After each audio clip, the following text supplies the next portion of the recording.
Hi, welcome back guys. This is your friend, the fanfiction guy, back with another fanfiction. This is the first part of What If Deku Had Recovery Girl's Quirk. Now before starting, please give this video a like and subscribe to the channel if you want more videos like this. Now let's get into the fanfic. Start of volume. Izuku was 3 years old when All Might became his idol. At just 3 years old, he would beg Inko to open the door to the office in their small home and pull up the old footage of the #1 hero pulling off miraculous, unbelievable rescues and villain defeats. He was just 3 years old when he first told Inko that he was going to be a hero just like All Might. She told him that she would help him grow big and strong, just like his favorite hero. At 4 years old, Izuku watched Kaken show off his newfound quirk to their class, the tiny explosions from his hands looking like firecrackers snapping. He was scared for his best friend's hands, being so close to something that looked like very real, very hot explosions, but Kaken proudly showed him afterwards that he had no burns, no scars, no damage from the explosions. Wow, Kaken, you're amazing. Kaken smiled down at Izuku, pride in his eyes. I'm gonna be the greatest hero in the world someday. Even greater than All Might. His voice was still high and a bit shrill. He still had long hair, even though he would come to school a few weeks later with it all chopped off at different lengths, making his head look like an explosion. Aunt Mitsuki was very displeased. Izuku thought his new haircut matched his personality perfectly. Izuku was 5 when Kaken came over to his house in late autumn, crying, his fists shaking at his sides in barely contained anger and the cold temperature that came with the sun setting. Izuku had opened the door, prepared to greet whoever might be waiting with the lines that Inko had been teaching him about greeting strangers, and was distraught to find his best friend shaking and upset. He yelled for Inko, who came running, always ready to drop anything when she heard the fearful tone of Izuku's voice. Soon they were both in the living room, drinking hot chocolate and wrapped together under Izuku's favorite All Might blanket. Izuku had offered it to Kaken to try to make him feel better. Kaken had rolled his eyes and thrown it over both of them. We can share our favorite hero, you know. His voice was quiet and rough from crying. Inko put on their favorite All Might movie.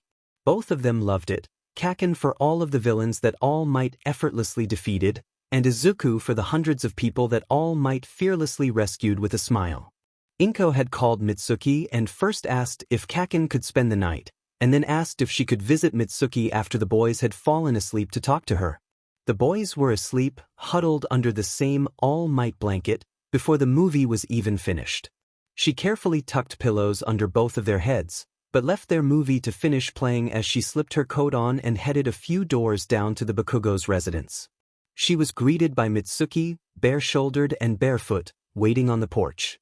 Inko, I'm sorry about Kanna, but Inko shook her head and pointed towards the door. We have a lot to talk about. Let's go inside and make some tea. I'd like Masaru to hear what I have to say as well. Mitsuki looked at a loss for words for a second, which was a feat for Inko that not many others had achieved, but it didn't last long. But Kanna, and was again cut off by Inko. Kaken is asleep right now, so is Izuku.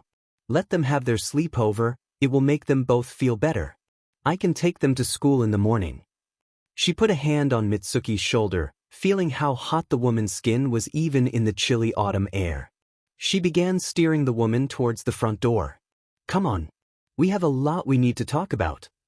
The next morning, Inko woke them both much too early for their tastes, even for a school day. The dark circles under her eyes and her tired voice didn't detract from her genuine, kind smile, but it made them both quiet their complaining and dutifully sit at the breakfast table, eating while she explained some of her talk with the Bakugos from the night before. Kaken looked distrustful when Inko told him that his mother and father understood things better now. However, Inko showed him a sealed envelope addressed to their class's teacher, as well as a second envelope addressed to the school principal, and said that Kaken would be having his name changed on things like the morning attendance call and homework handouts from then on, and that Kaken's parents were going to talk to him about other changes they could make. The distrust slowly left his eyes as she spoke, and it vanished altogether when she said that she would go help him pick out an outfit from Izuku's closet that he could wear to school today. He scrambled out of his seat at the table and ran to hug her, Izuku immediately clambering after him, both of them laughing happily as she ruffled their hair and embraced them both. Izuku was 6 when Inko took him to the strange doctor. She had said he was an expert in quirks, but after some paperwork and usual doctor stuff like taking his height and weight and temperature, they took him for x-rays of his feet, of all things. He thought that the machines in the x-ray room were awesome and asked questions whenever he wasn't having to be still and silent for the pictures. His excitement vanished when the quirk doctor walked in holding his x-ray pictures, a frown on his face. "Mrs. Midoriya, good morning." He didn't offer to shake her hand or acknowledge Izuku in any way other than a glance. He squeezed his All Might action figure in his lap tighter, trying not to feel hurt by the doctor ignoring him. "It's Ms. Midoriya, and good morning to you as well. You don't look too happy with those x-rays. Is something wrong?" Inko tried to keep her tone light and airy, but Izuku could tell she was worried now too. "Well, I don't think you have to worry anymore about the boy's quirk manifesting so late. You said over the phone when you called to make the appointment that you had no idea what his quirk was going to be, right?" Out of this corner of his eye, he saw Inko tighten. He felt slightly confused but didn't say anything. "Yes, that's right. I've been worried that something was wrong." Her voice shook slightly. "The boy's fine, nothing wrong with him per se. It's just highly unlikely he's going to ever manifest a quirk." Izuku's action figure hit the floor of the room with a clatter. Izuku startled, but the doctor just glanced over at him again before continuing, crossing the room to hang up the x-ray of Izuku's foot on the wall. He explained that Izuku had weird feet, or something, and that meant that he wasn't ever going to get a quirk. Izuku barely heard what he was saying, a loud roaring and ringing sound filling his ears and tears filling his eyes, latching onto his mother's hand as she gently pressed the All Might action figure back into his fingers. He cried a lot that night when he got home. Inko had wanted him to try to go to bed as soon as they got home and he finished eating lunch, but he wanted to go into the office and watch the old rescue footage again, like he did every weekend. She weakly obliged, but he could hear her sniffling outside the door while he stared, unseeing, into the computer screen, All Might's famous laugh sounding distant and far away. "Mom." His voice cracked. "Do you think—" He swallowed, and he heard her push through the door to kneel next to him in the computer desk's chair. "Do you think I can still be a hero? Even if I don't have a quirk?" When she let out a soft wail and buried her head in his shoulder, apologizing softly over and over again, he felt something inside of him crumble a little bit. She never answered his question, but that was enough for him to know. He tried a different question a while later. "Can Kaken come over for the night?" He got an answer to this one, Inko picking up the phone and the worried-sounding buzz of Mitsuki's voice on the other end. Soon enough, Katsuki, his hair still an explosion but better cut and trimmed these days, awkwardly shoved his hands in the pockets of his pants, staring worriedly at Izuku from across the room as Inko opened the door. His best friend didn't jump up to greet him, or make any sign that he noticed that he was there. He just sat on the living room couch, staring at the All Might action figure in his hands. Mitsuki nudged him towards the living room and steered Inko towards the kitchen, muttering something about letting the boys be boys and getting Inko a strong cup of tea. Katsuki sat down next to Izuku on the couch, the boy still wordlessly staring at his toy. "Izuku-kun," Katsuki said, voice no longer quite as shrill or high as it had been. He'd been proud of his progress with his voice. He got no response, so he nudged the boy with his elbow. "Izuku." Green eyes came into focus and slowly met his, and he was upset to see how misty and sad they looked. "Kaken." Izuku's voice was hoarse and rough from crying. Katsuki grabbed Izuku's shoulder, voice rising. "Izuku-kun, what happened? What's wrong? What the hell happened?" "Language." Mitsuki's voice came from the kitchen, but Katsuki ignored her. Izuku had started to cry again, shoulders shaking under his grip, and Katsuki didn't know what to do for a few minutes, just watching his best friend cry softly. Eventually, he realized that he should probably hug his friend, so he did, awkwardly pulling him into a bone-crushing hug, just like the ones his mother would sometimes give him. After a while, Izuku hiccuped, and Katsuki pulled back. Izuku's eyes still looked hollow and sad. "Izuku, tell me what the hell happened or I'll get your mom to tell me." His voice was undermined by the fear he felt, wondering if someone had gotten hurt, or if something bad had happened to Inko. I don't have a quirk. He stared at Izuku, who stared back with empty eyes. What? I'm quirkless. The next year of Izuku's life was hard. Katsuki did everything he could to make it better for his best friend, awkwardly offering him hugs when the boy would break down without warning, or scheduling sleepovers with Inko and Mitsuki ahead of time. Izuku seemed like a shell of his former self, and once he turned 7 and still didn't have a quirk, unlike every other child in their class, word started to spread about quirkless Izuku. A handful of the more mean-spirited ones would throw that word at him like an insult. Quirkless. He'd talk to Mitsuki after he got home, a few days later. He demanded to be allowed to stay with Izuku, yelling over his mother when she tried to say that Inko didn't need him around causing trouble or that Izuku needed space. He got his way and spent several days at the Midoriyas, dragging the lifeless Izuku around for daily activities, determined to prove to his friend that nothing was wrong, nothing had changed. You've never had a quirk before now. Nothing is different. You're still just you idiot. It's not the end of the world. Some of the students in the class started calling him Deku, a play on the characters of his name. It meant useless. He got sent home the first time that he heard someone call Izuku that name. From a young age, Katsuki hadn't dealt with name-calling well. He refused point-blank to apologize to the boy, who now had a bruised eye from Katsuki's well-aimed punch. He called Izuku a Deku. I showed him who's really useless. End of story. Katsuki had only gotten more stubborn as he grew up. Izuku was grateful for Kaken. He told him so, several times, after Kaken had held him close while he sobbed outside their classroom door, the teacher having long ago given up on trying to keep Kaken in his seat when Izuku was sent out for crying. It was one of these instances, where he had to try to stop his voice from shaking to get the words out. Kaken, I'm glad you're my best friend. I wouldn't be able to. Kaken shoved a tissue at him, having taken to keeping packs of them on him at all times in case of a breakdown. Shut up. Don't say dumb stuff. Izuku blew his nose and sniffled, looking up at his best friend. It's not dumb. You always tell everyone in class that I'm not dumb. That means you can't say I'm dumb either. Kaken crossed his arms and glared. I didn't say you were dumb. I said quit saying dumb crap. Language, Bakugo. It seems like you two are ready to rejoin the class. The teacher had poked her head outside the door to check on them. You all right, Midoriya?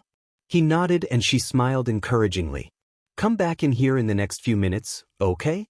If you need the last part of the lesson explained, just let me know and I'll help you go over it. I can help him if he needs it, Kaken butted in, rolling his eyes. Just give us a minute. The teacher sighed but nodded and retreated into the classroom. Izuku stood, rubbing his eyes and sniffing a few more times. Me too, you know. Izuku looked up, confused. Huh. Kaken refused to make eye contact. I'm glad you're my best friend too, you dumb nerd. Izuku laughed, his eyes brightening a bit. I just explained why you couldn't call me dumb, Kaken. You're so bad at listening. I just don't like people telling me what to do, You dim nerd, how's that? Kaken, that's worse. You can't say that word at school. Oh yeah? Wanna bet? Things got better for Izuku in the following year. The 9-year-old regained some of his lively personality and cheerfulness, but there was still something close to grief underneath his happy exterior. He seemed to have come to terms with his status as quirkless. Things were almost normal. A few years ago he'd had to finally talk to his mother about how his shoes hurt his feet, cramping his toes so badly that walking for longer periods of time was torturous. After a bit of research together, they'd found that the extra joint in his pinky toes was the culprit. Most of the population these days had quirks, and thus most of the footwear available these days was made for people without that extra joint. Inko had taken Izuku to a small, special store the next morning, where people measured his feet from all different angles and sides, and Izuku had been told to point at some of the styles of shoe that were displayed on small shelves on the walls that he liked the best. Just a few days later, they had picked up his new shoes. Bright red, thick-soled, and heavenly after months of pain. They were also some of the most expensive pieces of clothing he'd ever worn. Inko warned him to be very careful with them, since they couldn't afford to ruin this pair. They should last you a few years, even with his fast growth spurts that he's sure to put on. Fabric will fall behind, but my creations will keep up. Just remove a layer on the heel padding and toe padding every time you need to go up a size. The owner of the store might have been smiling behind his mask. Izuku wasn't sure. Kaken thought his new shoes were cool. Izuku liked them a lot too. Even though he was quirkless, Izuku poured his soul into studying heroes and their quirks and fighting styles. Even as other students found extracurriculars to cement themselves in, like Kaken taking up kickboxing and martial arts, Izuku stayed determinedly on his track of hero analysis. That's not to say he didn't stray towards other things every few months. He had liked singing and playing music on their old piano in the living room since he was a kid, and went to a few classes during his obsession with the angel voice hero Kamen. That led to him wanting to be a part of the school play and do performances like the voice hero present mic, even though he ended up getting only a minor part. At least he got to have a speaking role. Kaken had been cast as a background tree. He'd been interested in dance for a bit after the hip-hop hero hair had hit the scene, but after a few days of classes he felt more drawn to lyrical and classical ballet styles of dance and was too shy to ask his mom to transfer into those classes, so he dropped out. Just a few months ago, he'd asked his mom to try to find him ninja classes so that he could learn to be just like the obscure underground hero Eraserhead. She tried her best to find even a ninja club for him to try, but to no avail.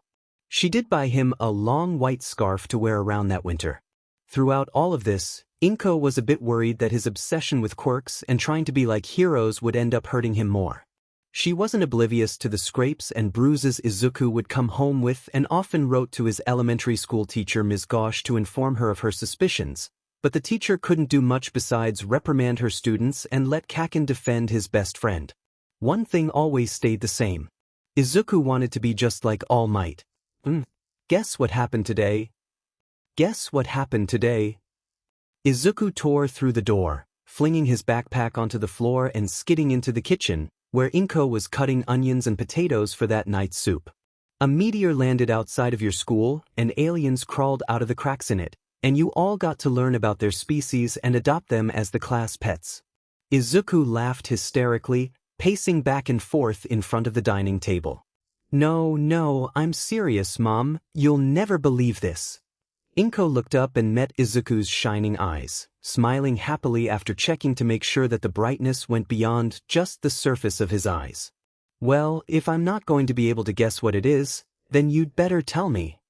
Izuku took a deep breath, the wild grin stretching across his whole face growing even wider somehow. Recovery girl came and talked at our school today. Oh my goodness, really? Which one is she again, dear? Sorry, you'll have to remind me. I thought there was a pro named Recovery Girl who disappeared from hero work almost a decade ago. That can't be right. Izuku laughed again, bouncing up and down as he paused in his pacing. Inko could see his fingers twitching, and she knew he probably had close to an entire script of everything this Recovery Girl had said while at their school, scrawled in one of the spare notebooks he always carried around for jotting down thoughts or ideas. The bookshelf in his room, taken up in large amount by All Might merchandise and comics, had entirely filled notebooks of cramped, rushed handwriting shoved wherever they would fit, dozens of the things. No, that's Field Medic Recovery Girl, Nasa Shizenji. She's the youthful heroine Recovery Girl's daughter. She retired and Recovery Girl, the original one, Chio Shizenji, came out of her retirement and took up pro-hero work again. Wait, oh geez, Mom. Are you okay? Oh crap. Izuku raced over to their medicine cabinet, knocking over a few bottles of pills and liquids in his rush to get a bandage. Inko carefully set down the knife, a tiny spot of red showing where she had accidentally nicked her finger with it. It was just a small slice in the tip of her index finger, but it oozed blood and ached sharply, letting her know that it was a bit deeper than it looked. It's all right, Izuku, it's just a small cut. Can you grab the peroxide from under the sink? Izuku dutifully yanked the cabinet open and pulled out the bottle of liquid, Inko already waiting to turn the sink on. Cold water flowed over her wounded fingertip and Izuku shuffled nervously as she gently washed the cut with soap. She nodded to him after a few seconds and he uncapped the bottle and carefully poured a splash of peroxide onto her finger, wincing quite a bit more than Inko herself did. "Geez, Mom, I'm super sorry, I didn't mean to distract you while you were trying to cook. I'm sorry, I should have realized that you were trying to focus." Inko rubbed his head affectionately with her dry hand, pulling a paper towel off of the roll on the counter and taking a second to pat her skin dry. "Izuku, it's okay, I just wasn't paying attention to what I was doing. It's not your fault, baby. Here, let me help you with the band-aid." Izuku struggled with the box for a second, then managed to extricate a brightly colored adhesive. It was, of course, All Might themed. Recovery Girl is one of the pro heroes who works at UA, you know. His excitement was starting to return, nothing being able to hold back the tide of the boy's love for heroes for long. She helps take care of the students who go there while still working to help pro heroes in the rest of Japan. She's saved tons of people. She's probably the best person at her job in her whole field of work. He carefully wrapped her finger in the All Might band-aid. "Her quirk is super powerful. She told us that all she has to do is think really hard about wanting to save the person, and then she just kisses them." With a bright grin, Izuku lifted her hand and pressed an exaggerated smooch to the tip of her injured finger, demonstrating how Recovery Girl's quirk was used. They both laughed. Then they both choked. Inko's fingertip was glowing. They stared in terrified confusion at the bright pinkish-red light that sparkled and gleamed around Inko's fingertip, aware that it was already fading. Within seconds, it was completely gone. With a chill, Inko realized that the dull throbbing in her fingertip was also gone. "Mom." Izuku's voice was full of fear and possibly even terror. "Mom, what happened?" "Mom." She shakily touched his cheek, seeing the tears running down his cheeks. "I'm okay, Izuku. Please don't cry." He in a shaky breath, seeming to realize only then that he'd been crying. "What happened?" His voice was high and panicked. "We should go sit down, Izu. I think we have a lot to talk about." He took the realization of his quirk's manifestation extremely well.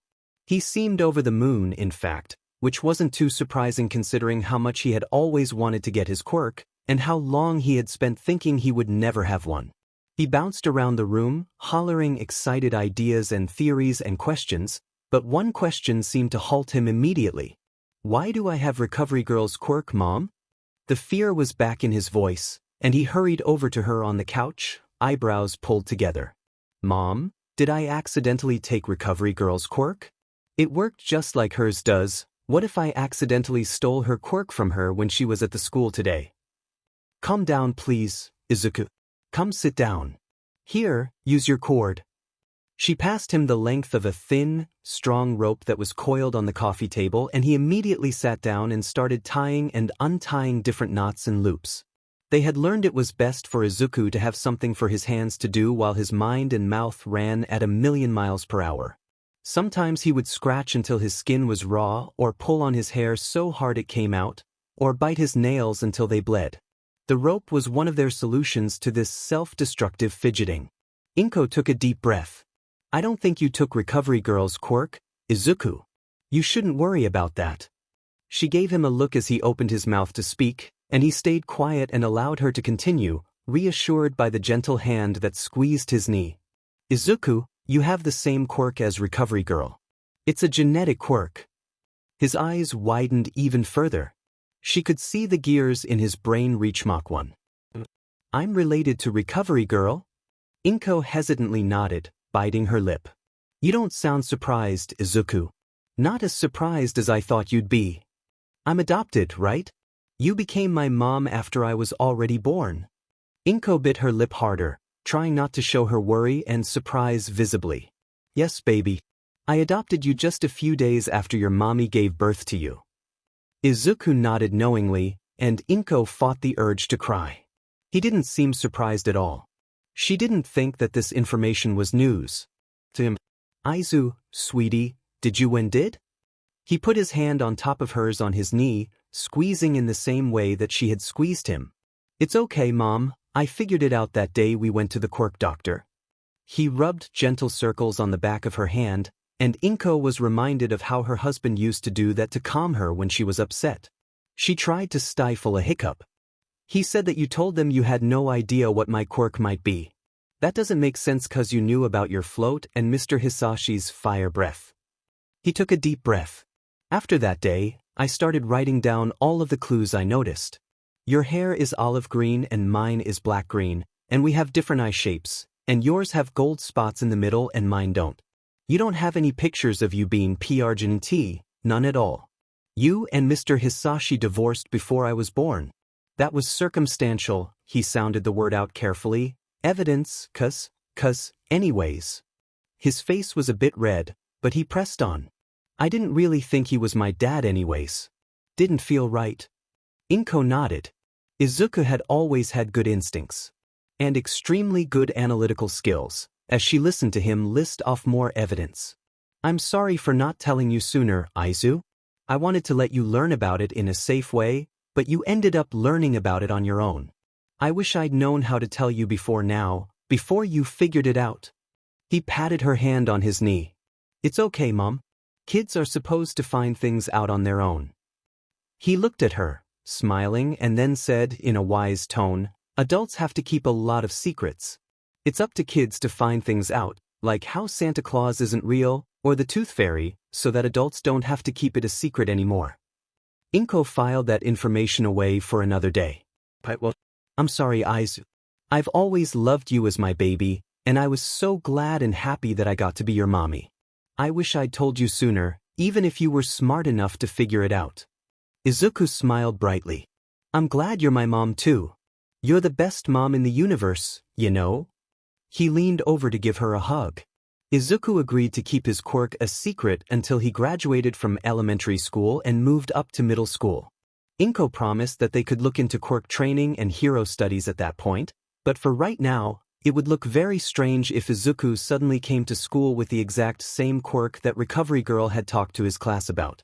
Izuku had nodded and said that he understood the importance of not causing a hero scandal, and Inko told him to please watch what kind of information he was reading on the internet. Izuku agreed that he wouldn't use his quirk recklessly and keep experiments to a minimum until he was out of elementary school. She managed to get him to promise not to do any crazy experiments on himself either. Inko explained that she hadn't previously connected the dots between pro-hero Recovery Girl and Dr. Chio Shizenji, whom she had met after asking about adopting Izuku Shizenji, not even a week old yet. She hadn't realized that the doctor was a famous hero, a fact that never would be able to slip past Izuku, who was obsessed with hero facts and trivia. Izuku mentioning Field Medic Recovery Girl, real name Nasa Shizenji, had brought everything into focus for Inko, which is what had kickstarted this whole crazy night, followed by her accidentally nicking her finger, and things spiraled from there. Inko made sure that Izuku understood the whole situation. His mother, Nasa, had died giving birth to him. Izuku had looked extremely sad when he realized that his birthday was also the day that his first mother had passed away, but he told Inko that this year, for his birthday, he wanted to do something special to honor her, and she agreed to help him plan something.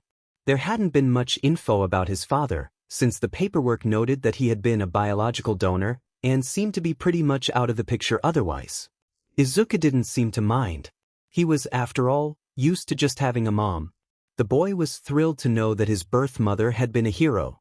She saved tons of people, Mom. I bet she was so cool, just like Recovery Girl is. I wonder how many generations the healing quirk goes back. Inko steered him back on track before he could go on a hero tangent. They agreed to keep his family relations to the Shizenjis a secret, just like it had been before, on top of keeping his quirk a secret. Izuku also agreed to not tell Kaken. He had actually been the one to bring it up. Kaken isn't good at listening, Mum. He looked pained to speak ill of his best friend, but they both knew it was true. Lord, did Inko know it was true? How do I get him to listen?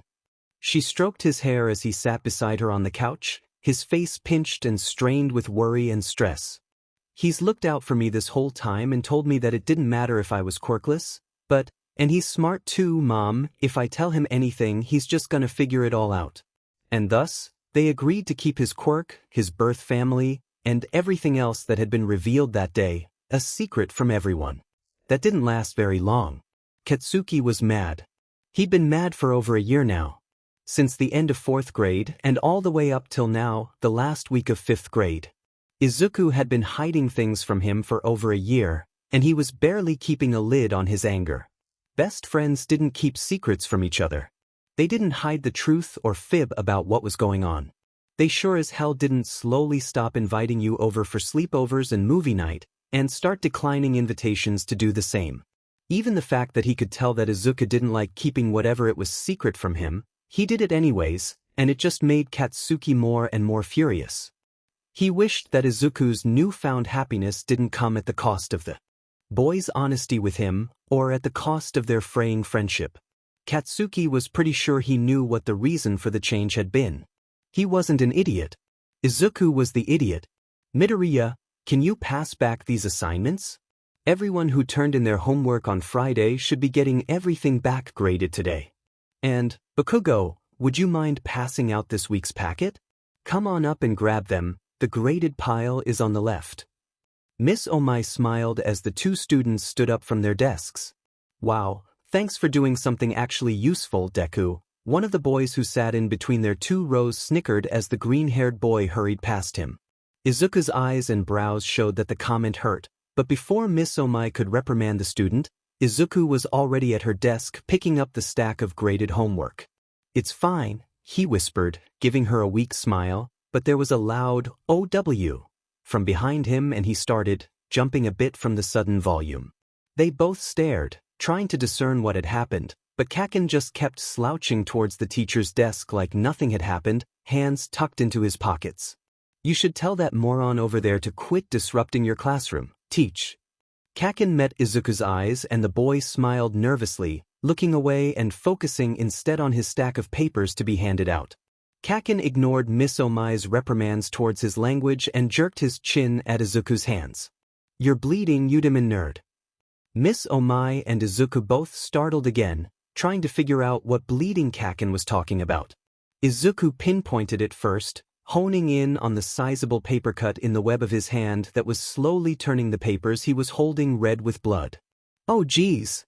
Izuku quickly set down the papers before he could stain them any further, examining the cut closer. Kaken saw a strange twinkle of curiosity in his eyes, and opened his mouth to scold Izuku when the boy lifted his cut hand to his mouth, as if to sek on the wound to soothe it, but Miss Omai was already there.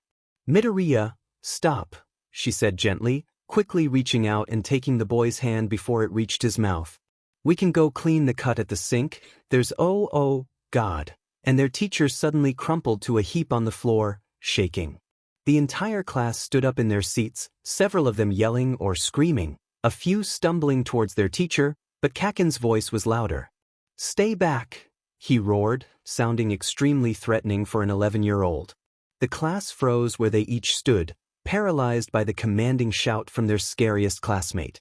Someone go get Mr. Ohm, he said, and when no one moved and whipped around.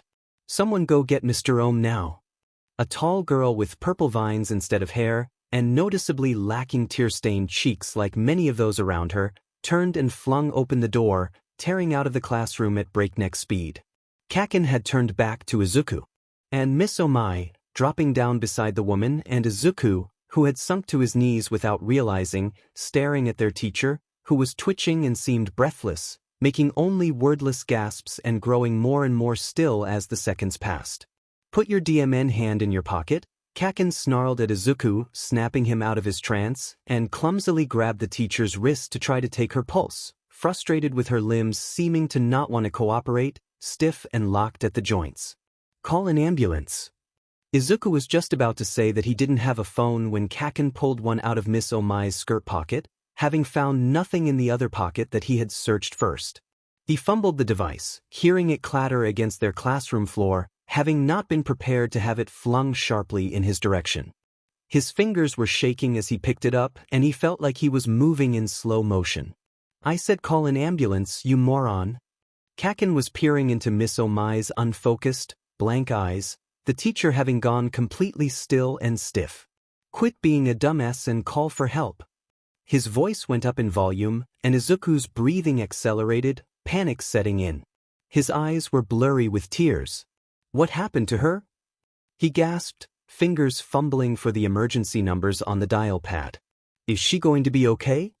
The line connected before it could even finish its first ring, and someone's voice was asking a question. Kaken snatched the phone from him. "I told you to put your hand in your pocket. Do what I tell you to, you idiot." He began paying attention to the questions being asked on the phone. Alderaan Elementary School, Miss Omai's classroom. She's been in a quirk accident and she's not able to move. No, not at all. About a minute and a half ago. Her breathing is slow but normal, but it was heavy just a bit ago. No, she hasn't blinked at all. Her eyes are stuck open. She doesn't do anything no matter what I do to her. Yes, I sent someone to get another teacher. He inhaled deeply, looking angry, stressed, and a little bit worried. Yeah, well, hurry the hell up. He yelled into the phone, before tossing it back to Izuku. Stay on the call. If they ask you any questions, answer them. Kaken was completely focused on Miss Omai, the rest of the class letting out sobs and cries of relief as Mr. Ohm burst into the classroom, led by the girl with the purple vines, who immediately grabbed a boy with the same hair vines as her by the wrist, staying by his side while the tall teacher raced towards the scene at the front of the room. Take the rest of the class out into the hall, put everyone with their buddy, and lead them to Miss Gi's classroom, okay? I need you to stay calm. Mr. Ohm's voice was gentle but firm as he spoke to Yuriko, the girl with the vines, and her twin, Sumire. We have to help Miss Omai. Think what Mama and Papa would do right now. Take the class to Miss Gi's room, okay? I need you to be strong right now. Yuriko whispered to her brother. The pair of purple-haired children briefly gripped each other in a hug, then the boy started to usher his classmates out into the hall, telling them to push their chairs in and get with their school buddy. Midoriya? Midoriya, please hand me the phone. Midoriya? Can you hear me? Izuku looked up and saw that Mr. Ohm was kneeling next to him, looking worried but composed. Midoriya, I need to talk to the operator, please hand me the phone. Wordlessly, Izuku passed him the phone, keeping his injured hand shoved deep into his pocket. Hello, yes. Ohm Toshigo. I teach 3rd grade. It's Omai Toshigo. Yes, we're cousins. Yes, I'll stay on the line. Yuriko tapped Kaken on the shoulder, and he turned his head to glare at her. Help me move the desks, she said, her voice firm despite the shakiness of it. They'll have to be able to get her out of here quickly. We need to clear a path. That's true, he said grudgingly, and looked towards Mr. Ohm for confirmation. The tall teacher briefly nodded to him and the girl, and Kaken stood and went to help her push the desks to either side of the room, clearing a path straight from the door to the teacher's desk.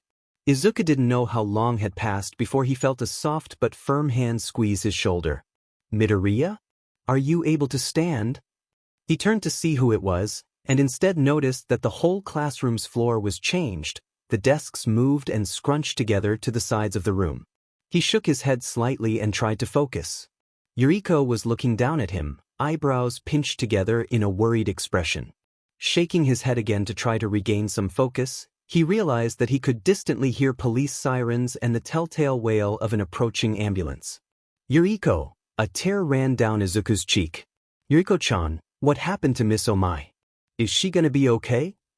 The girl's brows furrowed even further. I don't know, Midoriya. I wasn't close enough to see exactly what happened. I'm not sure what it could have been. Well, I'm sure. Kaken's voice was an angry growl.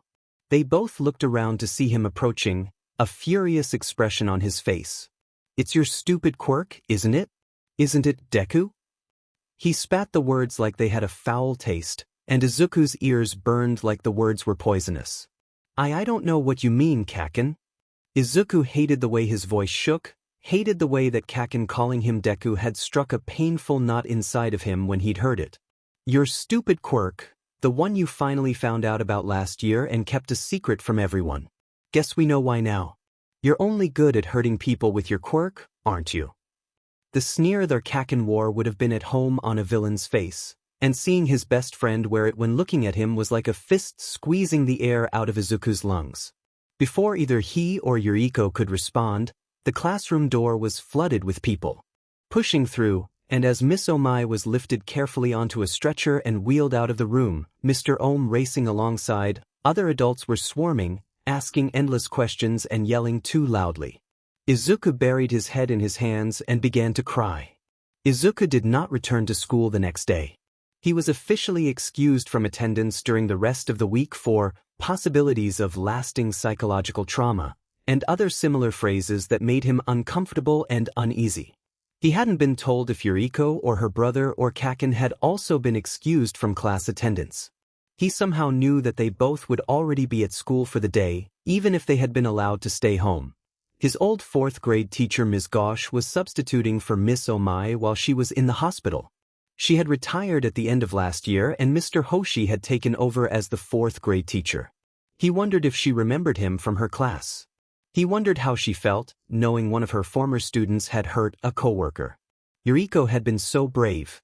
She and her twin brother Samire were the son and daughter of rescue hero partners entwining and unraveling, and had obviously taken after their heroic parents when it came to scary situations. Kaken had also been so brave. He had known exactly what to do, exactly how to help Miss Omai in all of the ways available to them. And Izuku had just stood there, frozen like Miss Omai, barely able to do anything. Some future hero he was. Izuku was going back to the quirk specialist. Before his appointment, his mother took him to the section of the hospital where Miss Omai was. While Inko was herded away into an office by a doctor holding a massive folder of papers, Midoriya was kindly ushered into Miss Omai's recovery room. He felt nervous and sick, like he might be sick or pass out. It was only made worse when his eyes landed on an enormous piece of folded cardboard, covered in messages from the rest of his classmates and varying levels of artistry. His cheeks burned and he looked at his well-worn and scuffed red sneakers instead of the occupants of the room. Midoriya, I'm glad to see you. Miss Omai's voice was warm, and despite himself he looked up and met her eyes. She was smiling warmly too, no hint of anger or hatred in her gaze. I've been worried about you. How have you been? Well, I should be asking you that, he fought back a sniffle. Are you gonna be okay, miss? His heart felt like it was gonna beat right out of his chest. Sure, the nurses had assured him that she was doing just fine, but they always said stuff like that. Oh, you sweet thing, please don't worry about me. Miss Omai's familiar, infectious laugh chimed through the room, and Izuku noticed that the other people in the room were smiling kindly at him too. A tall, sharp-featured woman with dark blue hair and faintly glowing blue eyes under her glasses, quite the contrast to Miss Omai's bubblegum pink hair and warm brown eyes, was stroking Miss Omai's hands in her own well-manicured ones, and Mr. Ohm was in a nearby chair, having set aside the stack of papers he had been grading. I'll tell you a secret, Midoriya. Miss Omai beckoned him closer, but he didn't approach more than a foot from his starting point at the door. The only reason I'm still at the hospital is that they've been running some tests, she told him conspiratorially. I'm perfectly healthy and recovered. The paralyzation only lasted for about 7 hours. Everyone else has just been too worried to leave me be. She giggled, winking at him, and in spite of everything, Izuku let out a weak giggle too. Miss Omai had been a great teacher. He wouldn't say that his other elementary teachers at Alderaan had tolerated bullying per se, but Miss Omai didn't let things slide. 5th grade had been a respite from the previous years of low-grade torment from his fellow classmates. She didn't tolerate BS, as Kaken put it. Just then, Inko appeared in the doorway. Her eyes were grim, but she approached and gave her best wishes to Miss Omai and her family, thanking them for being such excellent teachers and for helping Izuku with his education, and for being so understanding with the current situation. He waved at Miss Omai, who assured him she would see him at that weekend's graduation ceremony. He waved to her as they left the room, Inko steering him swiftly out into the hall. He never did see her that weekend. Before they could get to the quirk specialist, they had to go through an obstacle course of background checks, physical checkups, and paper questionnaires. It was exhausting. The knowledge that Izuku's quirk was not the simple healing kiss that they had thought, and had instead been only half of the boy's hidden powers, was shocking to both of them. They had been at the facility for a long time that day. Izuku had managed to not cry at all during the many, many tests, which was very impressive since he hated needles with a passion.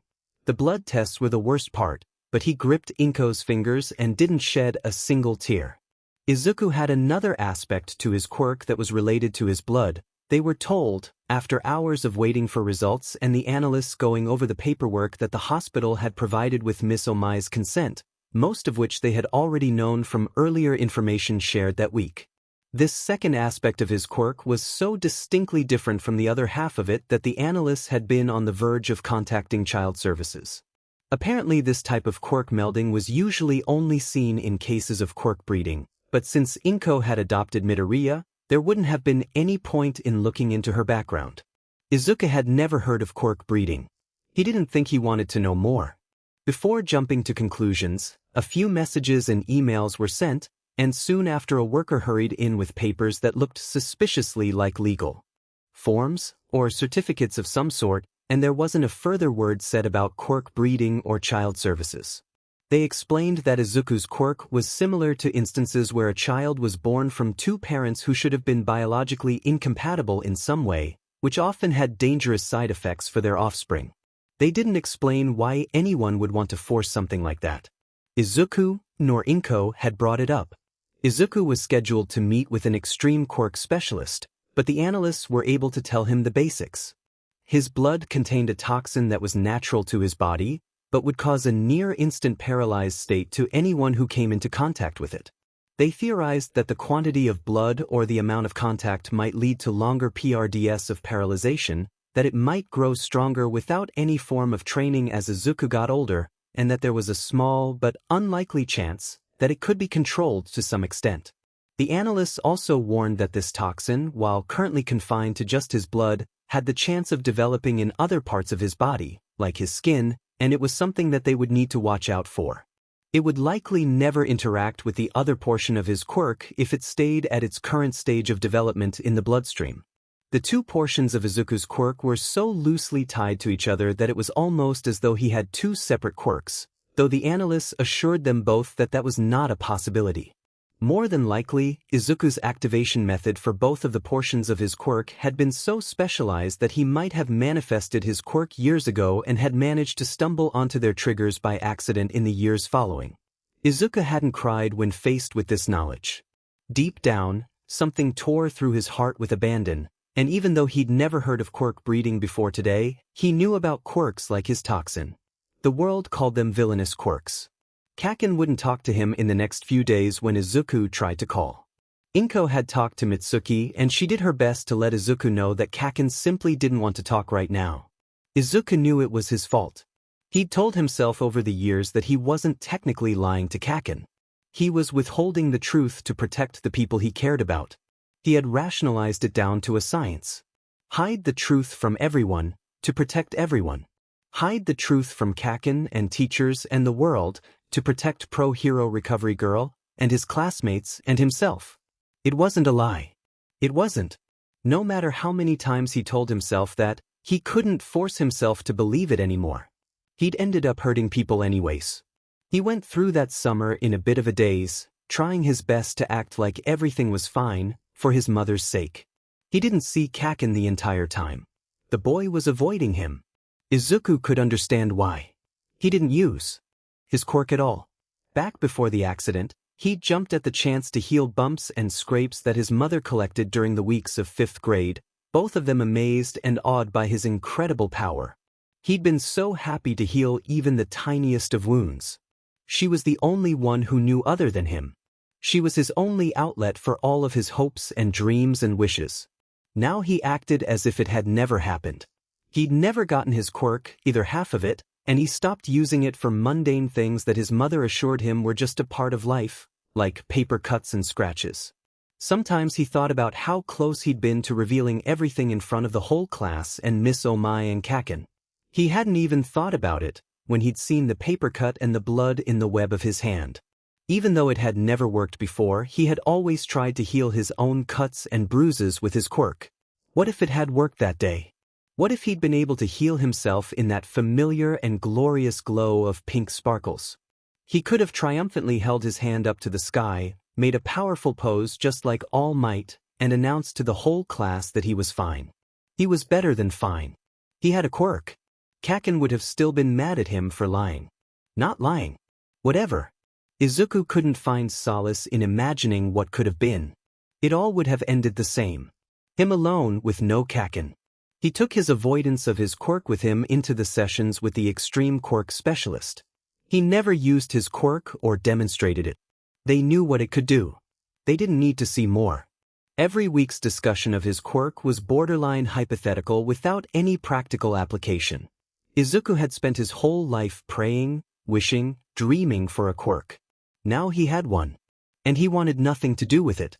Even the most stubborn of children can have their hearts changed by an experience. Izuku, who had wanted nothing more than to get a quirk and become a hero like All Might, had turned his back on that dream.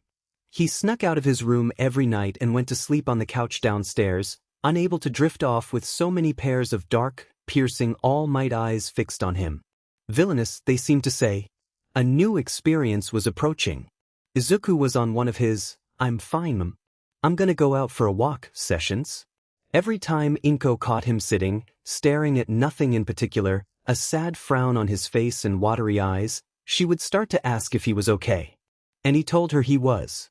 And that he was going out for a bit. And then he would pull on his red sneakers and grab a coat or jacket and head out down the street, lost in silence. His own empty world. Usually he would go to the park and find an empty bench and resume his thoughtless staring there. Sometimes he would go to the nearby beach, but it was a sad sight of trash and litter, and he started avoiding it. Today he wound up at the playground, his feet carrying him there on autopilot. He found one of the empty swing sets and took up his place atop the hot black plastic, the tips of his red sneakers barely grazing the mat that had been revealed by so many swinging feet kicking away the wood chips. He lost track of time pretty quickly. That happened to him a lot these days. He was only broken out of his deep reverie by the sound of yelling. Not joyful shouts or happy cries. Angry yelling. Familiar angry yelling. To his absolute surprise, he looked up from the wood chips to see Kaken. Strong, tall, explosion-handed and haired Kaken. 3 shorter boys stood behind him, fanned out. Across from them were 4 other boys. It looked like a confrontation. Gonna insult somebody, do it right. Kaken was yelling at the tallest boy from the other group. His hands were at his sides, but even from this distance Izuku could tell that he was ready to throw down. Izuku was still trying to make sense of the situation when Kaken continued. Like how your nose looks like a mutation quirk, and I haven't even broken it yet. Kaken's smile was vicious. The lead boy of the opposite group took a step back. Kaken took a step forward. In a burst of inhuman speed, the lead boy was off, tearing across the playground, his friends stumbling after him in confusion. Kaken was hot on his trail immediately, both groups of followers trying in vain to keep up with their leaders. Izuku shook his head slightly at Kaken's cruel words. The boy had always been brash and cocky, but that comment about the boy's nose had been definitively mean. A glimpse of bright color among the dirty brown of the wood chips caught his eye. He heaved in a breath and stood up quickly. A small, crumpled figure was sitting among the wood chips. He hadn't been able to see when Kaken's group was facing off against the other gang, but now he could make out a flash of pink hair from beside one of the toy earth movers. Without realizing, he had already started making his way over to the spot. He broke into a run and dropped into a slide that would have made home run hero Babe Ruthless proud. He ignored the pain in his knees from the rough mulch and gently reached out to touch a quivering arm. "Hey, are you alright? I saw Kaken chase that other group away, but you didn't run with them. Are you hurt?" Izuku's eyes widened when he saw hands clasped over a frayed hole over the knee of the pants, red visible underneath. His mouth opened slightly, but before he could speak again, a large pair of yellow eyes fixed on his. He blinked several times, noting that the pupils were shaped like plus symbols around the edges. "I didn't mean to." A jumpy, scared voice muttered from underneath the arm that was still hiding half of the face. "I just wanted to make it work even better. I promise I didn't mean to break it." "Hey, it's okay. It was an accident."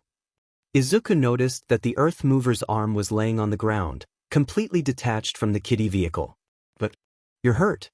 I don't think that was an accident. Can I see?" Reluctantly, the hands moved away from the ragged hole over the knee, and Izuku could see a large scrape that was bright red from ripped skin. The yellow eyes stared straight into his soul, or at least it felt like they could. The hunched figure didn't otherwise move. "That's not so bad, I think you're gonna be okay. Izuku tried to smile. It was always best to approach situations where someone was upset or hurt with a smile. It made them feel safe. Do you think you can stand up? We can walk over to one of the tables and make sure you're all right. After a few seconds of hesitation, the head nodded, making the pink dreadlocks bounce. He held out a hand to the huddled figure and slowly, hesitantly, a pale hand reached out and took his. He was a little startled when the fingers immediately laced between his, but he took it in stride and stood up, gently tugging on the hand. A stick-thin, wiry figure unfolded from the hunched ball, the t-shirt hanging off of their shoulders and revealing skinny arms and a thin neck. Their jeans were tightened by a large belt at the waist, clearly a few sizes too big for their frame. He couldn't tell an age or even a gender. They were almost a full head shorter than him. Here, there's an empty park bench over there. Can you walk okay? Let's head towards it. Izuku felt the hand in his tighten and the figure nodded. What's your name? He asked as they started slowly making their way across the park, avoiding groups of children playing tag and giving the bottoms of the slides a wide berth. Ame Hatsum. Hatsume. The letters were spelled out lightning fast. Hatsum-san then? We're almost there. I'm Izuku Midoriya. They reached the park bench and he guided Hatsum to sit on one of the wooden planks, but those yellow eyes quickly scanned the whole thing before gingerly taking the proffered seat. Did you hurt anything else? Does sitting hurt? He had noticed the hesitation. I'm checking for wasps or splinters. We should be safe. They both took seats on the same side of the table. You can call me Hatsum-chan. I'm a girl. Ah, good idea. Hatsum-chan, then. Sorry. I didn't want to assume just because of your hair.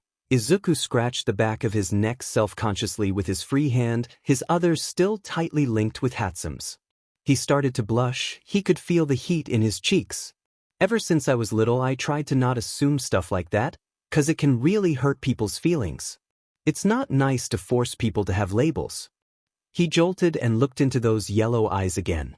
Hatsum had reached up and taken his wrist in her free hand, pulling it away from his neck. He realized he'd been furiously scratching at his skin and it stung in the respite from his nails. You have stims too? She asked curiously, staring at his hand in her grip. Stims? I don't know what those are, sir. She interrupted before he could get his apology out. Actions that you do when you're stressed or excited and can't control it. Little things to keep your hands busy or your body occupied. She dropped his wrist and reached into her pants pocket, pulling out a full-sized Rubik's Cube. I use this to stim. Oh, Izuku said, realizing with a start that he did probably have stims. Bouncing his legs, picking at his nails, scratching, popping his knuckles, which Inko hated. When he got fidgety enough, he could even start pulling out his hair without realizing it. Yeah, I think so. Probably. His eyes drifted to the color cube in her grasp. I've never known how to solve those. She shrugged her tiny shoulders. Me either. I just take it apart and put it back together. She demonstrated, finally releasing his hand to rip a chunk of the cube off and show him the inside. I like seeing how things work. That's really cool. I didn't know you could take them apart. He peered into the inner mechanisms of the cube, grinning. He caught sight of her bloody knee and his grin wobbled for a second. Hey, Hatsum-chan, does your knee hurt really bad? She shrugged again, drowning in her oversized shirt. It stings a lot, yeah. She was biting her lip but her eyes were clear, no sign of tears. I should probably try to walk home and clean it up. I can fix it for you, Izuku blurted out before he could stop himself. He froze immediately after the words left his mouth, fear shooting through his veins like ice. You know first aid? She asked curiously, once again fixing him with those piercing eyes. Well. He swallowed. Twice. I meant that. He took a deep breath, forcing himself to bring back the smile that had fled from his face. I could fix it. And my quirk. His teeth chattered even though it was a warm day. Hatsum raised a pink eyebrow. You seem really unsure of yourself. Are you sure you can actually fix it? Or are you just saying that too? No.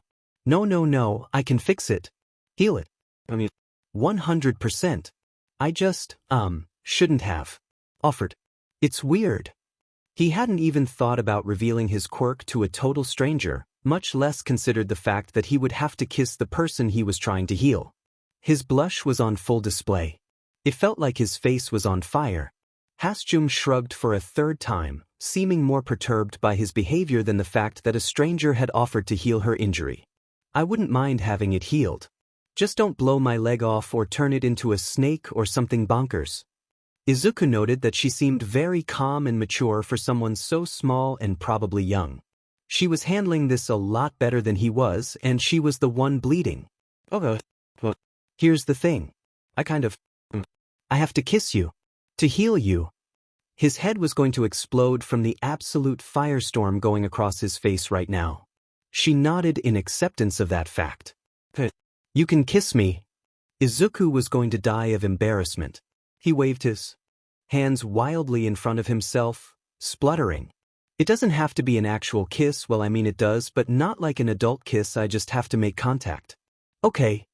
She said again, staring at him. That's fine. You seem remarkably calm, Izuku squeaked. You seem remarkably freaked out, she replied. Her eyebrow had drifted back up. I could have been halfway home by now. I'm fine. He half shouted, standing up and shaking out his hands. He felt extremely jittery. He wondered if it was another variety of the stims that Hatsum had mentioned. I'm fine, he said again, more quietly.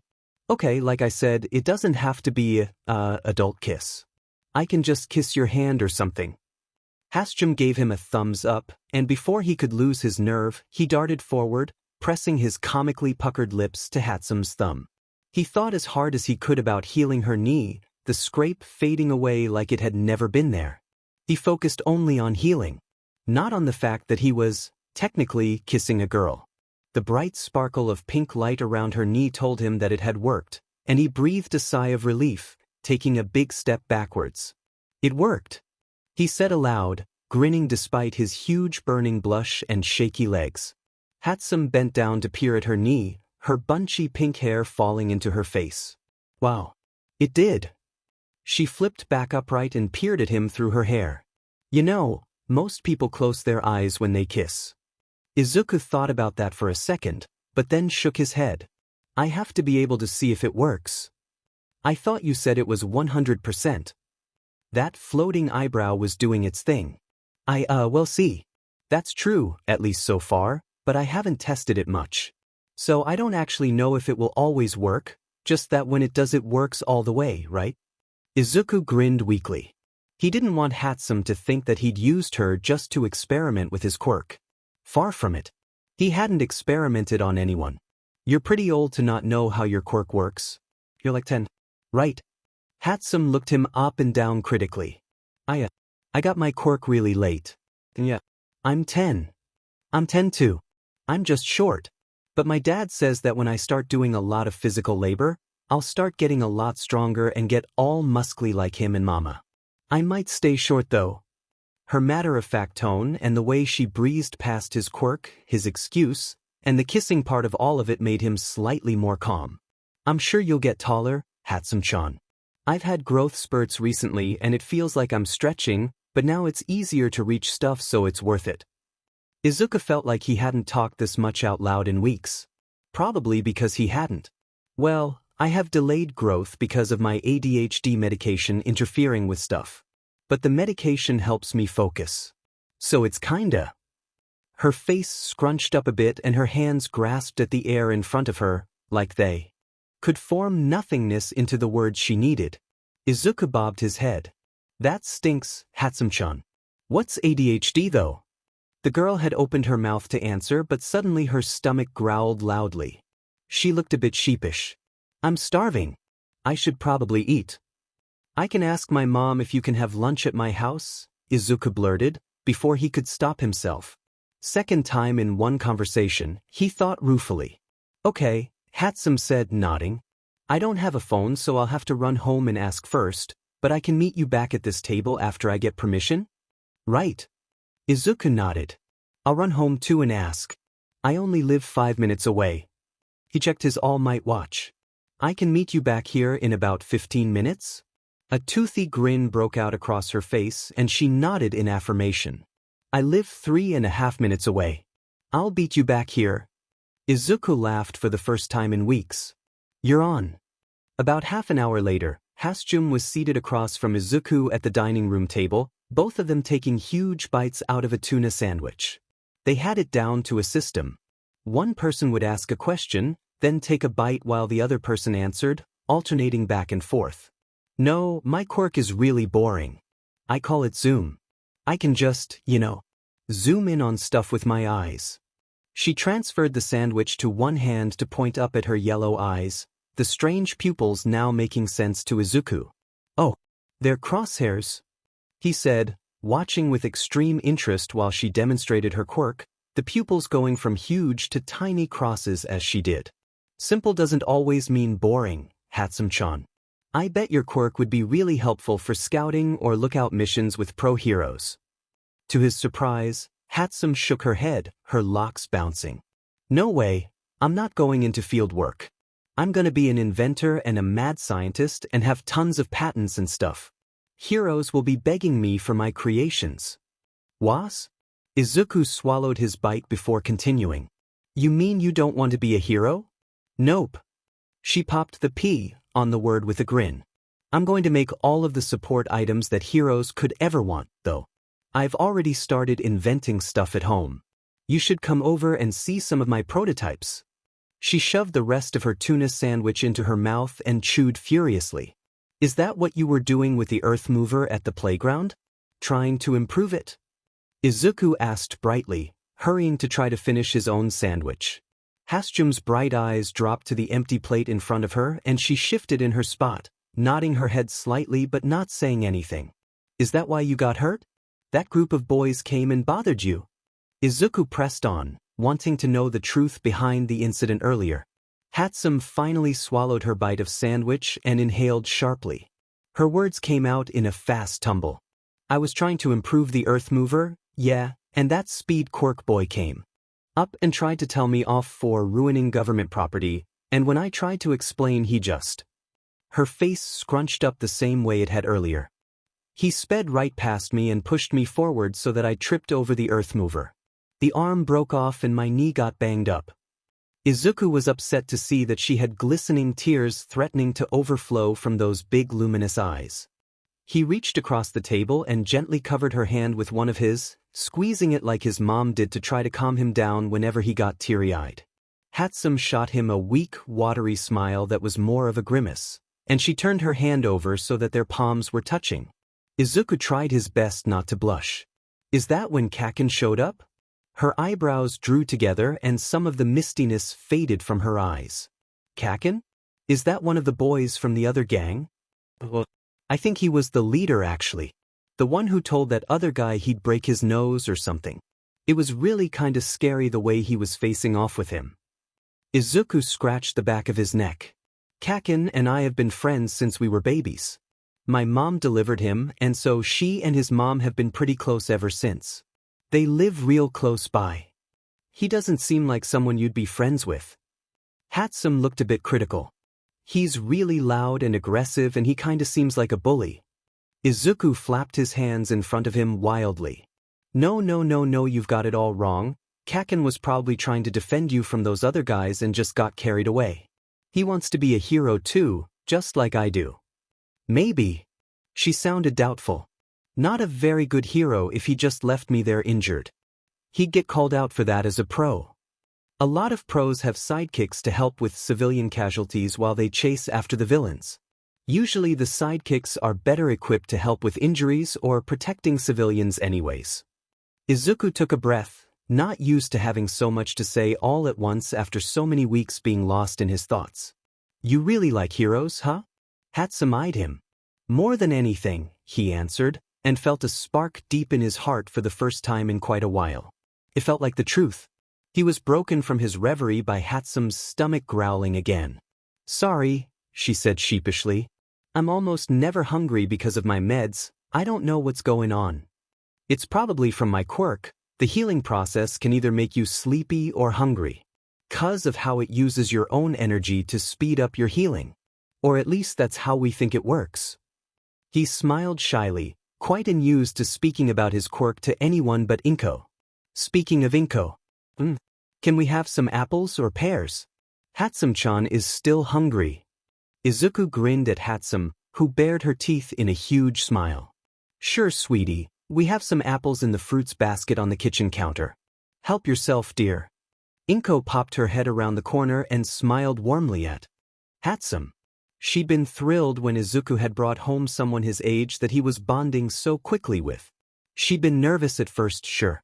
Izuku had never shared his quirk with anyone willingly before now. But this was a big step forward and her heart swelled with pride for her baby boy. So, you really want to go pro someday? Hatsum asked as they took their plates to the kitchen counter and snagged apples from the fruit basket. She bit into it with obvious pleasure, wiping juice from the sides of her mouth as she spoke. Yeah, I really do. He took a smaller bite out of his own apple, skinned the bite marks quickly to stop the juice from leaking out. I want to be just as much of a hero as All Might. Well, you need to tell me everything you know about your quirk and probably everything about pro heroes and their quirks too. That way I can make the absolute best support gear for you. You'll be unstoppable with my inventions helping you out. She sounded so confident. So sure. It sounded like she believed in him. Izuku bit his lip for a few seconds, thinking a million thoughts all at once. He forced himself to stop, breathe, focus. Hatsum was nice and self-assured, and it seemed like she wanted to become friends. He couldn't let her down. Yeah. He smiled at her. Together we can go beyond. Plus ultra style. She let out a peal of laughter, grabbing for his hand in excitement. Plus ultra partnership. She exclaimed, doing a half jump, half full body wiggle.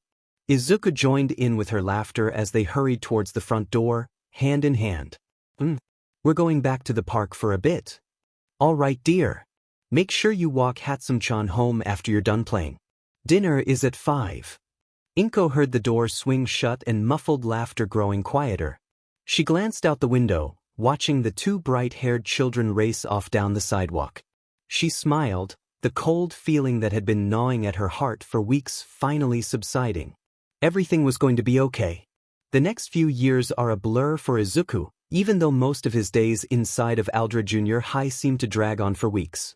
No longer did he have sweet Miss Omai to call out the bullies in the class and stop them in their tracks. No more chaperones at recess to make sure that none of the middle schoolers got injured. No more Kaken defending him from his fellow students. Quite the opposite, in fact. Katsuki Bakugu had taken a turn for the worse. His group of middle school cronies had evolved into a bona fide gang of bullies, all centered around Kaken as the leader. It wasn't like a pro hero commanding their sidekicks. It was like a villain and his underlings. It was scary. Even scarier was that Izuku was their favorite and main target of abuse. Any love that Kaken had once had for his childhood friend seemed to have been ripped away, replaced with only brimstone, vitriol, and hatred. There was no more Izukuin. Only Deku, followed by intense explosions and usually some nasty burns. How had his fearless, strong, heroic best friend become such a monster in such a short amount of time? Was it Izuku's fault for having lied to him and forcing him into a situation where he had to treat Izuku like the villain? Was he simply irredeemable in Kaken's eyes? It was made even worse by the fact that, despite all of the bullying Kaken dished out, he heaped his plate with even more praise at the same time. Teachers called him confident, or self-assured, or prodigy, ignoring his misdemeanors or brushing aside his most hurtful actions with excuses of boys will be boys and getting it out while he's young. It was deplorable that not a single person, not even the principal, seemed to care that Kaken was now the villain of Aldra Junior High. Izuku shared these feelings with Hatsum frequently, and she agreed with him. Hero Society wasn't going anywhere but downhill with Bakugo at the wheel, she was fond of saying. Hatsum was his closest friend throughout junior high. She was the actual confident, self-assured prodigy. His most trusted confidant. His partner in heroics. When Kaken made the ground shake and Izuku's knees felt too weak to hold him up, it was Hatsum's words that would keep him on his feet and facing his friend-turned-nightmare. Without her friendship, Izuku wasn't sure if he would have been able to keep trudging forward, pushing through the mindless weeks of torment and abuse from his classmates. Kaken wasn't the only one who bullied him. The rest of the class, not wanting to be seen to care about Izuku, joined in with the cruel pranks, the sick jokes, the insults and small injuries. He did a remarkably good job at hiding his wounds and heavy heart from his mother. With a lot of help from Hatsum, who Inko had grown to love fiercely, Izuku was able to have a pretty happy personal life outside of Aldra. He tried to keep his true personality and home life as far from Aldra as possible, telling Hatsum to never come to his school for any reason. He didn't want her to become a target of the same abuse. Not that it was likely that she would have been targeted for the same reasons as him anyways. For her relationship to him, surely. But Hatsum couldn't be bullied for having a villainous quirk. Not like Izuku could. You'll never be accepted with a horrifying quirk like that, Deku. Kaken's words hit too deep, too hard. A hero with a villainous quirk like yours won't ever be a reality. You should be locked up so that you don't hurt anyone else. Even though those words carved a pit into his heart, and he knew they had fractals of truth in them, he knew better. He knew better. He couldn't let his self-worth be defined by someone who intentionally hurt him, physically, emotionally, or mentally. He wouldn't let Kaken dictate his future. A villainous quirk, with the right user, could be a true hero? Hatsum had decided to go off her ADHD meds months ago. That made her life a living hell for too long, she had declared, and if there wasn't a good enough solution right now then someone would have to come along and make a better one. She never changed her mind, even though Izuku could see that she sometimes struggled to focus or do what was expected of her. He could relate. He had been diagnosed with ADHD too, and though Hatsum had said it was his choice whether or not to medicate for it, he and Inko had had a long talk about it. He had taken his time to come up with his answer. And his answer was that he was fine with things the way they were. Sure, he was scatterbrained and hyperactive and fidgety, but those were all aspects of himself that he was fine with. Izuku didn't want to change who he was. He would stand by Hatsum and they would do just fine. Together. He'd learned about hyperfocus and hyperfixations a while back. So he finally had a name to give to his intense love, appreciation, and obsession with heroes, quirks, and hero society. It was his special interest, his hobby, his joy. When he and Hatsum had been getting to know each other, it became clear that they were two peas in a pod who could both push each other to new heights. At the time of their meeting, Izuku was rusty on his hero knowledge, having fallen out of the hobby of checking the internet every afternoon for new hero debuts and villain fights. He'd even abandoned his notebooks of hero analysis, the stacks of spiral-bound paper sitting dormant on his shelves for months. Until Hatsum demanded that he tell her everything he knew about heroes and their support gear and their fighting styles and villain takedowns, the whole shebang. Hatsum wanted to know everything. She needed to know. So down came the notebooks, filled with cramped, tight notes dedicated to different heroes of the world. The dust was ignored as they both furiously flipped through pages, pointing out observations and comparing ideas for hours, days, weeks, months. He'd had to start new notebooks with fresh information and analysis. They'd already blown through his old notebooks and they were both hungry for more. And, to Izuku's chagrin, some of his information was now outdated and inaccurate. Even though she didn't often join him on his internet digs and street searches, Hatsum wasn't idle. The basement of her house was a totally different world than it had been when they'd met. It was the eye of the storm for her own hyperfixation. Her skinny frame had filled out with muscle and hard calluses, her oversized outfits replaced with workout clothes and cargo pants that could hold up in her wild environment. Even though she couldn't technically legally produce support gear without a license, she could tinker and toy with her creations to her heart's content, the walls covered in blueprints, diagrams, explosion marks, and shrapnel. The corners weren't piled high with bins of Legos anymore, but scrapped inventions and half-finished projects. It was the madhouse of a mad scientist, and Hatsum was right at home in her role there. Even though the only combat quirk he could seem to get up close and personal with was Kaken's explosions, Izuku found any chance he could to go watch villain takedowns, hero debuts, and attended every public outing that he could where there would be a guaranteed hero presence. He'd even gotten Hatsum to come to one, and though she'd been more interested in what the heroes were wearing than what they were saying, she'd nearly lost her mind when Power Loader engraved an autograph on the monkey wrench she'd had tucked in a pocket. "You've got a wild mind, kid. If you calibrate things right, I'm sure I'll see you in the future of Hero Society." He'd ruffled her hair, and even though his mask covered his face, his voice conveyed his grin. Hatsum treated that monkey wrench like it could conquer the world in her hand after that day. It was a Sunday afternoon when Izuku got a notification on his phone for a news article. He quickly abandoned his All Might comic for it, clicking the notification and skiing in a gasp as he read the title. The public calls for pro-hero Howling Man's hero license to be suspended after casualties at daycare. The Wild Wolf hero Howling Man was involved in a villain takedown earlier today in the Northern District. Despite successfully capturing and bringing the villain into custody, the public is in outrage over the casualties caused by Howling Man's reckless use of his quirk in direct range of a daycare facility full of children and staff.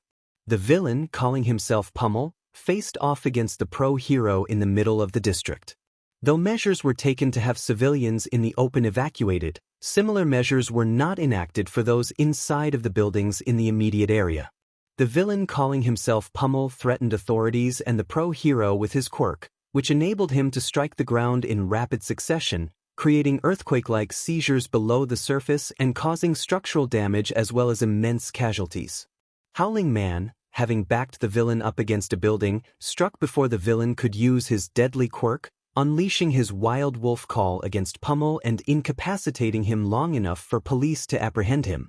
While this would normally be a great victory for a pro-hero, this reckless quirk usage could very well be the downfall of Howling Man's career.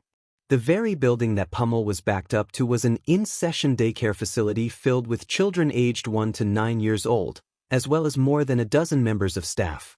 The unleashed wild wolf call, which successfully incapacitated Pummel via its extremely painful sound waves, traveled beyond the villain and into the daycare itself.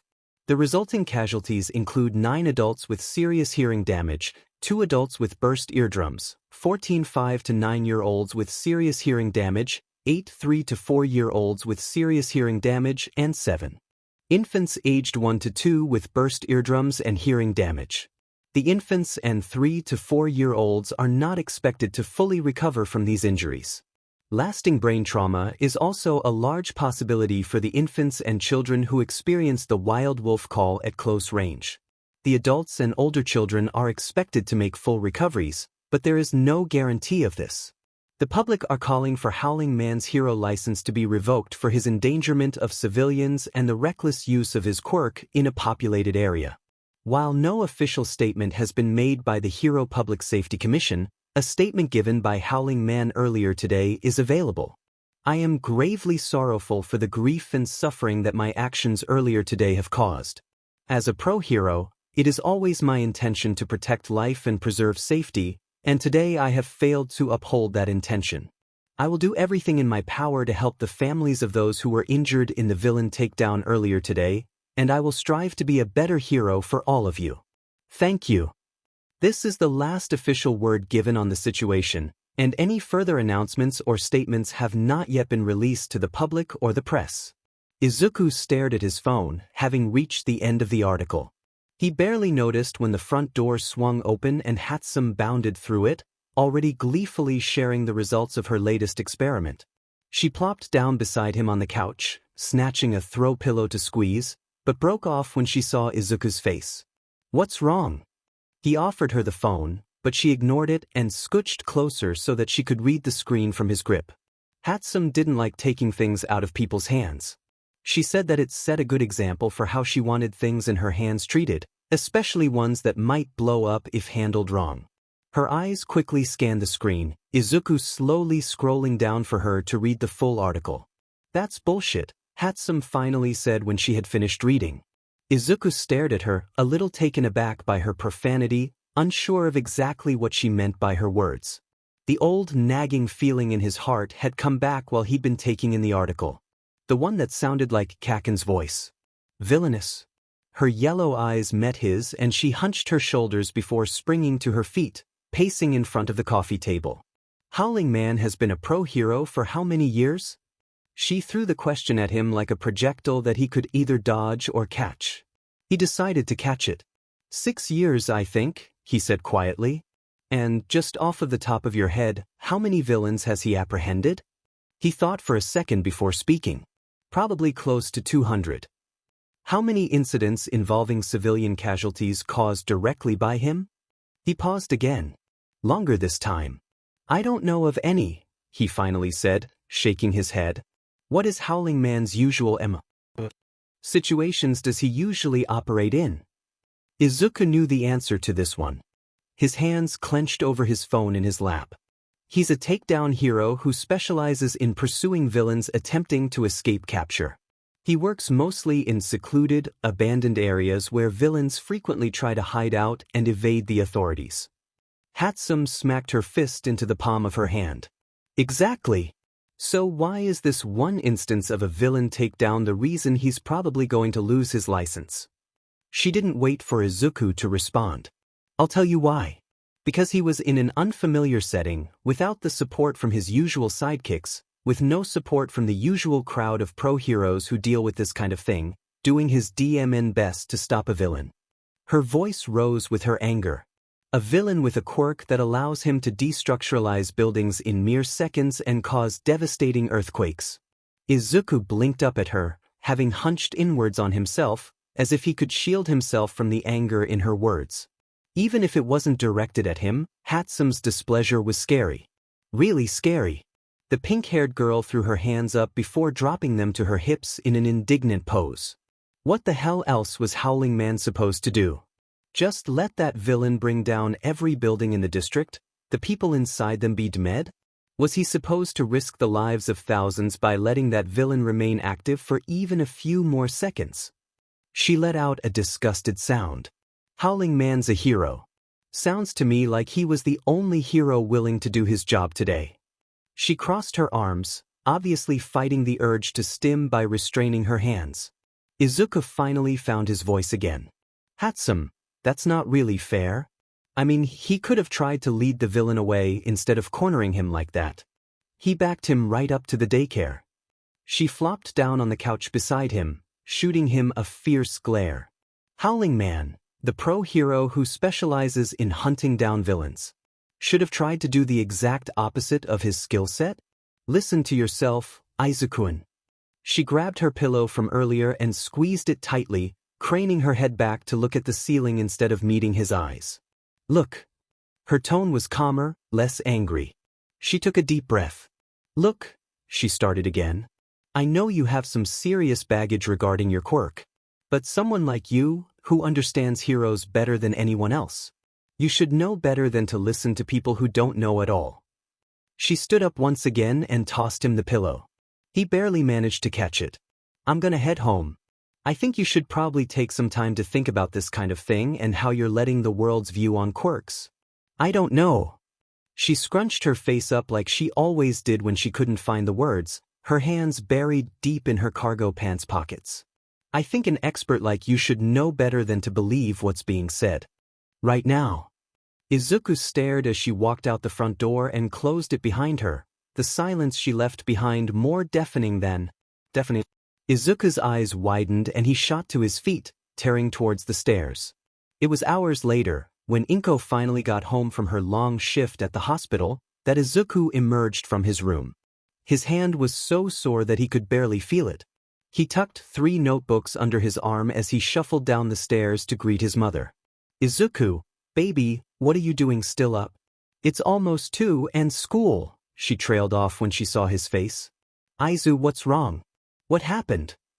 She left her stack of paperwork on the counter and rushed to hold him, clutching his shoulders. Izuku's eyes were red and puffy from prolonged crying. He had dark circles from stress and lack of sleep under them. His chin trembled like he was about to cry, but his face was dry for the moment. As his mom held him, Izuku took a deep breath. I don't think there's such a thing as villainous quirks. To Izuku, it felt like years had passed since Hatsum had sat on the couch beside him, not hours. Now her spot was taken by Inko, her hands nervously folded in her lap as she watched him pace, unaware that he was treading the same path that his friend had hours earlier. I spent hours doing research on every hero that I could who'd had an incident where the public attacked them or called for their license to be revoked. Especially instances where it was publicized as a villainous quirk at work. Izuku waved a notebook wildly, the other two tossed haphazardly on the table. Every hero that's had a scandal about civilian casualties or property damage, or anything along the lines of reckless quirk use. He flung himself down onto the couch next to her and opened the notebook he'd been holding it between them so that they could both see his familiar, cramped, erratic handwriting. The voice hero Present Mike has been working as a pro for years at this point, and he's had several instances where his quirk has caused hearing damage or burst eardrums in civilians and even other pro heroes in the vicinity. I got the idea to look into him because of what happened today with Howling Man. They both have voice quirks, but I couldn't find anything as bad about Present Mike compared to what people are saying about Howling Man, and Present Mike's quirk actually damages physical objects, not just people. He in a breath before continuing in the same rushed, frantic tone.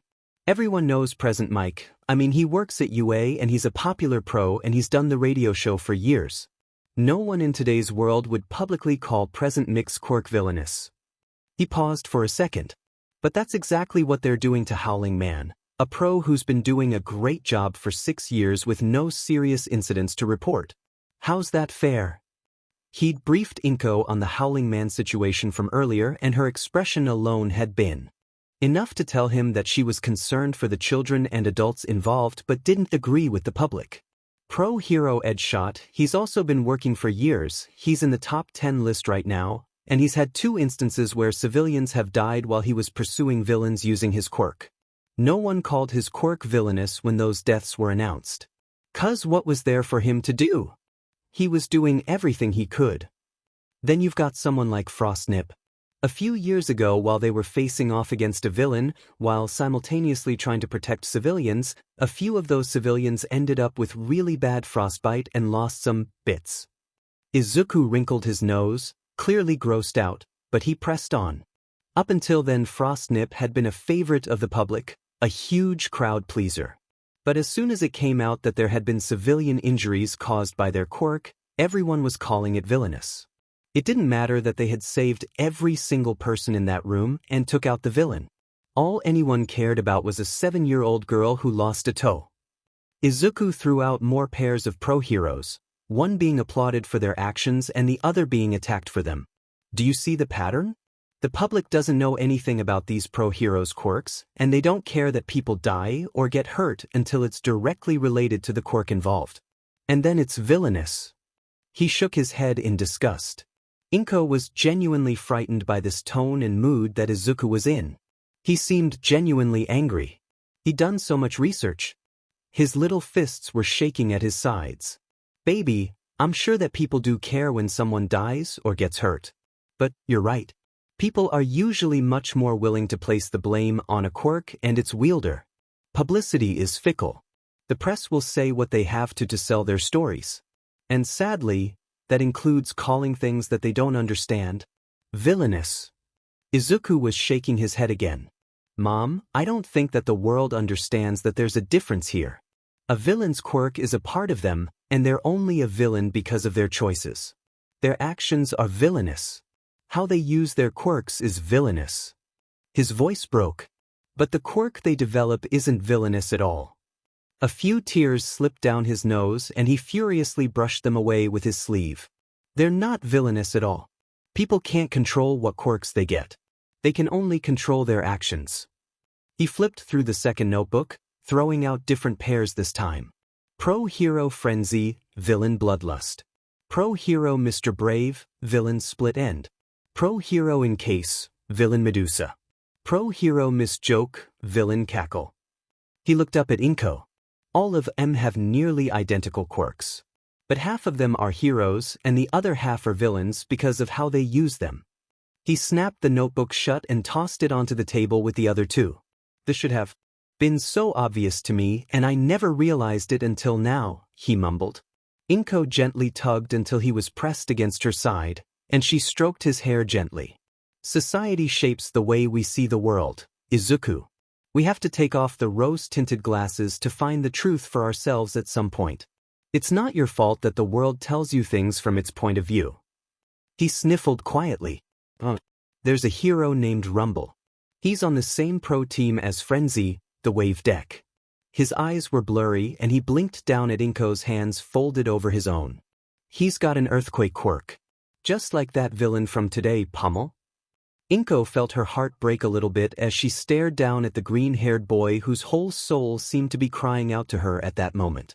The same quirk, just different choices.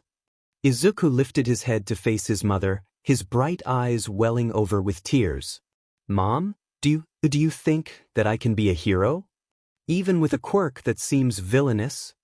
Inko let her own tears run down her face as she pulled her baby boy into a hug. I'm sorry, Izuku, she sobbed into his shoulder, holding him as close as she could. He shook in her arms, feeling that dreadful ice in his veins, the feeling of fear. That's not what I needed to hear. Mom, can't you tell?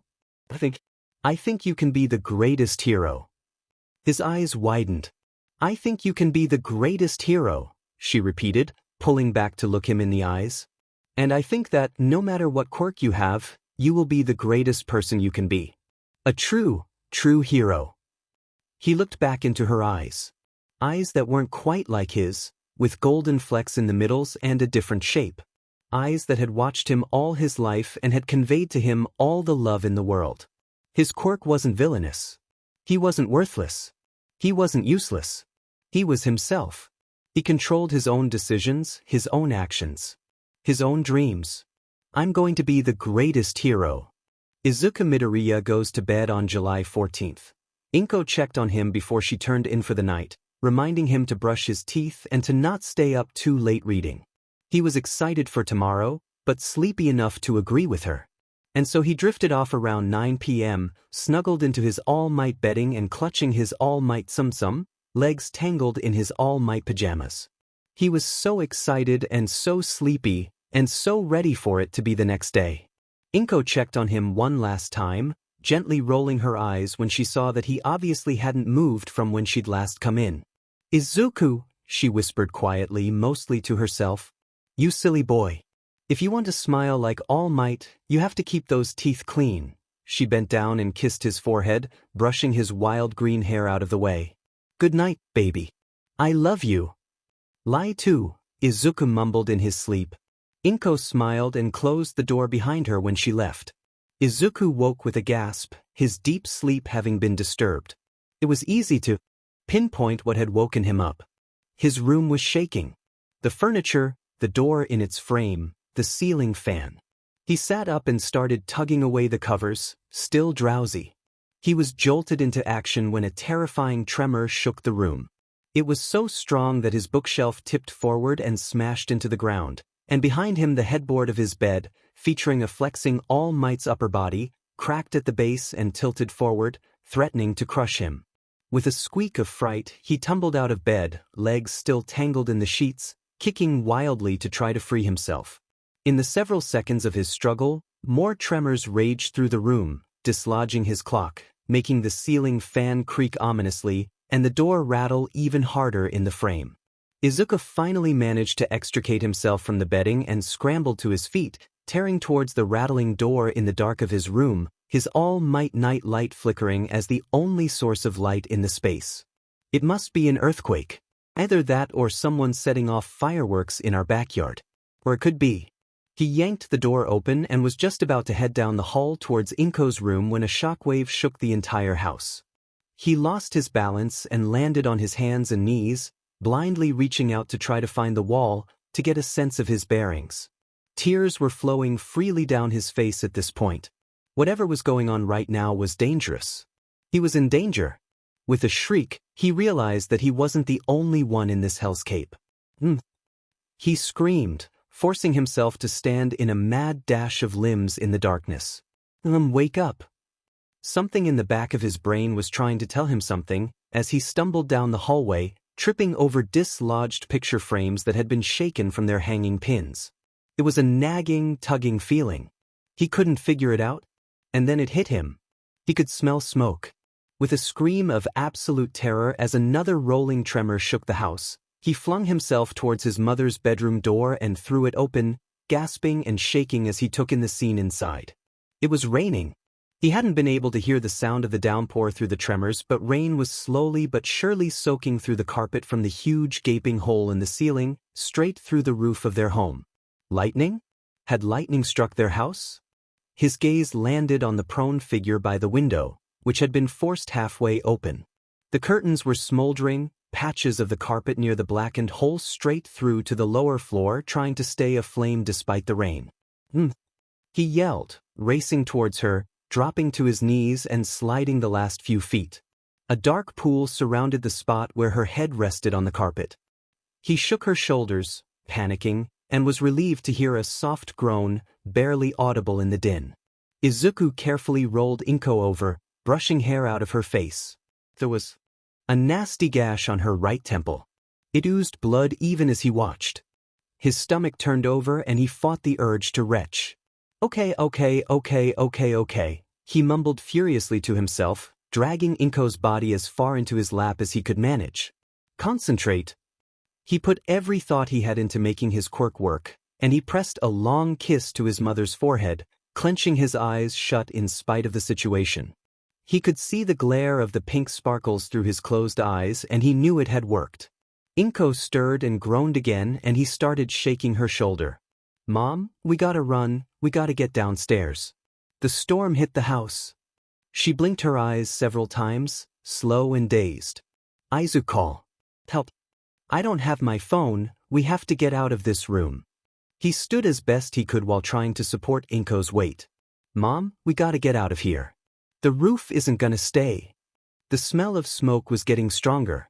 Inko nodded blearily and started moving towards the door, her arms slung over Izuku's neck, using him to stabilize herself. She was picking up speed as her wits came back to her. Gotta get downstairs. My phone, on the counter. Call for help. They exited the bedroom, more of the furniture breaking, tipping, cracking, or colliding as the house shook with the storm and the earth shuddered, making the entire foundation and frame creak in a way that sounded like far-off screams. They made it through the hallway mostly unscathed. At one point, he tripped and they both tumbled to the ground. His hands weren't available for him to use to break his fall, so he smashed face first into the floor. Pain burst behind his eyes and from his nose, his forehead immediately aching, but he quickly forced himself to stand. Inko had the softer landing, having fallen backwards. He helped her to her feet and they resumed their retreat from the bedroom and down the hall, drawing closer with every step to the stairs. Inko was limping and stumbling even with Izuku's help, but they were pushed on by the sounds of crashing and the smell of smoke that were only growing more frequent and stronger. It's on the street fighting. Quirk causing the storm. Hero needs backup. They started to take the stairs down. Woke up, her noise, opened the window, and then huge crash, bright light. Inko's breathing sounded labored. Must have been knocked out. They rounded the corner and started descending the second half. Izu, used your quirk? Hard, like before, but much more. Fear shot through him like ice in his veins. He hated that feeling so much. It made him feel so weak. Yeah, Mom, I healed you. You had a bad head wound. Come on, we're almost down. They reached the last step and Inko gestured for Izuku to set her down. Go, grab my phone, on the counter. She'd already told him where it was. Did she have a concussion from the head injury? Would his quirk be able to heal something like that? Or could it only fix physical wounds? He gave her a quick hug, pressing his face into her hair, smelling the smoke and the rain and the sweat and just a hint of her shampoo. He kissed her forehead once more, not trying to use his quirk this time. I'll be right back. A million thoughts raced through his head as he gently pulled back and sat Inko on the last step, turning to race for the kitchen and snatching her phone from the charger pad. The smell of smoke, the house shifting, the earth shaking, the roaring from outside, it was all so overwhelming. Something that was separate from all of those distractions broke through the chaos. It was someone yelling. From outside, from somewhere out in the storm. And sirens. Help was coming. Izuku raced towards the front door, flinging it open, his mother's phone clutched in his hand, and saw in the distance, down the road, the flashing lights of either ambulances or police cars. Rain was whipping through the air, wind tearing at his clothes as he tried to get a better look at the distance. He heard that voice yelling again, a roar from the distance answering it. He heard the sirens drawing closer. He turned back inside, meeting Inko's eyes from where she sat at the base of the stairs. "Mom, help is already here. They're coming." His heart stopped. He had about 10 seconds where the only sound was the blood roaring in his head, finally feeling that same liquid dripping down his face and rolling over his lips and chin. He could taste it as he opened his mouth to scream. Inko's terrified, frozen eyes were fixed on him from across the room. She was in the exact same position where he'd left her, slumped backwards in a seated position on the last stair. There was a fresh smear of blood across her forehead where he'd kissed her. His blood. He started forward. A blinding flash of light whited out his vision. A huge boom shook the house as another lightning bolt struck their home. That last image of Inko, paralyzed by his blood, unable to move an inch, was seared into his mind as he was thrown backwards out of the front door, blind and weightless, his scream dead before it could start. Izuku blacked out. He slowly became aware of a beeping sound. Faint and repetitive, like clockwork. It tugged at his consciousness and simultaneously pushed him deeper into his drifting mind. Beep, beep, beep. He heard shuffling from somewhere far, far away. Muffled voices. Words he couldn't make out. He just wanted to sleep. He's waking up. A voice, much clearer than he'd been expecting and closer to, dragged him through the murky fog in his head. He jolted slightly in surprise and carefully cracked one eye open, squinting in the bright white light of his surroundings. He was in a hospital bed. Underneath the stark white sheets of the berth, his All Might pajamas were gone, the colorful fabric replaced by a soft, pale green gown. His head felt like someone had stuffed it full of tissues and then kicked it around for a few hours. He shifted his position slightly and felt a tug on his arm. Izuku desperately fought the desire to G and quickly squeezed his eyes shut again, forcing himself to lay absolutely still so that he didn't jostle the 4 in the crook of his arm. He counted in his head to 10 over and over, ignoring the voices in the room around him and trying not to pass out. He had counted to 10 almost 20 times before he felt someone touch his leg, the sensation dulled by the layers of fabric over his lower body. "Midoriya, it's good to see you awake. Are you feeling okay? We're seeing some high spikes in heart rate and blood pressure over here. Does something hurt?" The voice was probably male. Probably a doctor or a nurse. Probably concerned about those spikes. He should probably answer.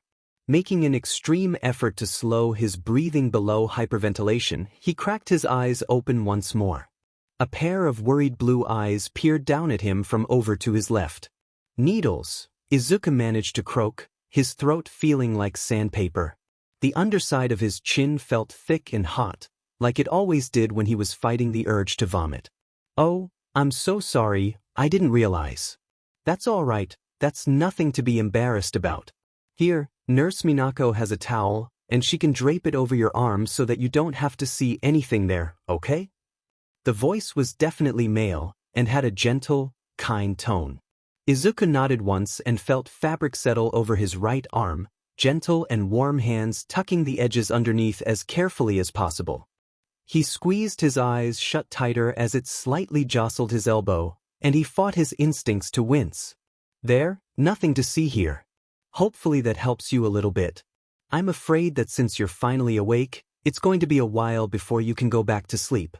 There was a creak and Izuku hesitantly opened his eyes to see that the owner of the male voice had taken a seat over to his left. "I'm Dr. Renora, and over by the door is Nurse Minako. We've been taking care of you here at Central Hospital for the past few days. We were able to move you out of the ICU after your first night, but you've been asleep through almost everything so far." Dr. Renora picked up a clipboard from the counter behind him and flipped through it until he found the page that he wanted.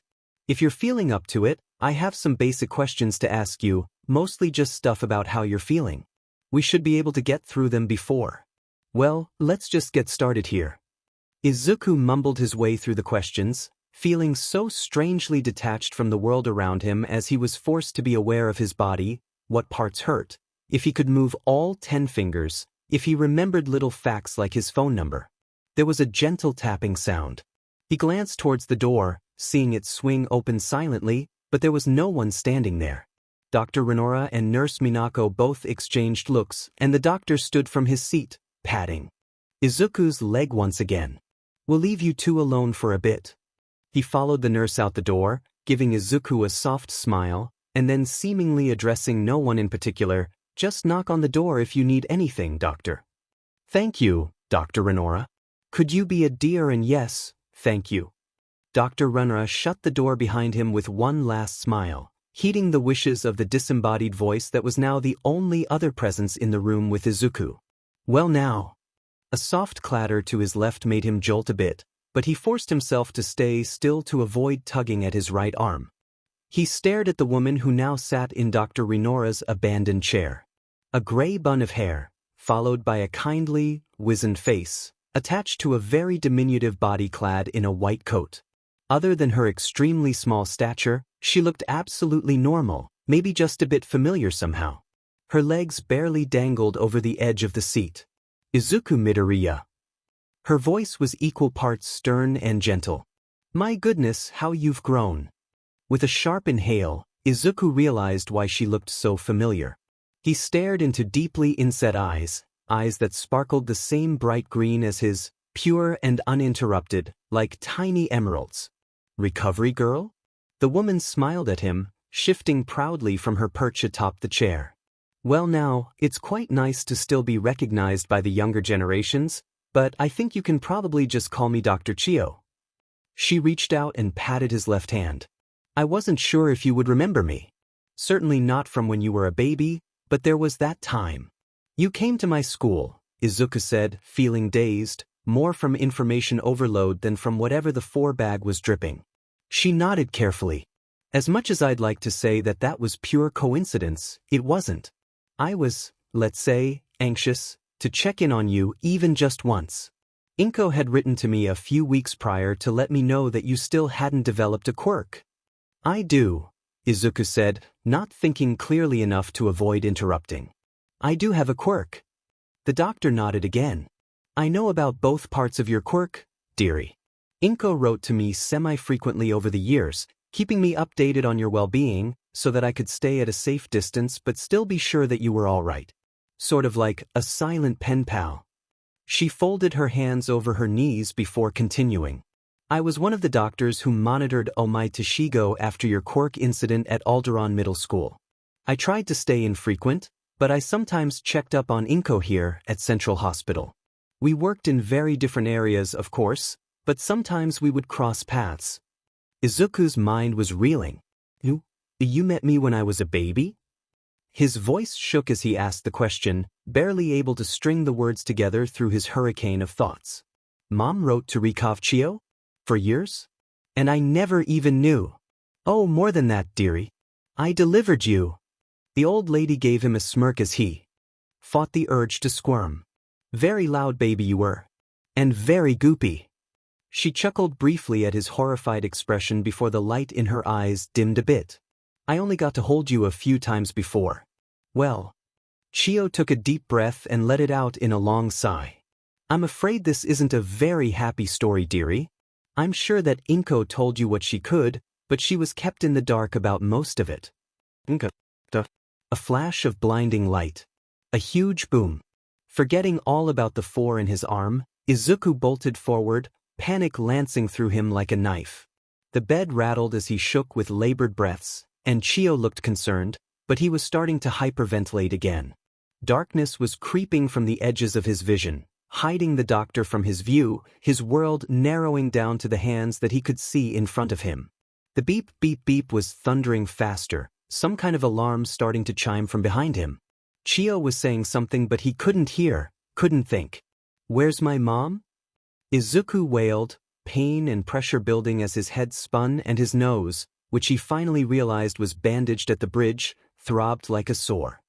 He gripped the sheets as tightly as he could as tears splashed down his burning cheeks, blurring whatever vision he had left in his blackout panic. Something inside of him cracked as he let that question leave him.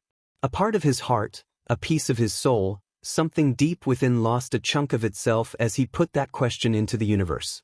Because deep down, Izuku already knew the answer. Sobs racked his body and the whole berth rattled with his anguish. He was choking on his own inhales, gasping and hiccuping, the torrential waterfall from his eyes stinging with salt. Between the gasps, deep, thick coughs were taking his lungs and squeezing them. His nose felt like it was going to explode from the pressure. His head felt like it was going to do the same. He wasn't sure how long the panic attack lasted. He couldn't keep track of time, couldn't count the beeps in the background, couldn't even hear beyond the rushing of blood in his ears and his choking sobs. It felt like his world was ending.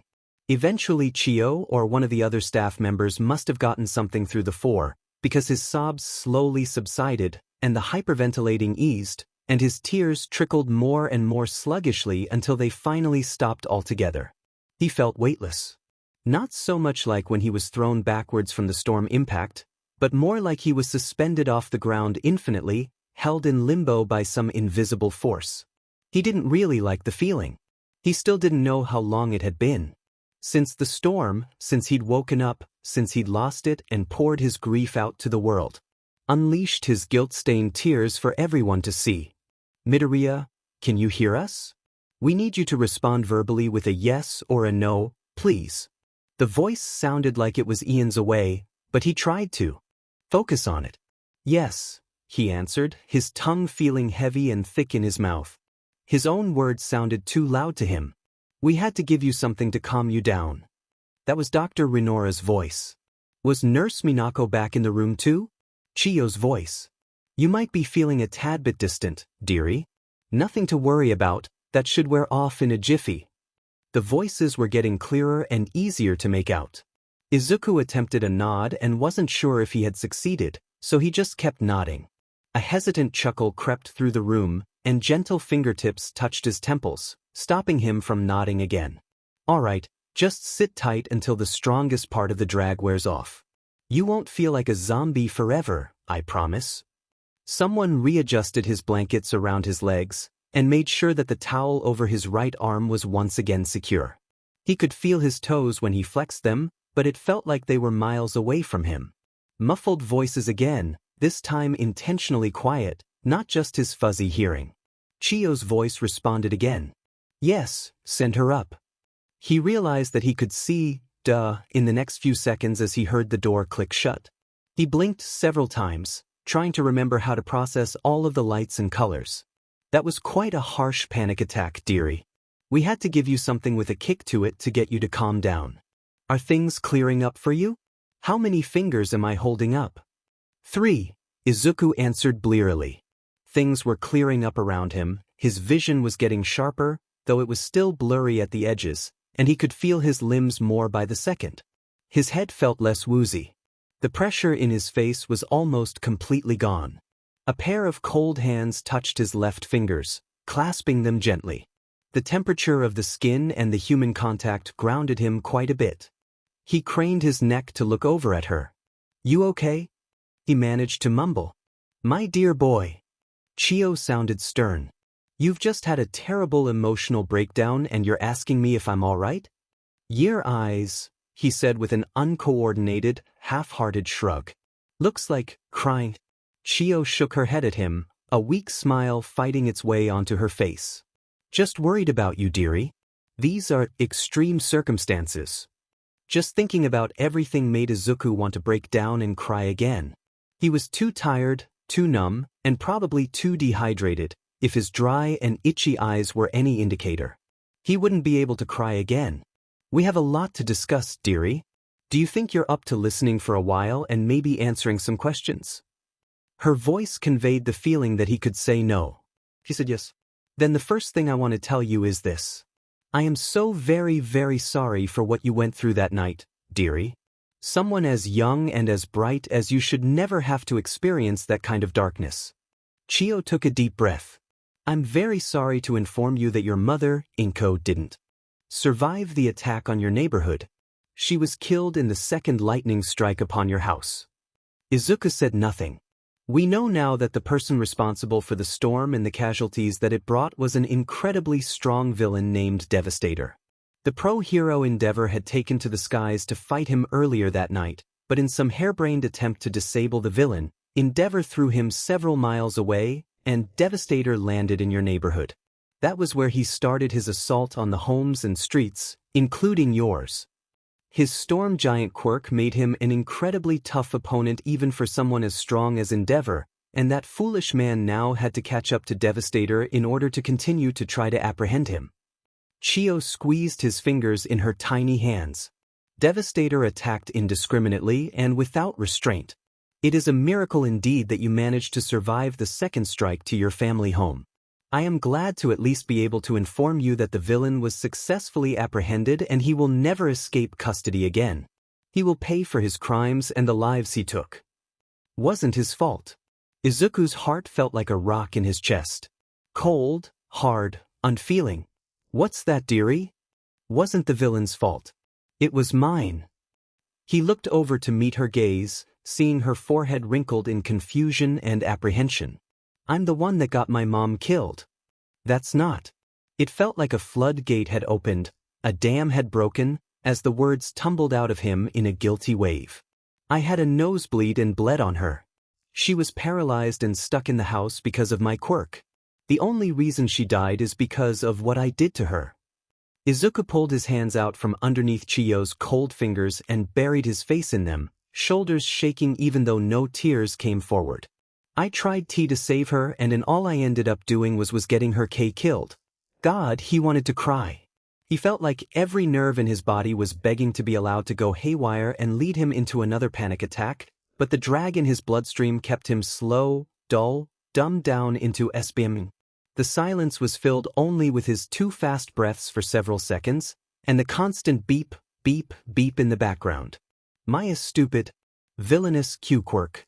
His hands dropped to the sheets and fisted into them. Izuku Midoriya, you do not have a villainous quirk. You and I both know that there's no such thing as inherently good or evil gifts. Your mother was incredibly proud of your realization of that fact, and she told me so herself. Chiyo's stern voice left no room for argument. At least, not verbal ones. She would never have condoned this kind of mentality or self-blaming. Inko made her choices and stood by them, and she was proud of the things that you came to realize about yourself and the world around you. The old woman's tone softened as she continued. The last thing that Inko Midoriya would have ever wanted was to become a barricade to your future or your health. Don't force her to become something she isn't. Indignation swelled inside of Izuku. This woman had barely known his mother. She hadn't been there. But my quirk, my blood. Accidents happen. All the time, in fact. And not just little ones. Something haunted Chiyo's eyes as she met his angry glare head-on. I've been a practicing medical professional for decades, young man. Do you really think that I've never told myself that it was my fault? I've had patients die on my operating table underneath my own two hands. I've had to learn to forgive myself for accidents, for feeling inadequate, for believing that I wasn't good enough. I've grown and moved past those feelings, even if they still follow me. Her eyes were glistening with tears as she looked deep into his face. I have my ghosts, Izuku Midoriya, and I have learned to love them and accept them. And I hope that someday, you will love and accept yours too. After that terrifying show of emotional competency from Chiyo, Izuku was pretty much at an impasse. So he'd changed the subject. He wanted to know his whole story, starting with her. And Chiyo had agreed to tell him. The whole story, starting with her. It was a very long, very detailed conversation, and Izuku drank in every word like he was dying of thirst. Not even the drag in his system could tame his curiosity, even if he was more laid back than he would normally be when learning his entire family's backstory. Chiyo really did start at the beginning. She explained that both of her parents, that'll be your great-gran and pops, dearie, had been doctors like her, working together as a quirk-wielding duo to save lives in the rapidly growing quirk-based society. Her mother had a contact-based healing quirk, and her father had a contact-based biological energy manipulation quirk. She explained how they had met on a bridge, which sounded romantic to Izuku until she added that there had been a huge accident and they were both acting as first responders. They had both run to help the same person, Chiyo had explained, a somewhat dreamy look in her eyes. Of course, they could have split up there and then and helped separate people, but something just clicked. The two doctors had shared the details of their quirks and agreed that they could help people faster if they worked together. They came up with a system that allowed them to save lives with incredible speed and success. They worked completely in sync for hours, bringing healing and relief to dozens of people on that bridge accident. There was definite pride in Chiyo's voice as she continued to describe the heroic actions of her parents. Working together, the two doctors perfected their technique. Chiyo's mother could heal extreme and even near-fatal injuries, but her power could easily exhaust an injured person's body to the point of death. Chiyo's father had the power to control how much energy a person could expend as long as he was touching them, and could thus control the extent of the healing, preventing it from going overboard. She would heal, he would maintain life. From that day forward, the pair saved countless lives together, working as a team and working closely with many rising heroes of the growing superpowered society, both healing said heroes and helping with their cause.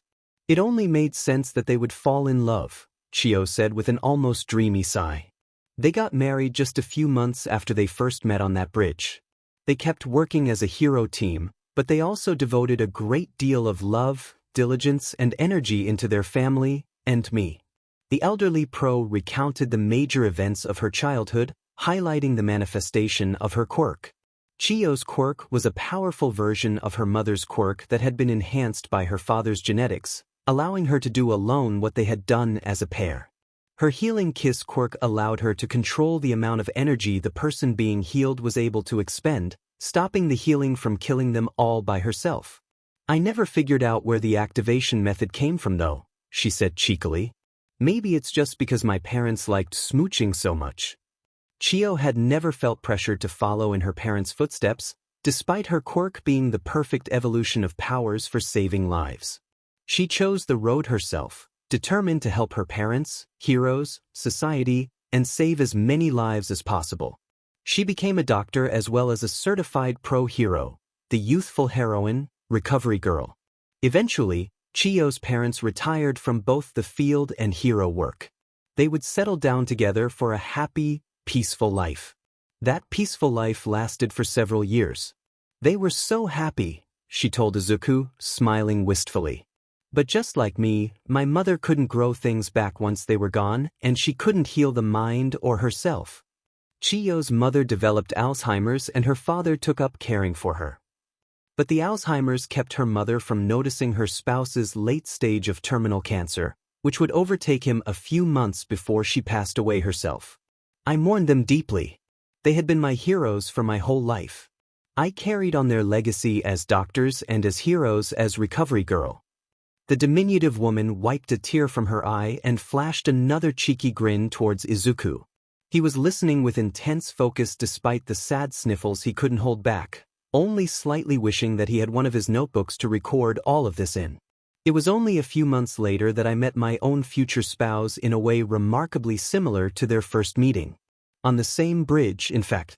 Thankfully without the huge accident this time.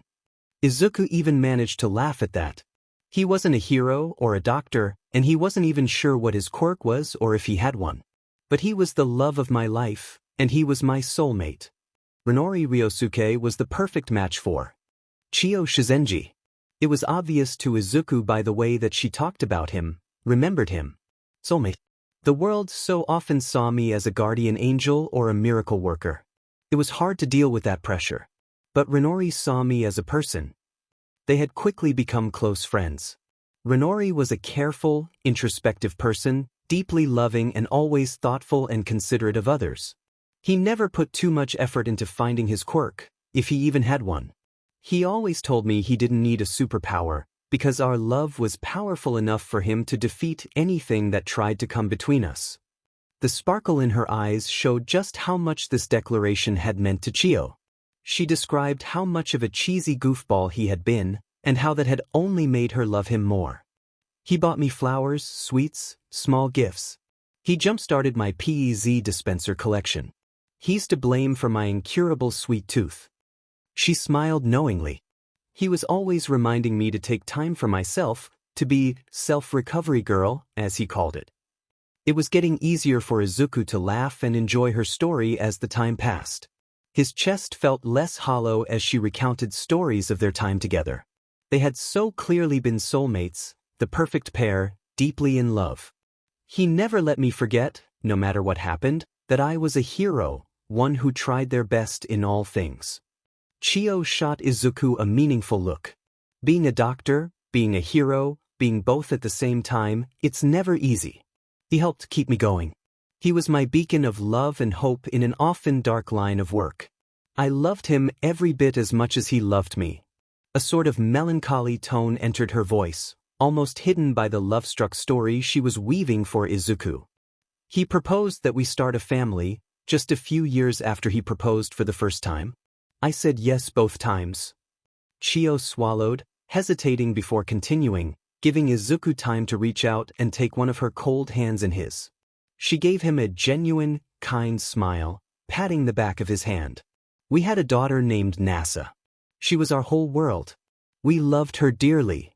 Izuku had started to notice a pattern in the stories that Chiyo was telling. Why are all of them past tense? It's like Chiyo's the only one. The back of his neck prickled with something a bit like dread, but he pushed it aside. Nasa, he said quietly, trying out the name. For letters, just like Inko. Nasa Shizenji. Chiyo nodded. Even from a young age, our little girl showed an immense capacity for love, tenderness, and caring towards others. She had good examples, Izuku said hesitantly, giving Chiyo a weak smile.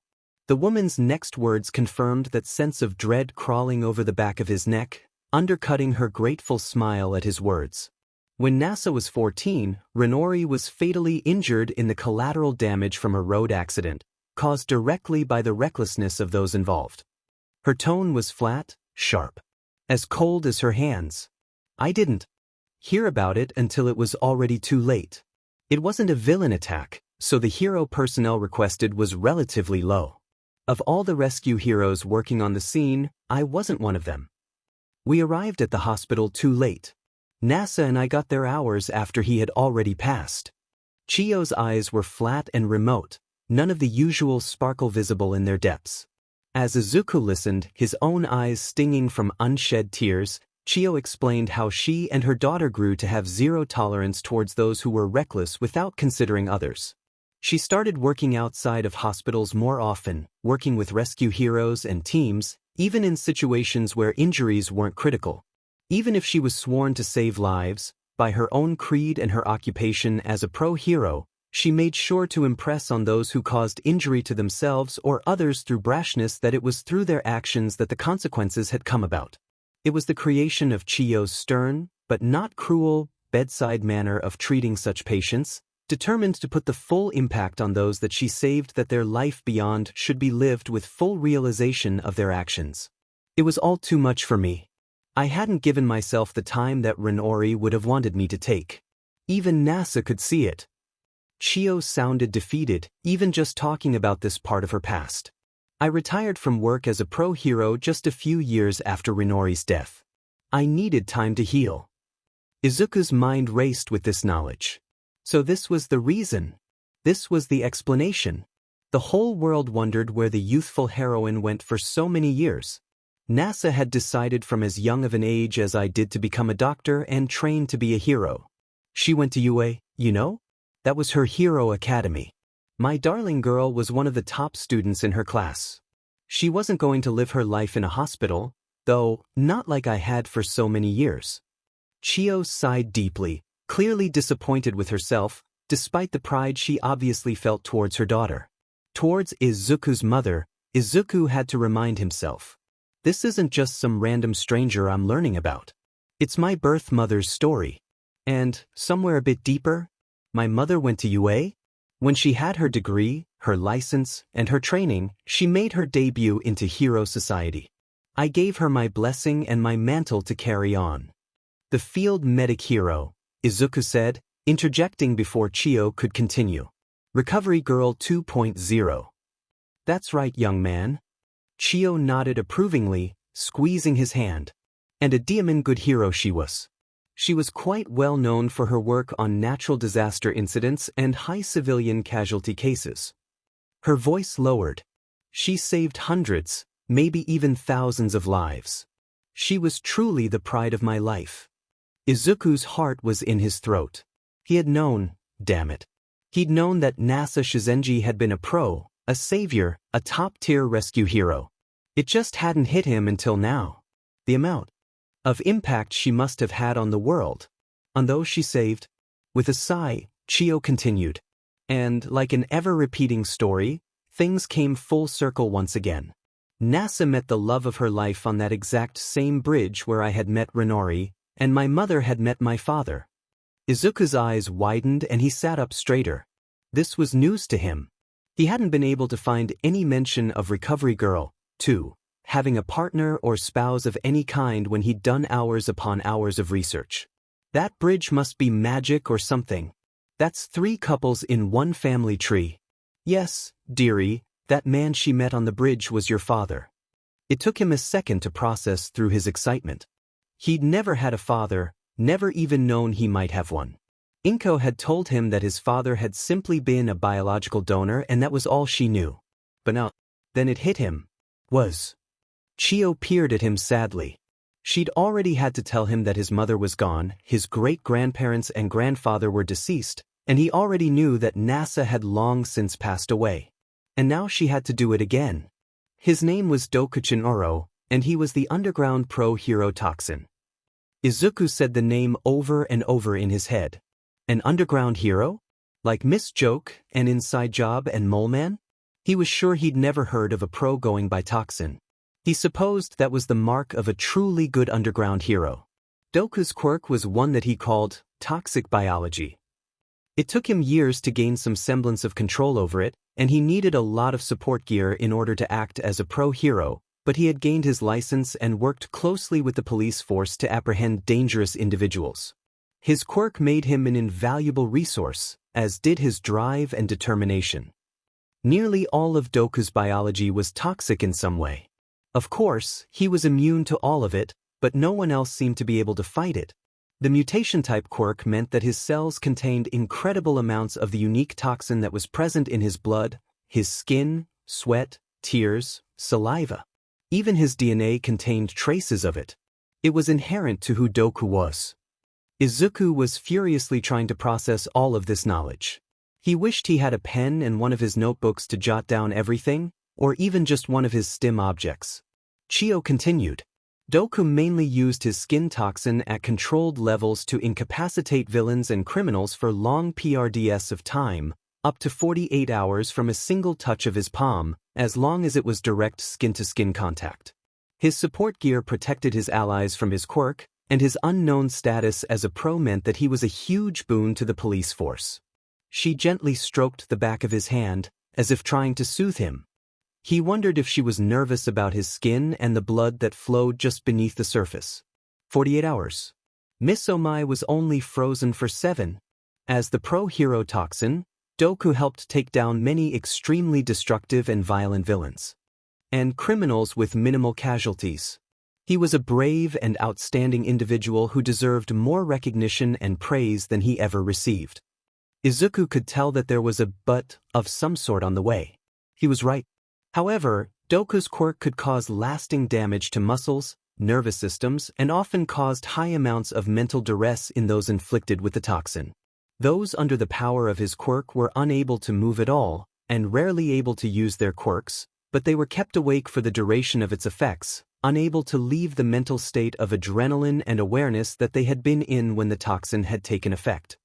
This led many of the villains and criminals who were apprehended by toxin to require extensive physical and mental therapy afterwards to recover, if they even got that far. Doku only ever used his contact-based toxin, his skin, and never utilized the other options. Izuku thought as Chiyo talked, and it was as if she had heard his words out loud. Doku was deeply troubled by and fearful of the impacts and effects of his quirk. My daughter was often the one tasked with helping in the recovery process, and he confided in her his doubt of his own morals related to his work in the field. A hint of hopefulness entered back into Chiyo's voice. However, my daughter found Doku's extreme awareness of his effect on others and his priorities of control and avoiding recklessness to be incredibly admirable. Though he was very reluctant to grow close to a person whom he might hurt, Deku proposed to Nasa after months of deepening their relationship. Their understanding of each other was unmatched. Izuku felt a small smile break out across his lips in spite of himself. Chio really did have a knack for nailing the romantic bits. She shook her head, her gray bun wobbling atop her head as she did so. Things were rough, as they usually are for pros with partners, in or out of the field. Deku continued to wrestle with his morals and even started to grieve for those who had been permanently altered by his quirk, believing his actions to have been ignorant and evil if they had caused such suffering. His heart sank. The prickle on his neck was back. He fought the urge to pick at his nails or tug on his hair or scratch at pro-hero recovery girl's hand. God, I would die of embarrassment, he thought inwardly, and picked at a stray thread in the sheets instead. This internal struggle caused many mental issues for Deku, and it was made quite worse by the fact that he knew Nasa wanted to have children and raise a family. She wanted that with him. Chio let out a soft sound. I think that's what broke him the most. He knew how much she loved him. It's almost like a romantic tragedy, the way she tells it. Izuku found another stray thread to fidget with, having uprooted the previous one. He agreed to try. But, well, as you might have already realized, there were some roadblocks for the usual way that people make babies. She smirked a little at Izuku's wrinkled nose. Nasa was asexual anyways, that sort of thing never appealed to her. You've learned about sexuality in school by now, right dearie?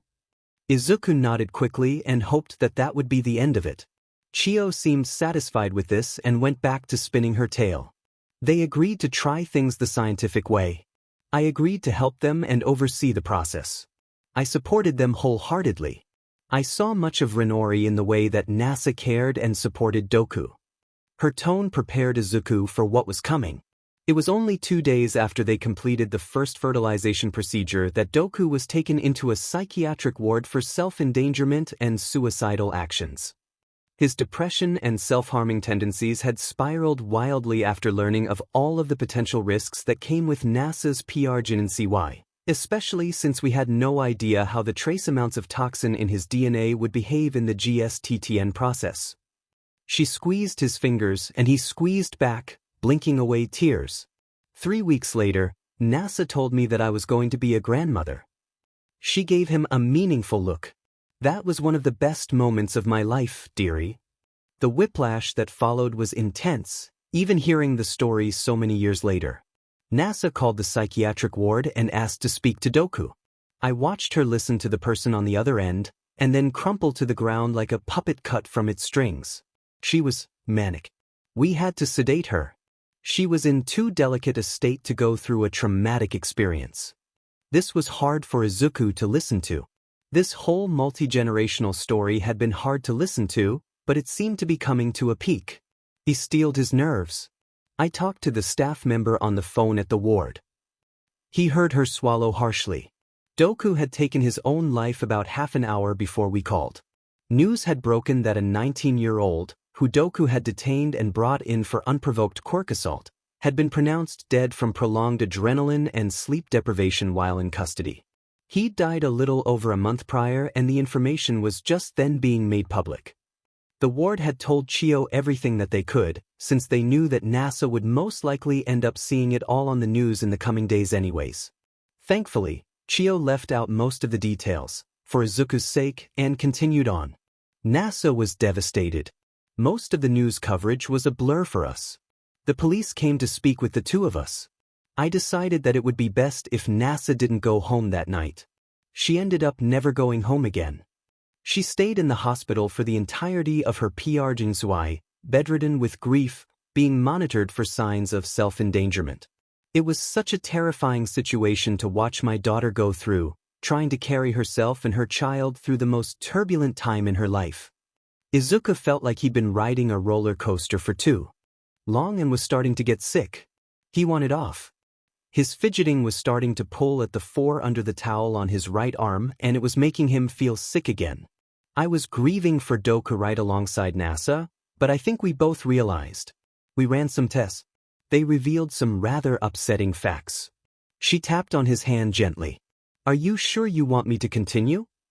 He'd told her before she began that he wanted to hear the entire story. past to present, start to finish, everything he'd never had the chance to know before today. He had reassured her that he was fine to hear it. He shook his head to tell her that she shouldn't stop, then quickly nodded to tell her to keep going, then, seeing her confused expression, gave her the verbal confirmation she needed. "You can't stop now," he told her, his voice very small and quiet. She nodded gently and resumed her story. NASA was pregnant with a boy. Her child was growing steadily and was on the road to being born a wonderful, healthy child, already 6 months into his development. She squeezed his fingers and he squeezed back. NASA was dying. Her health was declining far too fast for it to only be a mental toll. Doku's genetic material, flowing inside of her and her baby boy, still contained toxins from his quirk, and while they weren't affecting her growing child, they were slowly killing her. Izuku blinked back tears and saw that Recovery Girl was doing the same. How has she lived with all of this for so long?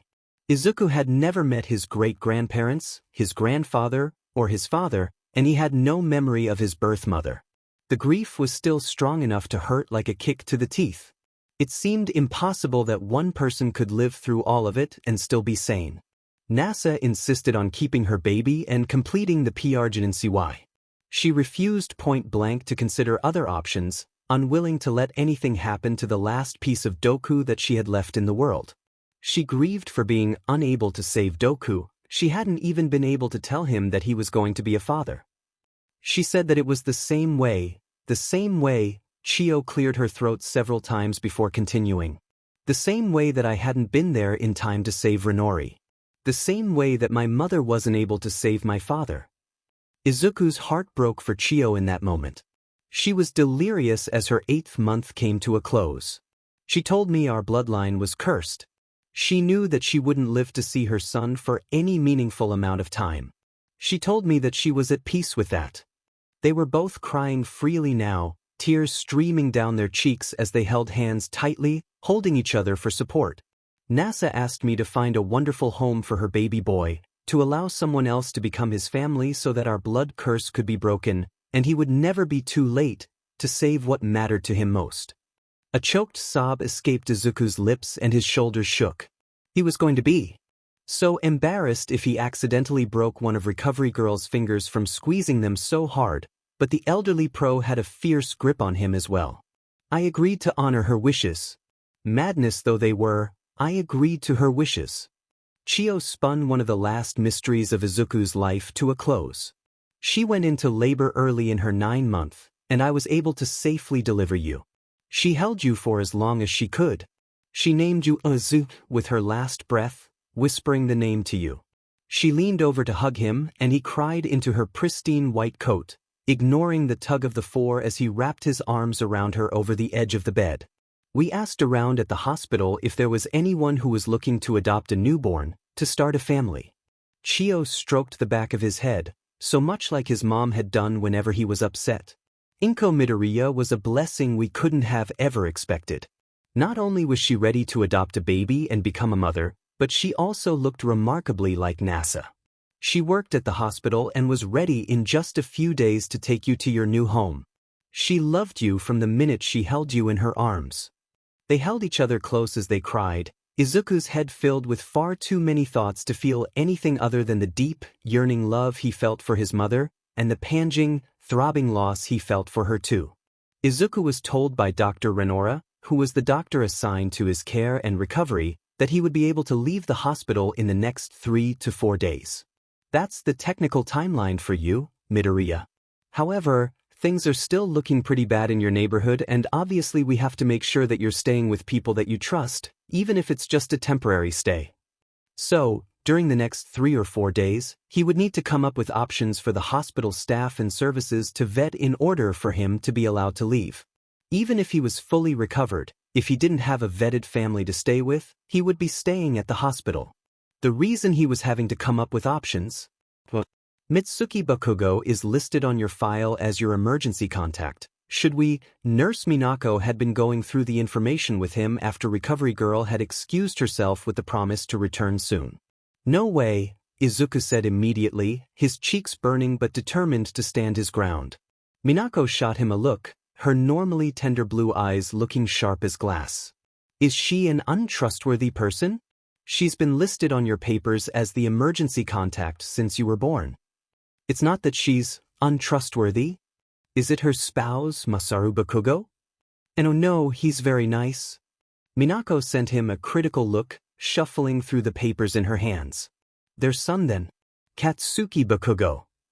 After a few seconds passed without hearing a reply, she looked up from the paperwork. Midoriya, are you all right?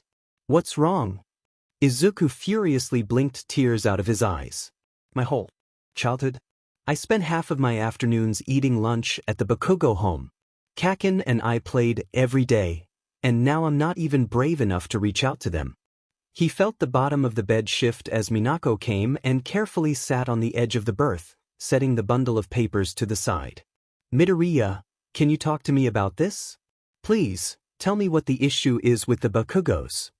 He shook his head a few times to try to compose himself, clenching his hands together under the covers.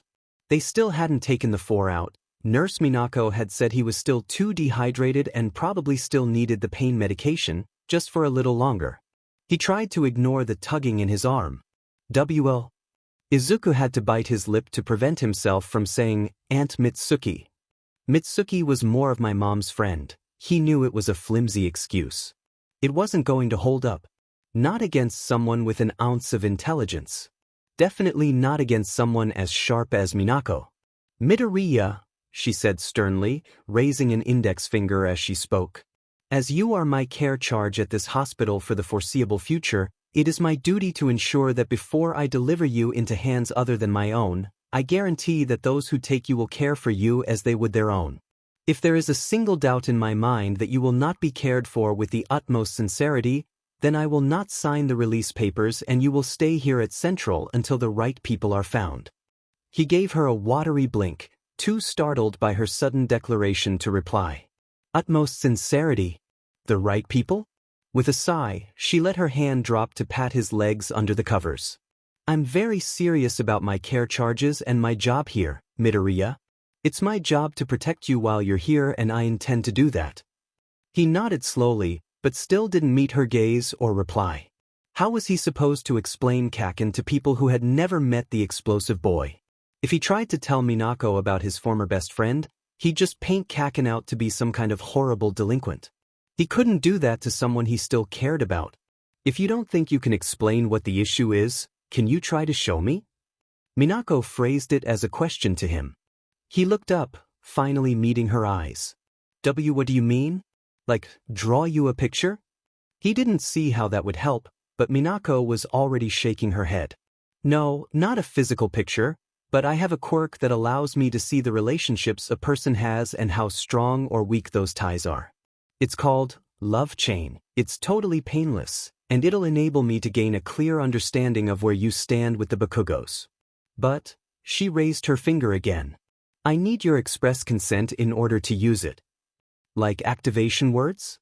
That's such a unique mechanism to trigger a quirk, Izuku mumbled, his bright eyes now shining with curiosity, most of their wetness having dried away as he listened to the nurse explain her quirk. Enraptured with discovering new powers as usual, he was immediately down to try this way, just to see how another person's quirk worked. Minako laughed shortly. No, not like activation words. Like ethical practices. I'm not going to use my quirk on someone who doesn't want me to. If you say no, then I won't ask about it again, and we can find another way to get you a legal guardian. He supposed that Minako was right about the ethical bit. He'd read a lot about hero ethics online, but there was always a bunch of conflicting opinions and information, and it all got confusing very quickly. Izuku weighed the options in his head for a moment before speaking. I want to try it your way. Nurse Minako had paged for Dr. Renora, asking him to swing by Izuku's room before they did anything further. He had arrived a few minutes later, looking slightly concerned, but had asked Izuku how he was feeling and told him that he could probably have his 4 taken out in the next few hours. Now, Nurse Minako, you're sure about this? The blonde woman had explained the situation to her superior minutes earlier, and the doctor's brows were now furrowed. Midoriya says he wants to try it. She gestured to him and he nodded. I gave her my express consent, he explained, putting the same emphasis on the words as Minako had done. He felt slightly nervous about what she would see, but it sounded like this would be way easier than trying to share the whole Kaken backstory out loud. Well, Dr. Rinora's brows smoothed and his face crinkled into a smile. If that's the case, then you have my full approval to proceed, and I'll act as overseer for you. He pulled the chair over and took a seat, readying a pen over his notepad. Shall we? Minako gave him a nod and then fixed her piercing blue eyes on Izuku's. You'll want to take my hand and hold on tight, but you can let go at any time if you need to. Don't feel like you have to go through with this. Contact-based quirk? Then? Izuku nodded his understanding and she offered her hand to him from where she sat on the bed. He smiled thankfully when he realized she was offering her left hand so that he didn't have to move the arm with the 4 taped to it. He carefully grasped her fingers, and they quickly rose in temperature, becoming pleasantly warm as a golden glow encircled their clasped hands. As he watched, something like golden chains looped over and around their wrists, binding them together. The links were shaped like hearts, and though Izuku couldn't feel the chains themselves, his skin where they appeared to touch felt warm. Close your eyes if you want to see for yourself, Minako murmured to him, and he obeyed, sliding his eyes shut. It was like he was sitting in Minako's place, staring at himself in the hospital bed, a radiant green glow surrounding his whole body. Stretching out from him were hundreds of strands of light, some wispy, some thick and sturdy, some frayed like rope. Think about the Bakugos. Focus on the memories you have with them, Minako instructed.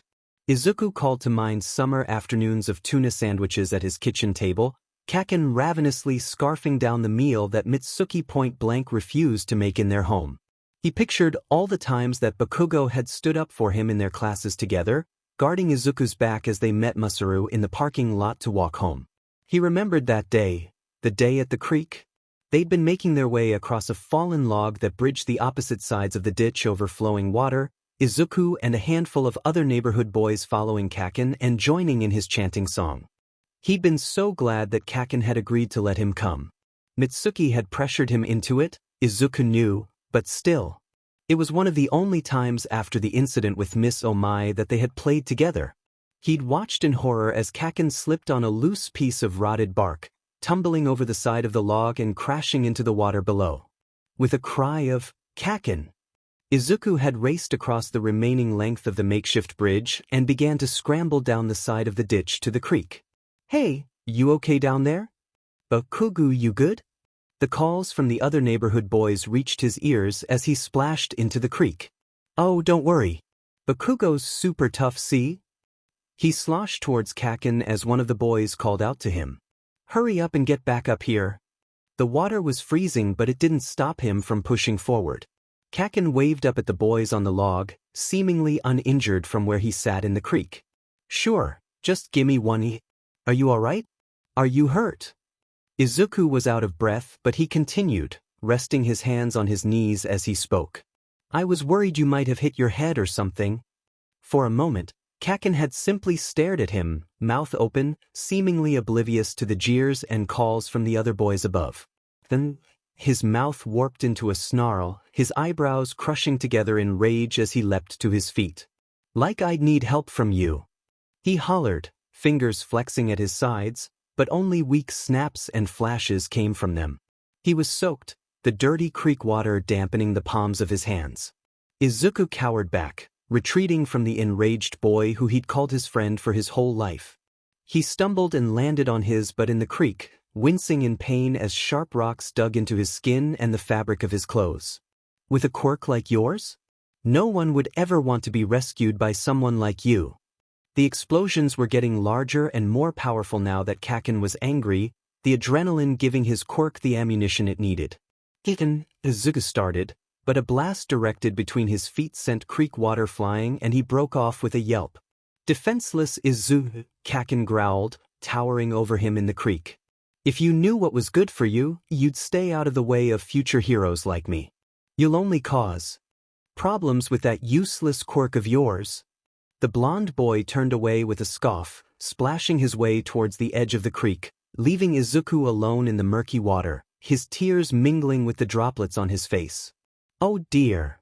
Minako said quietly as a thread of light circled by two thinner strands grew brighter and brighter, highlighting how frayed and bedraggled they looked. It looked like the worst split end on a piece of hair that Izuku had ever seen.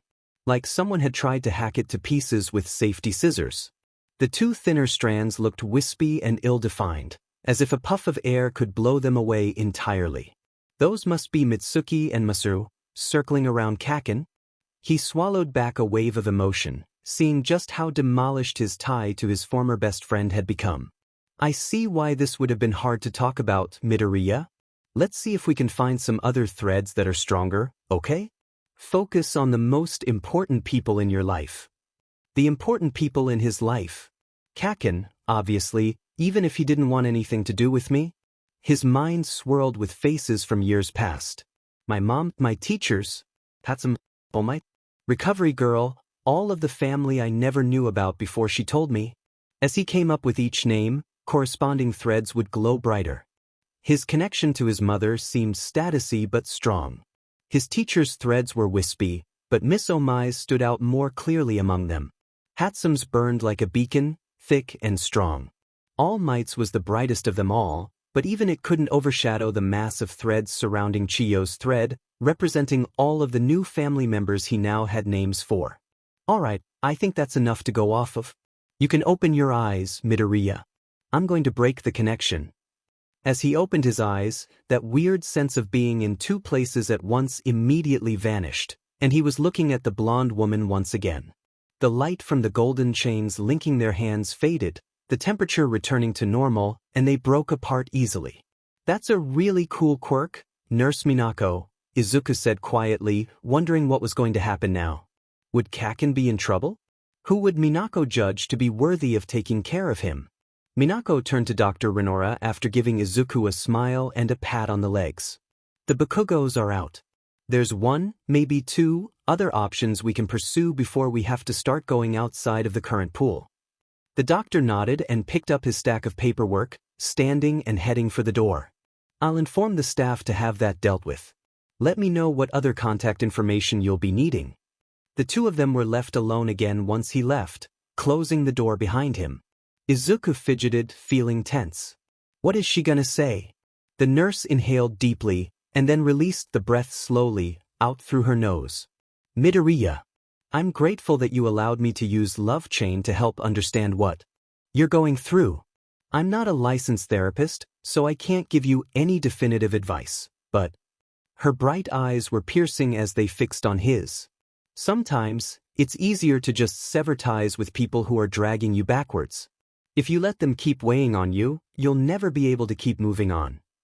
She reached forward and clasped his hands in hers, her hands warm even without her quirk active. Sometimes, it's best to keep moving on, even when others won't.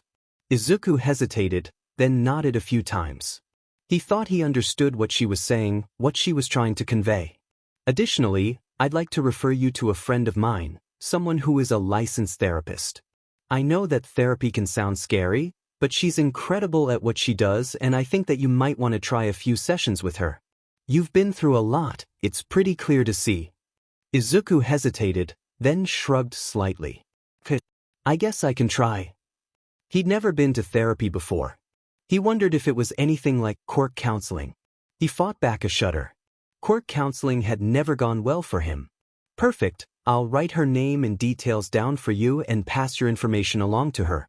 Should you decide to contact her, she'll know that I referred you. She gave his hands one last squeeze before leaning back and pulling a notepad of her own out of a pocket, drawing a pen from another. Well, what is a good way to contact that friend of yours? I got a pretty strong feeling for her. If I'm not mistaken, it's Hatsume-chan? Izuku's heart sank.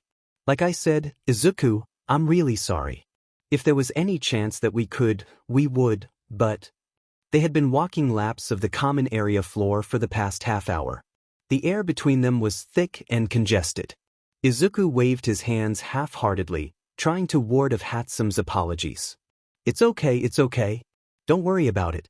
The staff will figure something out soon. She paused in her stride, forcing Izuku to turn and stop so that he didn't leave her behind.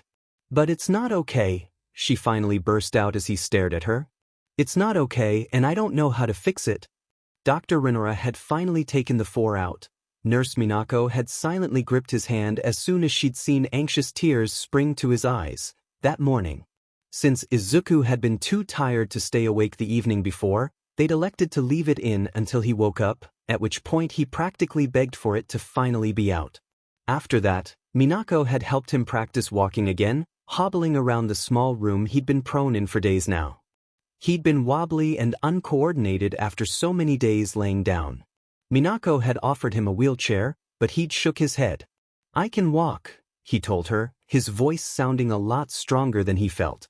The nurse had allowed it, and accompanied him to the cafeteria to get him some real food for breakfast. While they'd eaten, she'd explained that the staff had reached out to Hatsume's family and that they would be arriving in a few hours to discuss possibilities. Izuku had silently shoveled porridge into his mouth and ignored the shriveled feeling in his heart. He'd already known what the outcome would be. "Midoriya, can I ask a question?" Minako was turning her orange over and over in her hands, peeling the rind away. His mouth had been too full at that moment to respond out loud, so he nodded to her and tried to swallow. "I can't help but notice that you call Hatsume a Hatsume," Minako said curiously. "Yet when I spoke to the family over the phone, your Hatsume-chan called you Izuku." She popped a piece of orange into her mouth and chewed thoughtfully, still waiting for him to finish his mouthful of porridge. "It just seems odd for her to be so informal while you're keeping things more formal." "It's not like that," Izuku finally managed, but had to pause to take a sip of his orange juice before continuing. His face was burning from the "your Hatsume-chan" comment. "Oh, is it a romantic reason?" Minako was obviously teasing, but Izuku spluttered anyways. She passed him a napkin with a cheeky grin. "It's actually, I guess you'd call it a professional reason?" He finally managed after dabbing the spilled orange juice up. "There's nothing romantic between myself and Hatsume-chan anyways." He met Minako's dancing blue eyes. "See, I call her Hatsume because she wants to be a famous inventor someday. She says that the more often people hear her name now, the more famous she'll be in the future." He awkwardly scratched the back of his neck. "It makes a bit of sense, I guess, but she says it's all about subliminal messaging or something." His eyes hardened with determination. "But if it'll help Hatsume in the long run, then I won't hesitate to support her." "So, that's the reason." "Ah, that's very sweet. You're a great friend, Midoriya. I'm sure she'll be very appreciative when you're both older." Izuku spluttered again and Minako laughed aloud this time. "Not like that, silly goose. This means it's good that you have someone who's looking forward to the future." The nurse smiled softly at him. "People like that are really important." "You don't look too pleased to hear that they're coming," Minako had noted. Izuku shook his head, a bit sourly. "I'm very excited to see Hatsume and her family. I can't believe I didn't think about reaching out to them earlier. They live in the same neighborhood as me and the Bakugos." Minako had looked doubtful. After they had finished breakfast, Minako had taken him to the common area, brightly lit by the daylight streaming in from the wall-to-wall windows. Pairs of patients and their caretakers moved about the space, with a handful of individuals and groups present as well. A low buzz of conversation filled the air as they stepped off of the elevator. "This is the floor where most in-house patients spend their free time. There's a few computers towards the center and a small library area as well." Minako had smiled at him hesitantly, as if unsure if he wanted to hear the next bit. "This is where we'll have the Hatsumes meet with you and a few of us staff members, in one of those private rooms over there." She had pointed the rooms out to him and he had nodded his understanding, biting his lip. She'd agreed to give him a tour while they waited for the meeting time to arrive. The common area was nice. It seemed like everyone they passed was being well cared for. Izuku supposed that was to be expected. This was Central Hospital after all. The Hatsumes had been early, and as soon as Izuku had caught sight of that familiar, bouncy pink hair, he'd taken off like a bullet. He'd crashed into her arms, laughing tearfully as she'd lifted him up and swung him around in a bear hug, her usually clear eyes also misty with tears. "Hatsume," he had breathed as she gently set him down. "Izuku," she whispered back in the same tone, finally looking him in the eyes, ignoring the chuckles of her parents behind her and Minako behind him. Izuku, I'm so sorry. Hatsum, please, Izuku had started, but his friend interrupted him before he could continue. What kind of lousy friend am I if I can't even help you fix this, Izuku? I feel so DMN useless. I can't stand it. She had crossed her arms, probably fighting the urge to stim. Normally she would pull something out of her endless pockets and fidget with it, but when her emotions ran high like this, she avoided her usual trinkets. You're not a lousy friend, Hatsum. Izuku's voice sounded tired, even to him. He'd already reassured her several times in the past hour that he wasn't going to hold anything against her or her family. That's why we can't take the boy in, YC? Hatsum's father had drummed his fingers on the table between the two couches. My wife and I are only home together right now because of a fluke with our schedules. Normally, one or both of us would be away on business in America.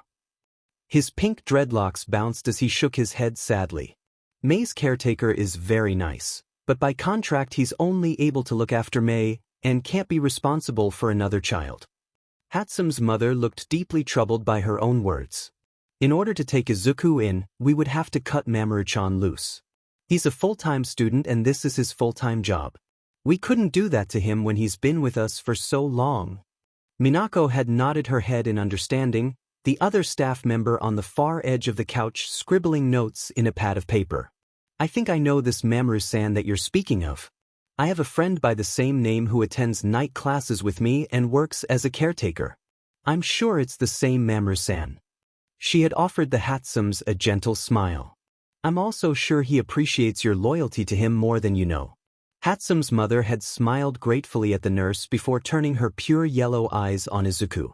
Izuku-kun, I'm so sorry. I know that this must be such a horrible time for you, but if it was even a little different, we would take you in a heartbeat. You've been an amazing friend to May for years and we wouldn't turn you away if there was any chance we could make it work. Izuku had averted his gaze. Hatsum's mom was very nice, but her eyes had always scared him a bit. Their pupilless depths were like twin suns boring into him. Hatsum's father chimed in again. We want to make sure that you end up with a family that has time to help you and love you. We often feel like we don't have enough time to spend with our own daughter, bless her heart. He had ruffled Hatsum's hair, identical to his, with his large hand. Of course, you'll always be welcome in our home. But we can't, in good conscience, sign adoption papers for a child we can't put our whole hearts into. Hatsum hadn't met Izuku's gaze the whole time the adults were talking. I just wish we could do more. The pink-haired girl burst out, throwing her arms wide. I would love you like a brother, Izuku. I already do. I know, Hatsum. Izuku was so tired of agreeing with everyone, of nodding and saying yes and reassuring everyone that he was fine. I knew it wasn't going to work out anyways. I'm not angry. He saw Hatsum's lip tremble for a second before she could stop the traitorous movement. All of the energy seemed to go out of her at that moment. With a quiet exhale, she crumpled into the nearest chair on their path and put her head in her hands. With a sigh, Izuku sat down next to her. He loved Hatsum like a sister. She had been his best friend for so many years now, and he knew that he would have to be patient. Hatsum didn't do well in situations she couldn't control. If she couldn't take something apart to learn how it worked or bang it with a wrench a few times, it became very frustrating for her. If she couldn't figure out why something wasn't working right, she would get upset. Izuku could understand those emotions. He got easily frustrated too. He was just better at keeping a lid on it, from years of hiding in the back of classrooms and staying silent through torment. Hatsum, he said, preparing to reassure her again, but she broke him off. Your mom's gone, Izuku. Your dad was never in the picture. Bakugo is an abusive JRK, and my family is too dysfunctional to be able to give you a home. Her fingernails dug into the sides of her face as she spoke. I'm not even able to help my best friend, she said with a hiccup. Your dad was never in the picture? Several thoughts started swirling together in Izuku's head as he stared at the trembling figure next to him. Of course, Hatsum meant Inko's ex-husband, but Hatsum, I didn't want to take a walk with you so that we could mope the whole time. His voice was firm and a bit too harsh. He winced and tried again. I wanted to take a walk with you so that I could tell you about everything that I found out. As soon as she lifted her head and made eye contact with him, curiosity written over the anguish on her face, he started to panic internally. Oh crap, oh crap, oh crap. The last time he'd told someone, the last person, Kaken had started hating him after that day. When he'd found out Izuku had been keeping secrets, everything between them had crumbled. That's not going to happen with her. A stronger voice spoke up from somewhere deep inside of him. She already knows the worst parts of you. She didn't care and she won't hate you. Izuku had driven Kaken away from him with all of his lies and half-truths. He didn't have any of those with Hatsum. It wouldn't be the same. She wouldn't hate him. You know how I have a quirk that's a lot like Recovery Girl's? He whispered to Hatsum in a hushed voice. Her eyes glinted with curiosity as her sadness faded away. She nodded. Well, Izuku told her quietly, echoing the same words that his mother had told him years ago. That's because I have the same quirk as Recovery Girl. The news had gone down pretty well with his best friend. Izuku had been glad that she didn't freak out or call him a liar or anything like that. She'd listened raptly as he'd explained his mom adopting him, his meeting with Recovery Girl, and a brief, undetailed version of the events that she had shared with him yesterday. She wasn't even upset at him for keeping his adopted status a secret. That's family stuff, she had said with a wave of her hand, as if that dismissed the entire notion of it being a secret from his best friend. He supposed, in a way, that it did. Hatsum had had to leave with her family soon after Izuku had finished telling her the watered-down version of his heritage.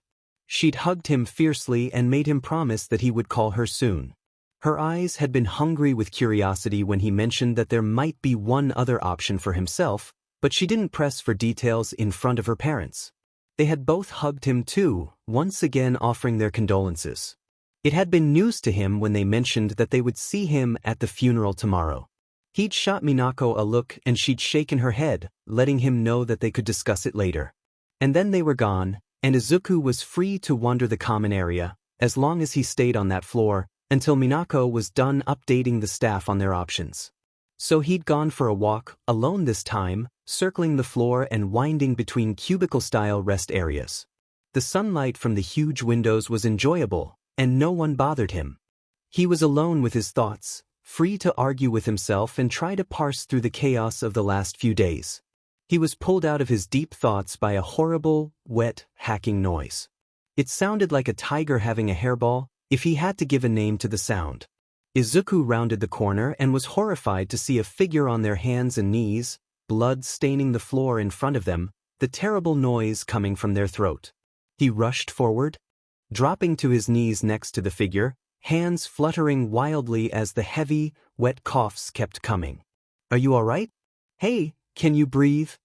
He tried to ask through the coughs, unsure if the figure would even be able to hear him. He was too hesitant to touch them. After a few more seconds, the wheezing subsided, and the figure cleared their throats several times, shaking their head weakly. Long, bedraggled strands of yellow-blonde hair flopped around either side of their face, shielding it from view. Are you all right? Izuku asked again, wondering if he should have yelled for help or tried to find a staff member instead of just watching the person hack their lungs up. Thing. The voice was excessively deep, cracking and hoarse from the coughing fit. Can I help you stand? Do you want me to run for help? He quickly scrambled to his feet, offering a shaking hand to the figure. Heathy in a breath when an enormous, spindle-fingered hand rested gently on his as the figure rose from the floor. The man for Izuku could now see that he was indeed a man was ridiculously tall.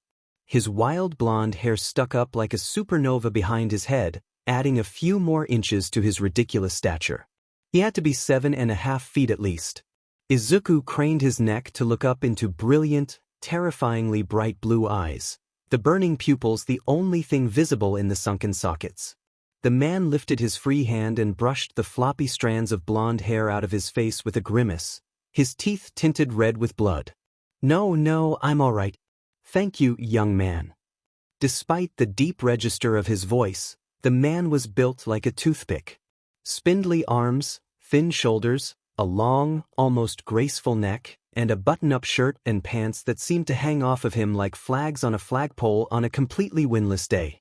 He looked a bit like a skeleton, Izuku thought, and then mentally punched himself. He's sick, you moron, don't be rude. Are you sure you're okay? You looked like you were really ill there for a second. The man gave him a weak smile, patting Izuku's hand with his enormous one. Izuku could swear the calluses on the palm were an inch thick. They felt like sandpaper.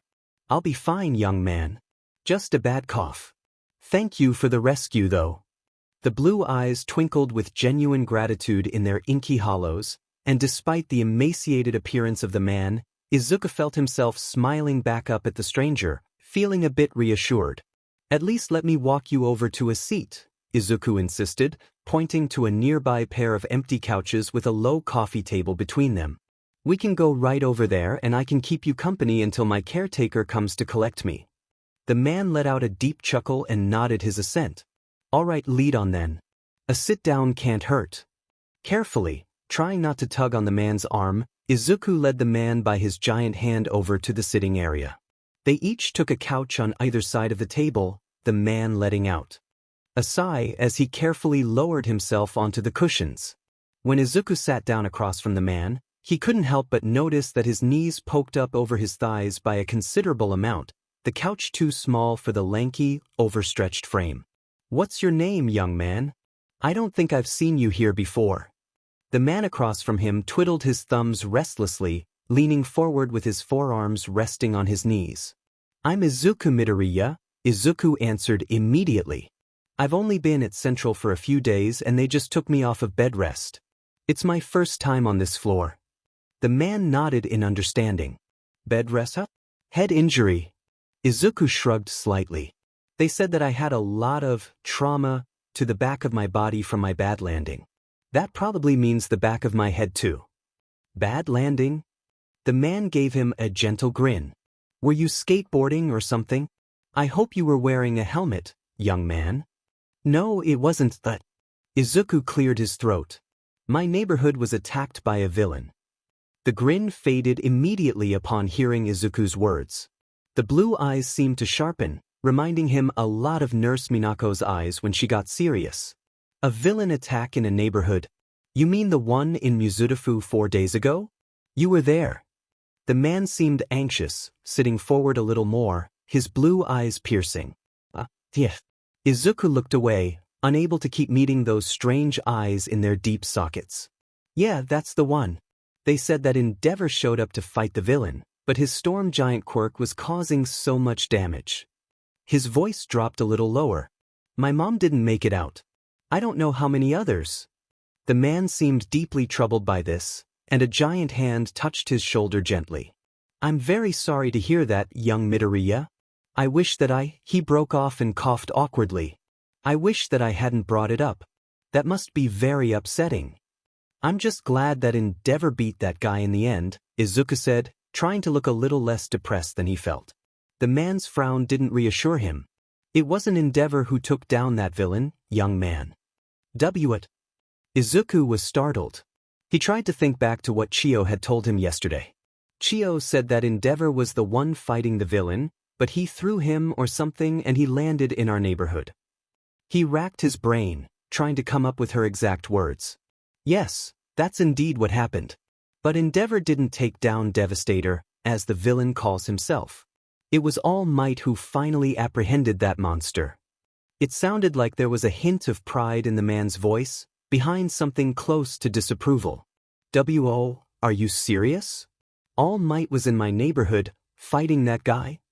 Izuku resisted the urge to leap to his feet and start pacing.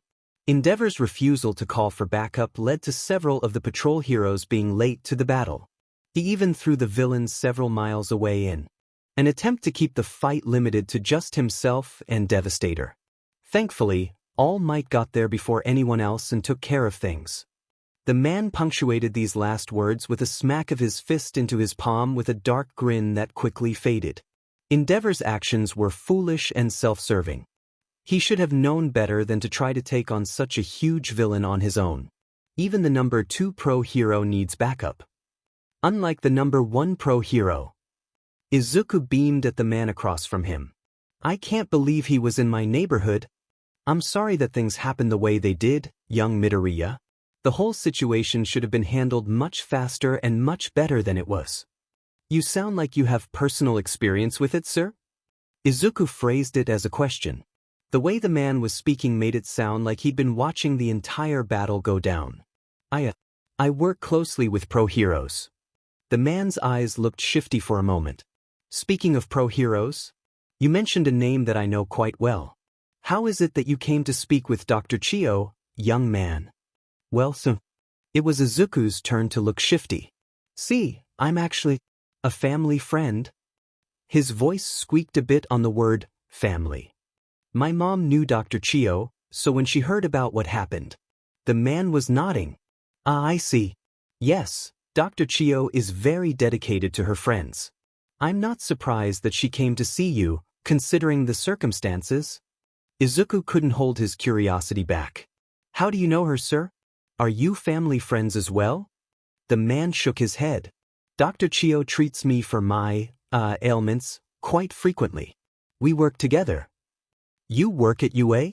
Izuku clapped his hands over his mouth at once, his cheeks burning with embarrassment from how loud he had been, but his eyes were bright and full of excitement. Hush, hush, keep your voice down. The man waved a huge hand in a lower the volume gesture. Yes, I guess you could say that I work at UA. That's so cool, Izuku whispered, lowering his hands to reveal an enormous grin. I've never seen you in the faculty appearances before. What's your name? I am. The man before him seemed to swell for a second, almost as though pride was inflating him like a balloon, before the air went out of him again, leaving him as a thin, sickly figure again. I'm Toshinori Yagi. Yagi-sensei, then? Izuku stuck out his hand with a huge grin. As the man shook it in his much larger grip, Izuku stared into those burning blue eyes. I want to go to UA and be a hero just like All Might. The ceremony was nice. It was simple, quiet, and so clearly filled with love that Izuku's heart had ached when he walked into the small venue and looked around for the first time. White lilies had been his mother's favorite flower, and the air was tinged with the scent of them from the vases and tasteful decorations. The gentle green and white palette was similar to their home's interior back in Mizudafu. His mother's friends from Central had apparently organized everything. They had even played one of Inko's favorite songs during the service, one of the few that she could play on the piano from memory. Hasjum's family had been there, and so had the Bakugos, the three sitting in rows opposite each other. Mitsuki had been crying silently. Hatsum was also teary-eyed. Izuku avoided making eye contact with Kaken. A few dozen other people were in attendance, some venue staff and some central staff. He wondered how many of them had actually known his mother, how they remembered her from the pictures that sat on the tables scattered around the room. The whole thing had mostly been a blur for him. It had taken a while for it to sink in that she was really gone. It had really hit him when he'd been informed that the coffin would be closed with no viewing PRD for the family. He knew that a closed coffin usually meant that the deceased was too badly injured to be shown to their relatives. He tried to keep his imagination from terrorizing him, but it was hard. The horrified expression on her face would be the last glimpse he'd seen of her. It was going to stay that way, no peaceful smile sewn into her lips with her eyes closed in a velvet interior, no tasteful makeup covering imperfections on a cold body in the coffin. Nothing except that last image he had of her in the house, frozen on the stairs. He tried to focus on Mitsuki's short speech, but it was too difficult to turn the droning buzz of her voice into words. He stared at his hands through most of the formalities, not looking at either of the women at his sides. Minako had come as his temporary guardian outside of Central Hospital. She had looked nice in her black dress, her red hair bow replaced with a somber black one. It was strange seeing her in something other than her white scrubs and coat. He was grateful that she had come. She hadn't tried to force him to make conversation or interact more than forcing out a few thank yous to attendees who gave him their condolences. She'd been mostly quiet throughout the day's proceedings. With Minako on his right, the space next to him on his left was occupied by Chio. She was also in black, just as strange a sight as Minako's wardrobe change. She'd been similarly quiet throughout the ceremony. The three of them had ridden together in a hospital-owned car, driven by a man who Izuku hadn't learned the name of. He was sitting to Chio's left, and Izuku kept forgetting to ask his name. It didn't really matter. The man was just as silent as his 3 passengers during the ride and the service. Despite all of the love apparent in the setup and execution of the funeral service, Izuku wanted it to be over. He'd been resisting the urge to fidget through the whole thing. He didn't want the pitying glances that were thrown his way and aimed at him every few seconds. He didn't want the attention he was drawing in his somber black suit that Chiyo had handed him that morning. His fingers itched to fumble with the end of the tie that Minako had knotted for him. He'd been alternating having his hands clasped together in front of him to having them wedged under his knees to prevent fidgeting. As one of his mother's co-workers from the hospital stood up and walked towards the lectern, he sighed in a breath. God, he just wanted this to be over. They had been ushered into a small, private area to eat the venue's prepared meal. Izuku didn't even register what it was, just chewed methodically and stared at the plate slowly filling with crumbs. Minako had left after finishing her food quickly, murmuring something about a few friends she wanted to talk to, and closed the door behind her gently. It had been silent for a few minutes before Chiyo spoke. Izuku. He glanced up and waited for her to continue. I've heard from Minako that the 2 options for your relocation have both been discarded. The Bakugos and the Hatsums. He shrugged when she wouldn't continue. As you might have heard, the hospital's policy is that you won't be released from care until they find an appropriate long-term option for you. He shrugged again and finished the sandwich that he'd been methodically eating. I'd like to offer myself as a 3rd alternative. Izuku choked, crumbs spraying out of his mouth. He had to try several times to swallow the large bite of bread and meat in his mouth, eyes watering from the effort. He finally managed it. What do you mean? 3rd alternative. I mean, Chiyo said, brushing crumbs off of her lap with a reprimanding look, that I am offering myself as a long-term care provider to you. He stared at her, unblinking, trying to process what she was saying. I would adopt you, Izuku. Her voice held no hint of humor or hesitation. You would live with me as my grandson. Why hadn't he considered this before? Well, technically he had. Izuku had wondered if there was any chance that they would hand him over to Chiyo to look after, seeing as they were blood-related. He'd discarded that idea, seeing as he'd only ever met the woman a few times in living memory. They were family through blood only, and Minako had made it clear that she wanted a family that cared for Izuku to take him in. Not that Chiyo wouldn't care for him, he reasoned, his mind racing as he stared at the emerald eyes across from him. He'd already seen that the elderly pro was fond of him, and he knew how much she had loved NASA. Maybe, just maybe? You're so busy with everything, though, Izuku managed to say at last. Chiyo immediately shook her head. I'm long past my time to retire from at least one of my jobs, and it's not going to be hero work. UA High School needs me, but I would gladly step away from my work at the hospital in order to raise the son that NASA wanted the best for. Her eyes glinted as she spoke. I've been working my whole life to help everyone that I could, and no one would begrudge me taking what time I have left to raise my grandson. She was serious, Izuku realized. She was talking about leaving her job as a doctor in order to take care of him. He felt lightheaded. I couldn't ask you to do that, he managed, but she shook her head again. You're not asking me. I'm asking you. Is that what you want, Izuku? I'm not making the choice for you, I'm merely stating the facts. I would be happy to take you into my home and raise you to the best of my ability. I would be proud to have a part in your upbringing, a chance to be a part of your life. She reached across the table and took his hands in her small, freezing cold ones. I'm asking you for the opportunity to be the grandmother I never was. I already love you as my daughter's son. I will always love you as my grandchild. But the choice is yours and yours alone. If you would rather move on, I understand. It was Izuku's turn to shake his head. No, I don't want to, he stopped, skiing in a breath, squeezing her hands. I don't want to be a burden. Dearie, I can promise you now. You'll be no burden on these old bones. Something like hope was shining in her emerald eyes. Izuku hesitated.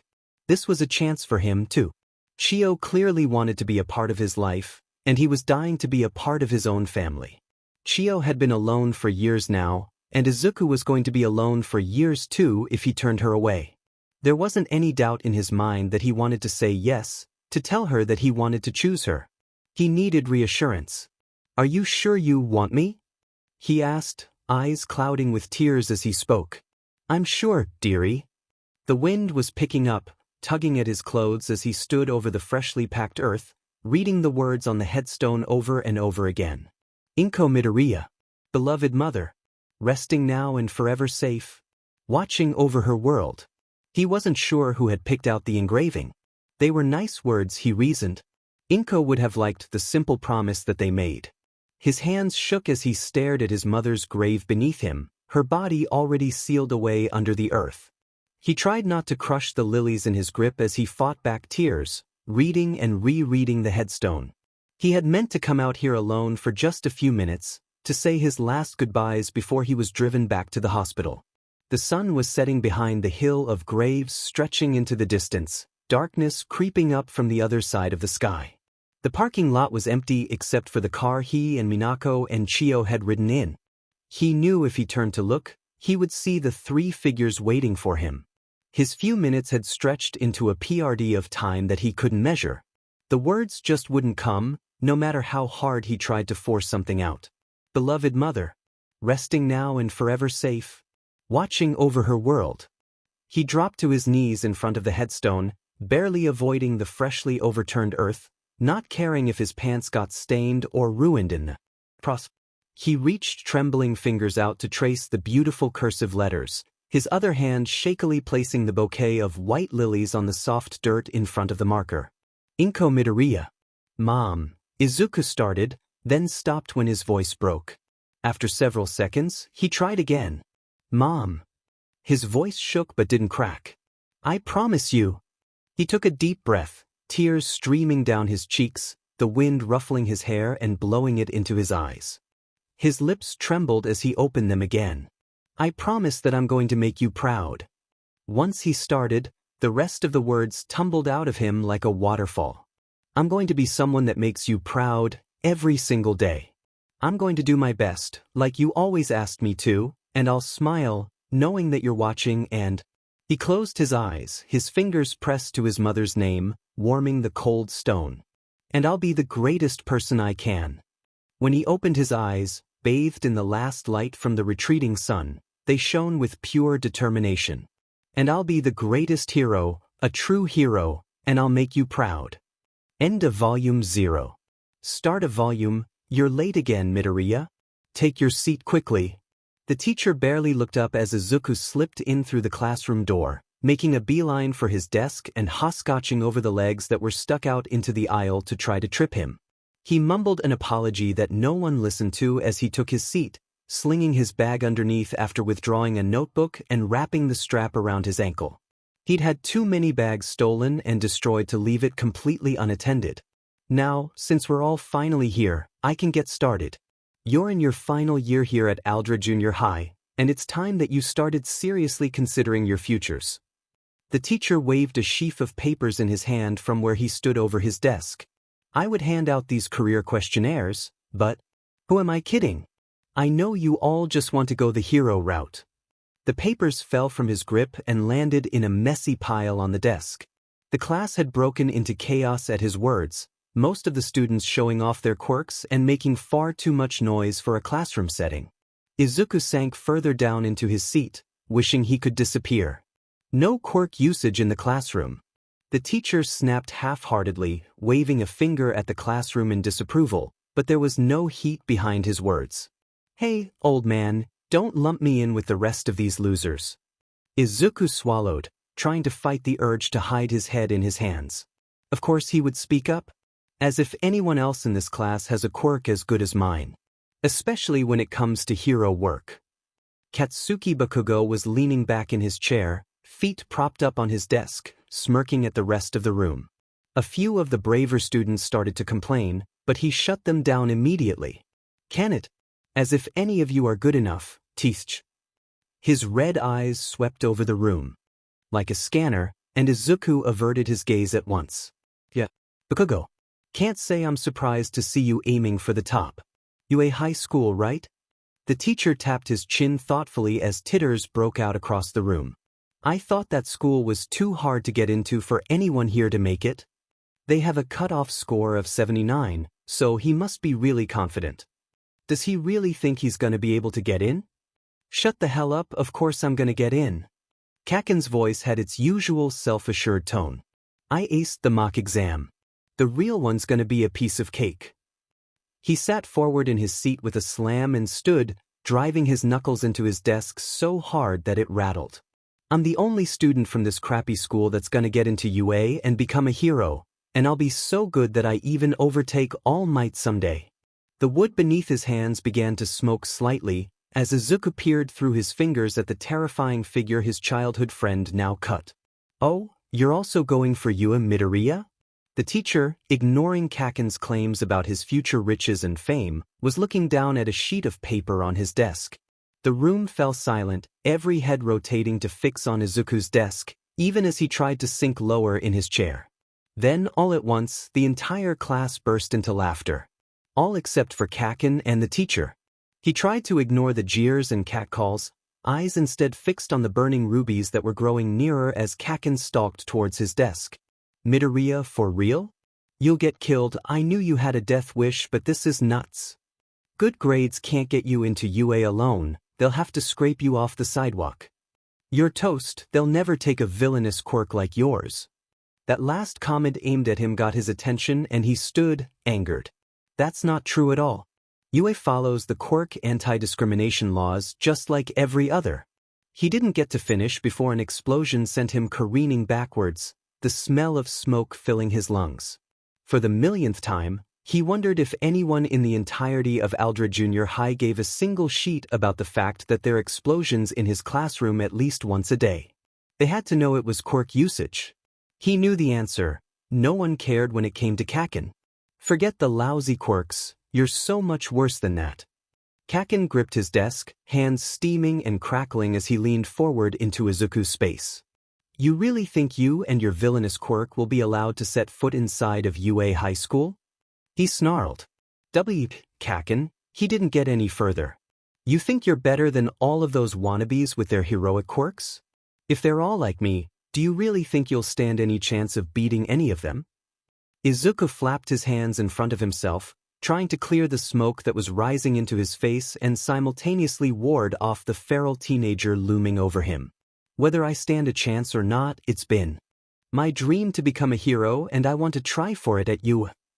He sounded much more confident than he felt.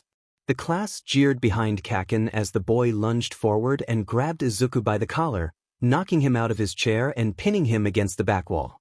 You're dead on arrival, Deku, he spat. There's no harm in trying, Izuku muttered, not meeting Kaken's eyes. Alright, that's enough. Back to your seats. Maybe it's best if I do hand out these aptitude tests. Some of us clearly need our priorities straightened out. The teacher's bored voice drifted to them through the dissipating smoke. Kaken released his grip on Izuku's collar and he slid down the wall, gasping for air. With a last disgusted look, the blonde-haired boy turned and slouched back to his own desk. The rest of the class PRD was passed in near silence, just the scratching of pencils, the rubbing of erasers, and the shuffle of papers and feet under desks to fill the dead air. As the time inched forward, closer and closer to the lunch bell, more and more students stood and turned in their aptitude tests to the teacher. As soon as the bell rang, it was a mad scramble to grab possessions and get out the door. Izuku ducked under his desk for his bag, trying to quickly untangle it from around his ankle, but by the time he had it in his grasp it was too late. Kaken stood over his desk again, the now deserted classroom empty except for 3 of his closest buddies. We're not done yet, Deku. His tone was ominously calm. The notebook from Izuku's desk was snatched before he could grab it himself.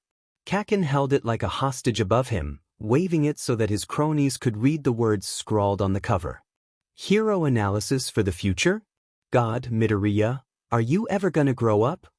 One of the boys sneered, bolstered by the laughs of his fellow bullies. Yeah, playing pretend heroes is so childish. Another one chimed in. Give it back, Izuku said, trying to steady his nerves. Instead, Kaken slammed the notebook between his palms, an explosive burst of smoke and ash expelling from the impact. With a sneer, he tossed the blackened notebook out the nearest window. Izuku felt his heart sink as he watched it plummet out of view, charred pieces of paper left to drift lazily in the breeze. He stared out the window as Kaken started to speak. The best heroes, the ones that were destined for greatness, showed what they were made of when they were young. Before they ever became famous, they proved that they were the real deal. His tone was so sharp it could have cut through stone. I'm the only one from this school who's shown that kind of talent. You've never even stood up for yourself. Kaken pushed his face forward so that they were eye to eye. I'm going to be the only student from this school to get into UA. I'll become a hero and be the only one to have that kind of honor or merit from around here. And you'll be left in the trash here, where you belong.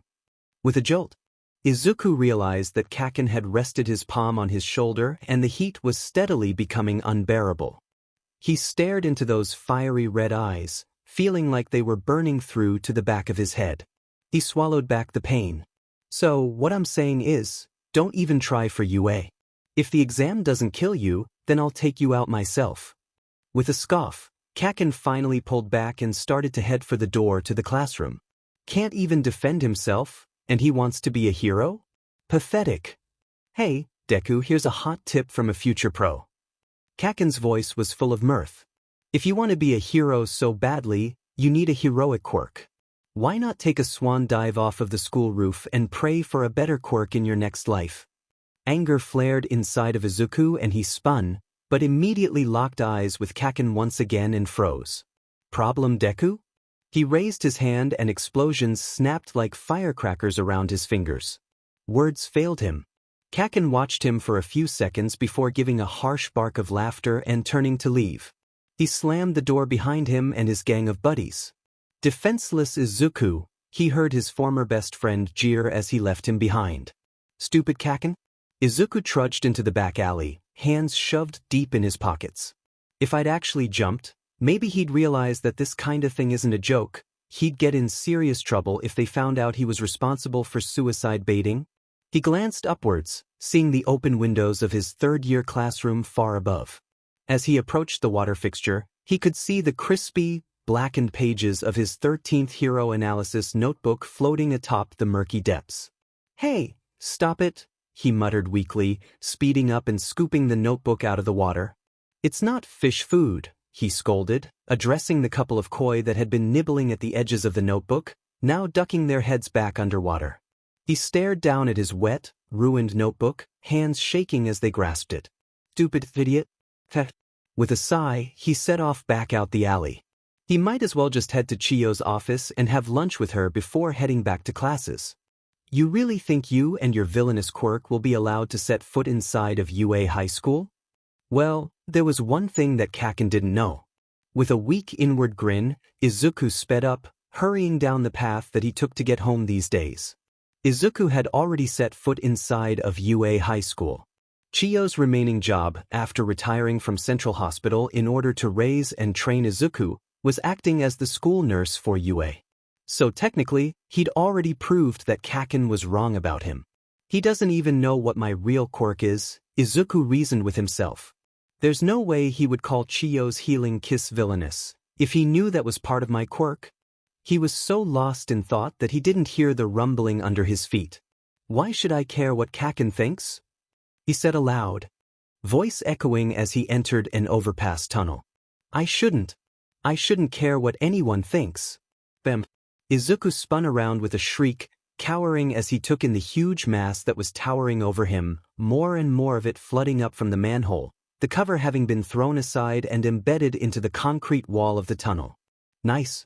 A medium-sized skin suit for me to hide in. A voice emanated from somewhere inside of the gloopy, writhing mass.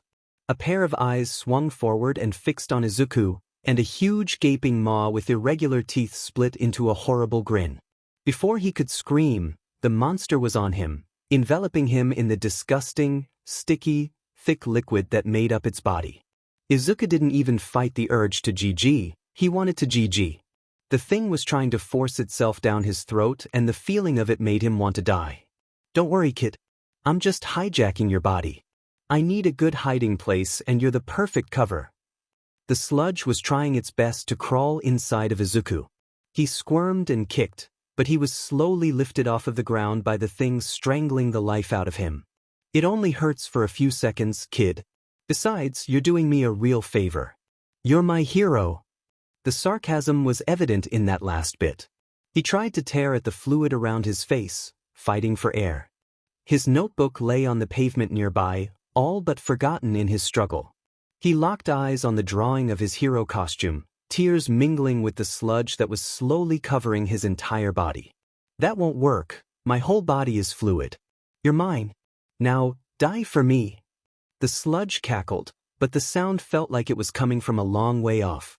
Izuku felt his lungs give out as fluid reached them, his eyesight quickly being overtaken by the black around the edges. I'm going to die. Texas? SMASH. Is that who I think it is? Hey, wake up. Izuku slowly became aware that someone was slapping his cheek repeatedly and calling to him. With a groan, he opened his eyes, then immediately closed and reopened them several times. It wasn't possible. He couldn't be real. This had to be a dream or a hallucination, or Izuku had died in that attack and gone straight to heaven. There was no way. Thank goodness. All Might said, standing to his full height and giving him a megawatt smile. All Might. The All Might. No way. It's excellent that you're awake. I thought we'd lost you there for a second. The huge hero before him put a hand to his own huge forehead and chuckled. My apologies, young man. I didn't mean to get you caught up in my hero work. Izuku stared in silence, his mouth hanging open. I've captured the villain. All Might said, moving a soda bottle forward so that he could see the disgusting green sludge trapped within. His muscles bulged as he preened above Izuku, clearly proud of his heroic work. It's so weird seeing him out of costume. Izuku took in the large, shiny belt buckle and the solid brown boots, the way that his white t-shirt barely contained his rippling muscles, and the olive green pants that don't stare at All Might's but, you idiot. Izuku mentally berated himself while his idol continued to speak. You have my gratitude for your help with taking down this monster. That smile could have blinded babies with how bright it was. Thank you again, young man. Autograph. Autograph. Autograph. Sir, please. Sign my notebook.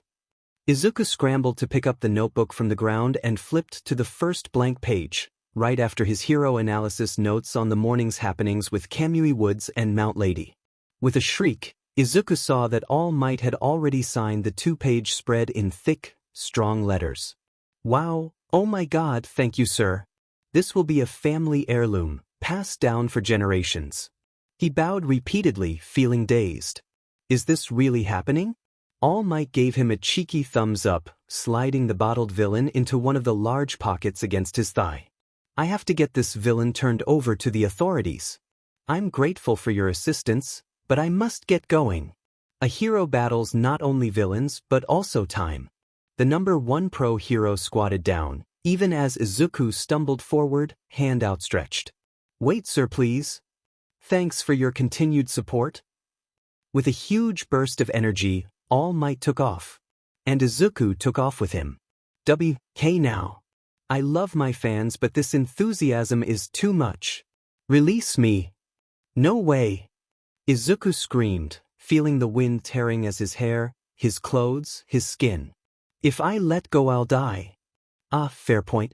Close your eyes and mouth until I can find somewhere to set you down. I'm sorry. Izuku yelled as he ducked his head down, trying to shield his face from the wind buffeting him. I just have so many things I need to ask you. Unable to see All Might's face, Izuku felt a pang of fear when he heard the pro mutter "sheet" under his breath. Was he angering the hero? He couldn't pass up this opportunity to ask his idol the burning question from his soul. All Might landed on the nearest flat rooftop, some multi-story structure with a small door leading into the lower floors. Alright, here's where you get off. Bang on the door and I'm sure someone will hear you and let you in. I have to go now. All Might wait. No. I have no time. I have to know. Izuku in a deep breath, staring at the enormously muscled back that was turned towards him. Is it possible for someone with a villainous quirk to still become a hero? All Might froze, one step from leaping back into the air. Izuku squeezed his eyes shut. Can someone without a heroic quirk become a hero like you? Damn it. Izuku didn't open his eyes. He was too scared to see the expression on his idol's face. Ever since I got my quirk, I've been picked on because it seems so villainous. He clasped his hands together, squeezing his fingers tightly. There was an accident and I really blamed myself and my quirk for what happened. It still haunts me to this day. He hunched his shoulders as he forged on.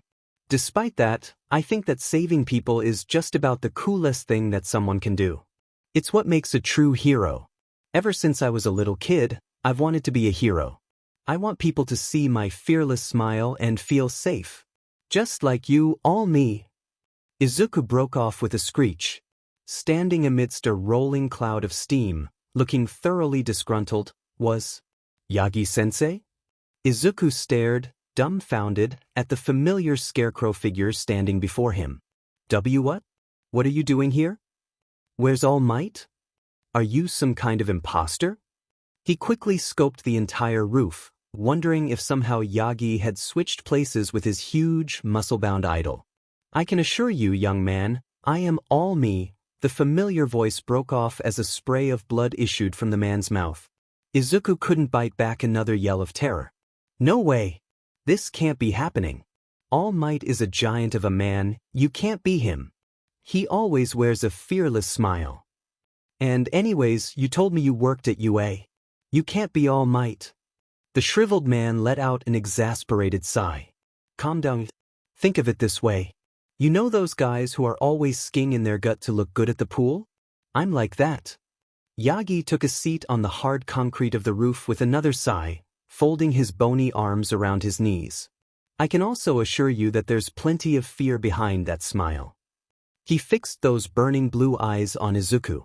Don't go selling this story to the press or posting about it online, all right? I can't have my secret getting out. I'm trusting you, okay? With a slow, haggard expression, the man that Izuku had met at Central Hospital lifted up the same white t-shirt that All Might had been wearing. Izuku nearly threw up at the sight underneath.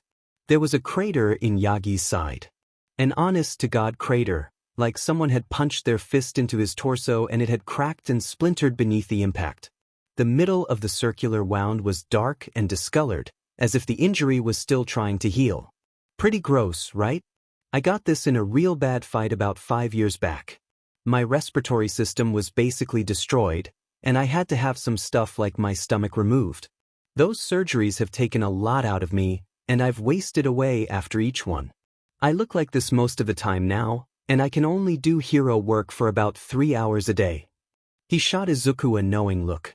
That's why I was at Central Hospital that day that we met.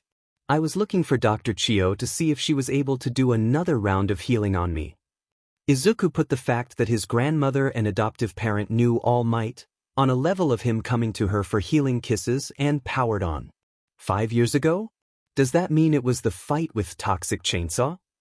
You really know your stuff, huh, kid? The stick-thin man hunched on the concrete before him shook his head, chuckling darkly.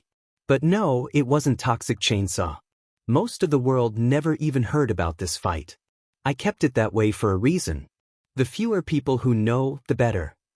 Yagi looked skyward, his fiery blue eyes glinting in the sun. A symbol of peace, one who saves people with an unfaltering smile, must never be daunted by evil. With a sigh, he turned those terrifying eyes back on Izuku, who had been watching, shell-shocked and silent. The reason I smile? It's a front.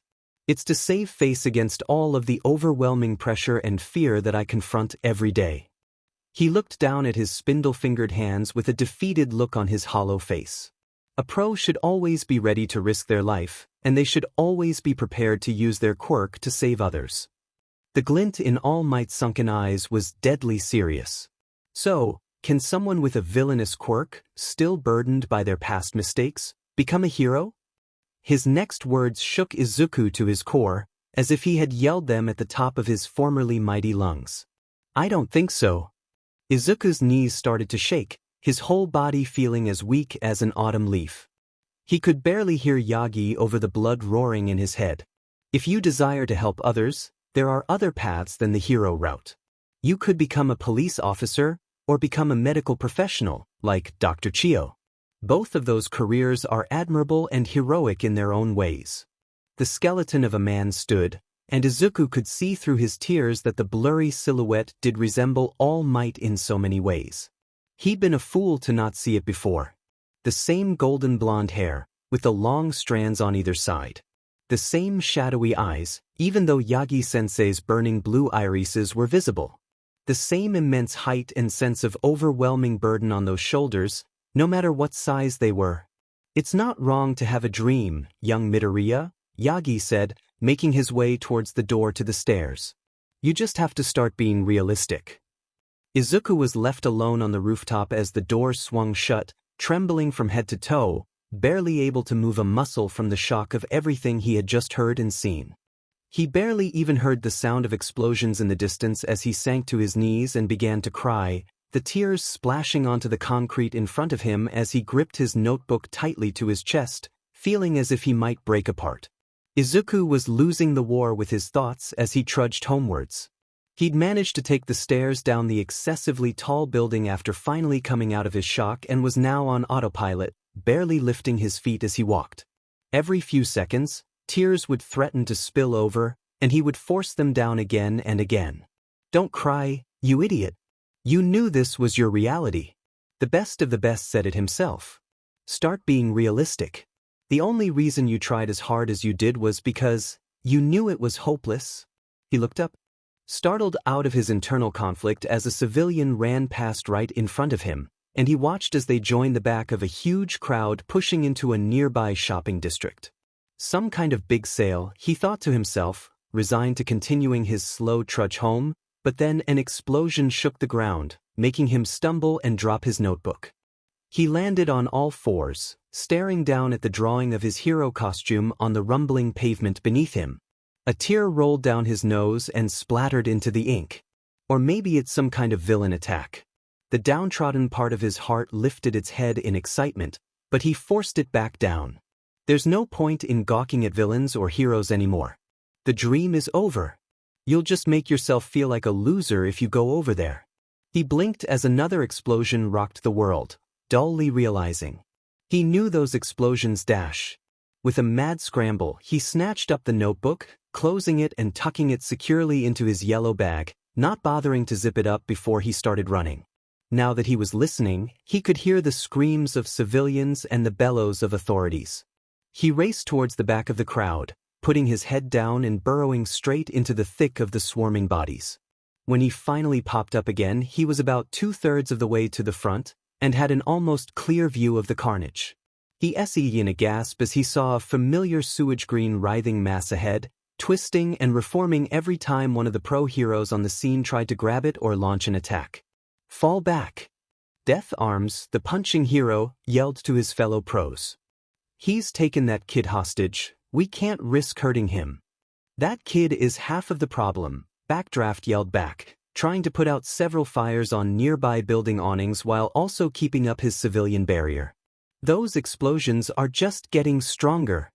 None of yous have the right quirk to stop this villain." Slugger hollered to the others, dancing out of range of the filthy tentacles that were trying to ensnare anything within reach.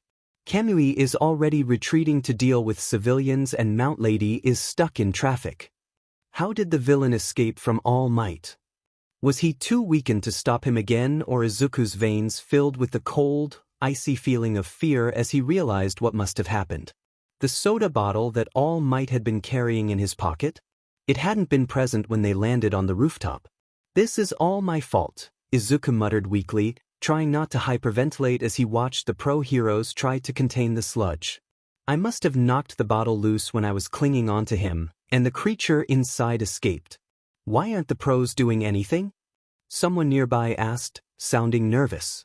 "That thing has taken a hostage. It's a kid. They can't get close without endangering him."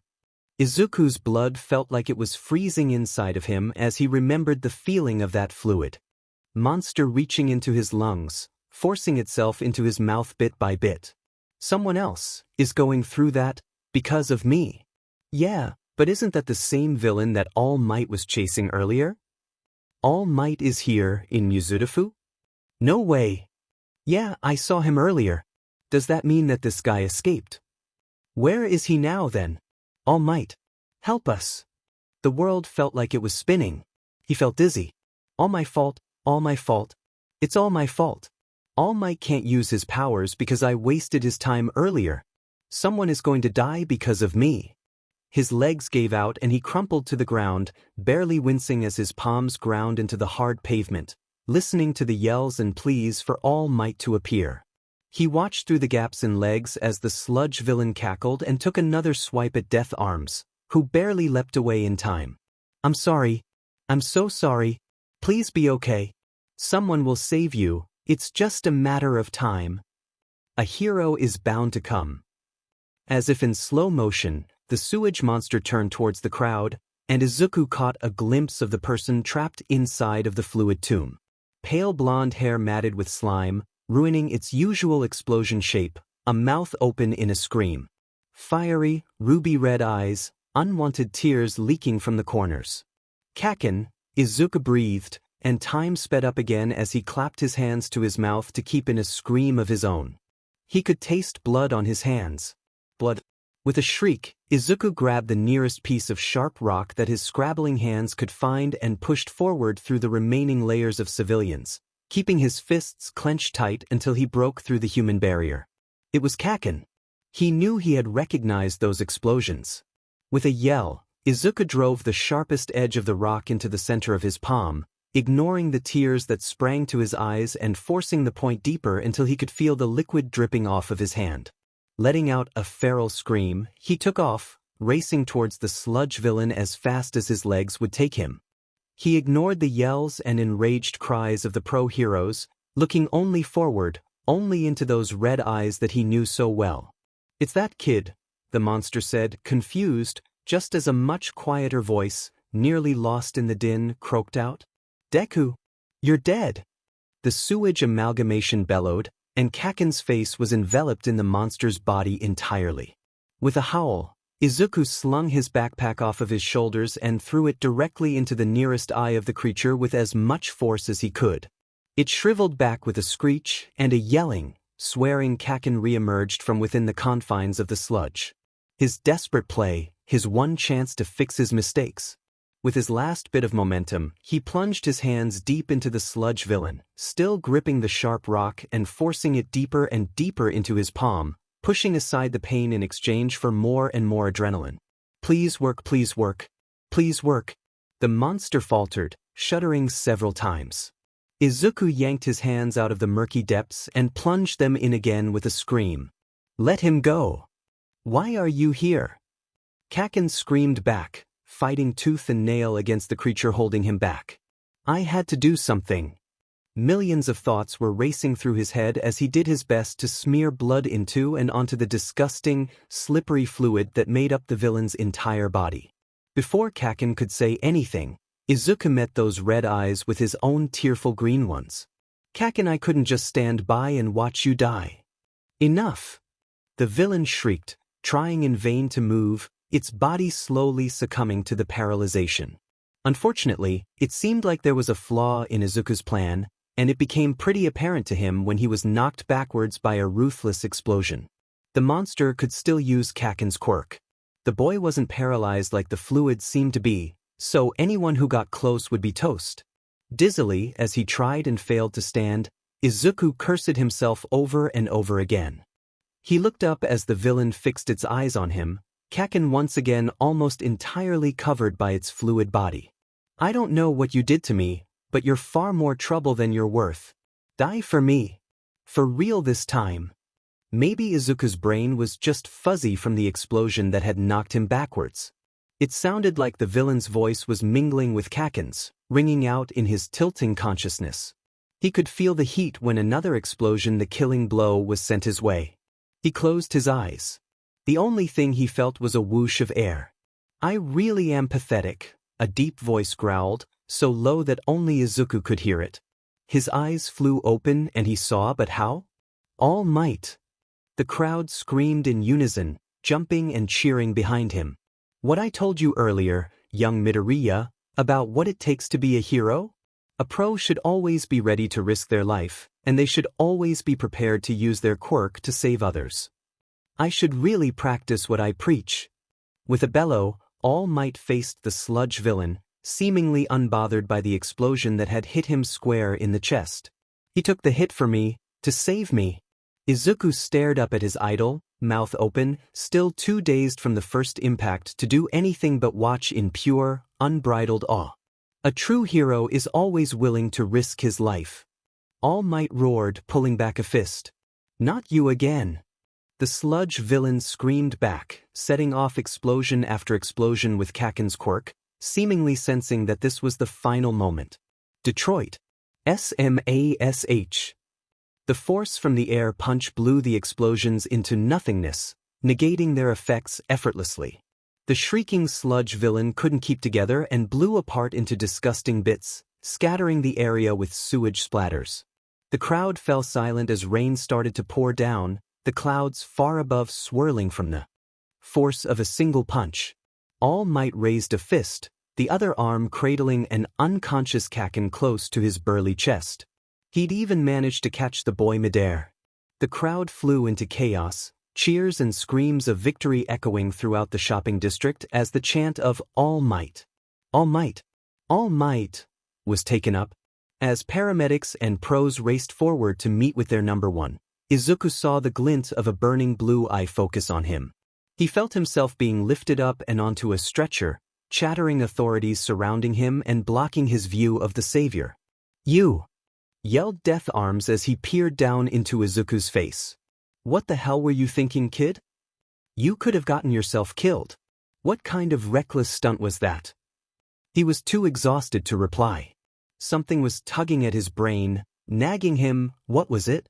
He sat bolt upright when one of the paramedics tried to touch his hand. "Please don't. You'll be paralyzed." He cradled the hand, still clutching the jagged rock, to his chest, breathing hard. "I almost forgot. Kid, you're bleeding pretty badly. We need to clean that wound and bandage it." One of the paramedics reached forward and he shrunk back, shaking his head wildly, hair falling into his eyes. "No. My quirk is blood-based. If you touch it you'll be frozen for hours." He's starting to hyperventilate. Someone get an oxygen mask. A gentle hand cradled the back of his head as a few pairs of arms forced him to lay flat on the stretcher. "Listen, kid, and pay attention if you can.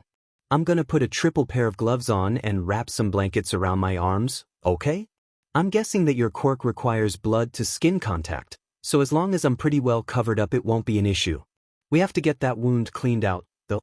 We have no idea if this sludge stuff is toxic or infectious, so we can't waste any time." The voice was authoritative, calm, and collected. As a mask was placed over Izuku's face, he stared up into pale orange eyes and tried to breathe normally. He didn't want to pass out, not when All Might was still here. He still had a chance to apologize. "Bring me a bag or a container of some kind. The debris has his blood on it too." LTX-covered fingers gently pried the chunk of rock out of his hand. "It's gonna be all right, kid." Izuku zoned out as soon as he realized that his blood wasn't going to paralyze the person working on his hand. He felt like he'd run 1,000,000 miles, like there wasn't a drop of energy left in him. After a few minutes, when his breathing had returned to normal, the oxygen mask was removed, but he barely noticed. He couldn't hear the low rumble of All Might's voice in the background anymore. Had he left? "You're all good to go, kid.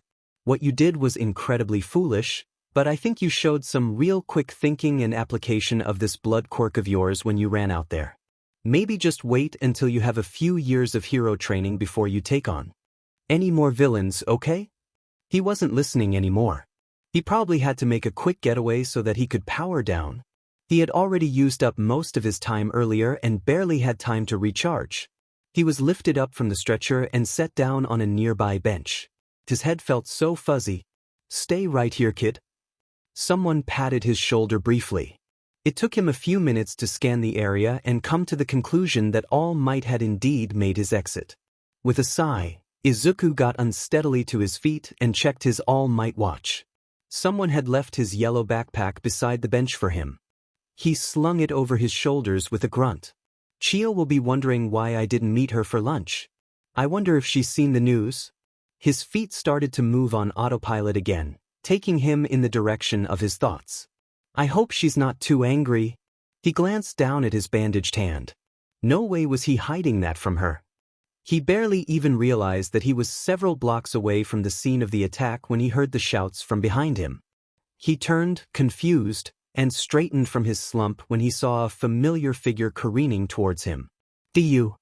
Kaken skidded to a stop a few feet away and bent forward, breathing heavily, hands on his knees. He looked pretty good for someone who'd just been assaulted by sludge. Just as angry as ever. "I don't know what the hell you were thinking back there," the boy huffed, glaring at Izuku. "Using your quirk like that dash. What's your point, Kaken?" Izuku's voice sounded tired and so very done, even to his own ears. He saw the other boy's eyebrows raise and meet in an enraged expression. "I would never ask you to use that quirk of yours to save me. Never. I could have beaten that villain on my own without you or All Might." Izuku actually rolled his eyes. He wondered if his tiredness was making him bold, stupid, or crazy. Maybe all three. Kaken had seen it. "How dare you even use that villainous quirk in a situation like that? If you were trying to win me over, then you failed, and you'll always fail." "Whatever, Kaken." Izuku turned and started walking again. "Stupid Inidu," he heard Kaken spit viciously, and then the stomping that meant that the explosion-haired boy was retreating back the way he had come. "At least he didn't try to follow me home. I wonder how he even got away from the paramedics. Come to think of it, how did I get away from them? I was pretty clearly in shock. I'm surprised they didn't start rushing people to the hospital in ambulances." Something else was poking at his consciousness, but he was fighting it down as best he could. "I used my quirk to help. I made it work for me this time. I am here." Izuku yelped and stumbled to a stop, staring in disbelief at the muscle-bound roadblock that had just sped out of the alley he'd been approaching. "All Might? What are you doing here?" "I thought." His thoughts, which had been a free-flowing mess before the hero had showed up, were thrown into even more chaos. What the hero said next didn't help matters. "I can't be held up by reporters after every daring response. I stand for justice, not sound bites." All Might winked and struck a flexing pose. "Because I am All M." With a spray of blood, the figure in front of Izuku deflated, leaving behind the thin, scarecrow-esque figure of Yagi. Izuku fought back a shriek. "Coughing up blood like that? It can't be a good sign. Young man, I wanted a chance to talk to you privately." Yagi's voice was lower, more serious, and he drew closer, towering over Izuku. "I wanted to thank you." Huh. He couldn't make sense of what he was hearing. "Why would you?" The emaciated figure raised a huge hand, motioning for silence. "I also came to apologize for what I said to you earlier." "No, All Might." Izuku ignored the raised hand and wiped furiously at his face, smearing tears across his cheeks. "I got in your way, and I'm the one who let that villain get loose again. I ruined your hard work, I wasted your time, and Kaken nearly died. Enough, young man. Please listen to what I have to say." He stared up at the burning blue eyes that were fixed on him and bit back everything he wanted to say. "Out of all of the people at the villain attack, it was you who acted. You were the only one to rush forward, regardless of the consequences to yourself, and try to save that boy. Kaken, you called him?" With a solemn shake of his head that sent his long front strands into his face, Yagi continued. "That boy was on the brink of death. None of the pro-heroes acted in time to save him, and only you kept him from a horrible, meaningless death at the hands of villainy." Yagi looked down at his hands with a frown. "Not even I acted before it was too late. It was your daring actions and bravery that gave Kaken another second of life, another breath of clean air. You, a boy with a so-called villainous quirk, and ghosts of your past dragging you down. You inspired me to put that smile on and charge forward into danger."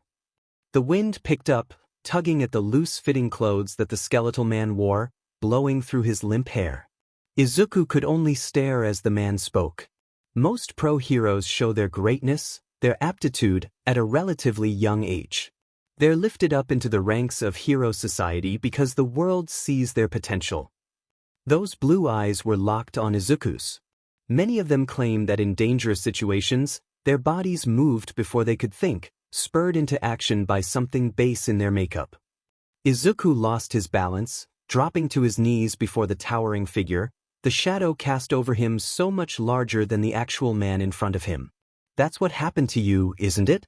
Young Midoriya, your legs moved without you? Your body ignored the fear and faced danger head-on. Am I right? Izuku could barely manage the yes that finally escaped from him. So many thoughts were swirling in his head, faster than the clouds in the sky after the Detroit smash. He heard Inko's voice, his own promise at a cold stone grave, the kind words of a nurse, the firm tone of a doctor, the painful memory of explosive insults, the cheerful hopes for a bright future. He let out a broken sob. Izuku Midoriya. You can be a hero. You can be a hero. Was it possible for a heart to break in a good way? It felt like every layer of protection and armor Izuku had ever wrapped around his heart had shattered upon hearing those words. The words that his mother has said to him, the words he'd wanted to hear for so long from his idol. The next words shook him to his core. I believe you are worthy of this proposal, Izuku Midoriya. Listen well, young man. Proposal worthy? I want you to inherit my quirk and become the next symbol of peace. Izuku stared up at Yagi in disbelief. He was speechless. After a few seconds of waiting, Yagi looked down at him, dropping his bony arms to his sides. I kind of expected a bigger reaction from you, kid. Nothing really? He shook his head. I'm asking if you want to try to accept my power and become a true hero. Teach, that doesn't make any sense. He finally burst out, head spinning. I've never even heard of. I guess I probably should have started with an explanation. The stick-thin figure sighed. Alright, turn your ears on. I'll walk you through it. My quirk. The media has always had theories about what it truly is. Most guess that it's some kind of super strength or a power-boosting ability. Yagi pushed his front strands out of his face with a half-hearted chuckle. Good guesses though they may be, I always avoid the question or make some kind of joke to dodge answering. The reason I do that is because no one can know the truth. He looked skywards, seeming thoughtful. The world has to believe that their symbol of peace is a natural-born hero, a true beacon of success. But my quirk, he looked back down at Izuku, eyes unreadable. My quirk was passed down to me like the Olympic torch. I'm the 8th holder of this great power, and I want you to be the next in line to carry it on. Passed down? Izuku's mind was racing. But hold on a second. He started mumbling, barely coherent, trying to make sense of everything he was hearing. It's not a question that All Might's quirk has been a huge mystery ever since his debut, and there's been endless theories and proposals for what it might really be, but you're saying that it was passed on to you from someone else. I've never even heard of something like that, and no one has ever come up with a theory even close to something like an inheritance quirk, and that's probably because we still know so little about what quirks even are or where they come from. Geez, kid, calm down. You're gonna have a slide if you think about it this hard. Listen, let me explain it like this. I have the ability to give my power to someone else. The quirk is called One for All. The first person cultivates the power, and then passes it on to another. That person refines it and then passes it on again. In this pattern, the power builds and grows stronger, combining the heroic abilities of all who have held it, forming it into a crystalline network of power. One for all, Izuku murmured, mulling it over in his head. And you want me? To inherit this amazing power? Why? I've been searching for a successor for years now, and I believe that you are worthy of bearing my torch into the future. Yagi's eyes shone with conviction. You may be just a kid. You may have your doubts about your quirk's true meaning. But back there, during that attack, you were more heroic than anyone else, including me. Tears ran down Izuku's cheeks as he listened to what the man, the hero, in front of him was saying. All Might believes in me. Of course, it all depends on what you want to do. I'm not going to force you to inherit my quirk. You would have to be willing to go beyond on your own morals and merits. It can't be forced. Do I have any reason to turn him down? Do I have any reason to say no? All Might, the #1 pro hero, has divulged this huge secret to me, believing me to be worthy. I accept, Izuku said, his voice shaking. Yagi grinned fiercely down at him, pushing his bangs out of his eyes. I was hoping you would say that. There's just one thing. Izuku straightened from where he'd been kneeling on the ground, climbing unsteady to his feet. The other half of my quirk, are you sure it will merge with one for all? So many heroic quirks bound together, what if my villainous one ruins them all? Other half? What a mean kid. Yagi looked puzzled. I thought you had some kind of blood-focused contact-based quirk. You managed to paralyze that sludge villain pretty well with it, from what I could see. Izuku nodded his head, his curls bouncing around his face. Yes, that's what I mean. Will that part of my quirk negatively affect the other powers of your quirk? Kid, I don't get it. You keep saying part and half of your quirk. What does that mean? Izuku slapped his forehead, feeling like a moron. Stupid, of course he doesn't know. Crap, sorry, I forgot that you didn't know my quirk is a really weakly meshed combination of my parents' powers. When we first learned about it, they were on the verge of calling child services because of something called quirk breeding. He raised his hands apologetically, rushing to explain. Basically, my mom adopted me without really knowing about my birth parents, so she had no idea what my quirk would be, so when it finally manifested, she had to explain why I had the same power as Recovery Girl, 'cause I'm her grandson, but then we found out about the other part of it, the blood part, and we got all confused all over again. He pushed on with his bumbling explanation, not noticing the confusion drawn starkly across Yagi's face. I inherited the Healing Kiss Quirk from Chiyo's bloodline, but I also got my father's quirk, which makes my blood dangerous to anyone who touches it, and that's the villainous part. He ended, feeling a bit lame. And also worried. What if All Might changed his mind, now that he knew? He'd offered the power to Izuku before knowing the full details of the quirk it would be merging with. What if something that he had said was a deal-breaker for inheriting One for All? Yagi was staring at him in something akin to cosmic horror. Izuku felt his stomach clench into knots. Here it comes. You're Chiyo's grandson? The high-pitched voice above him was a surprise. Not at all what he'd been expecting. He looked on, confused, as Yagi started tugging on his bangs, muttering to himself. Yes, sir. She's my blood relative. My mom, the one I told you about, she adopted me. He phrased it as a question, unsure of what was going on. Yagi had started to pace back and forth a few feet in each direction on the street, a befuddled Izuku watching in anxious silence. Finally, the skeletal man turned back to face him. Young Midoriya. There's no problem caused by your quirk merging with One for All.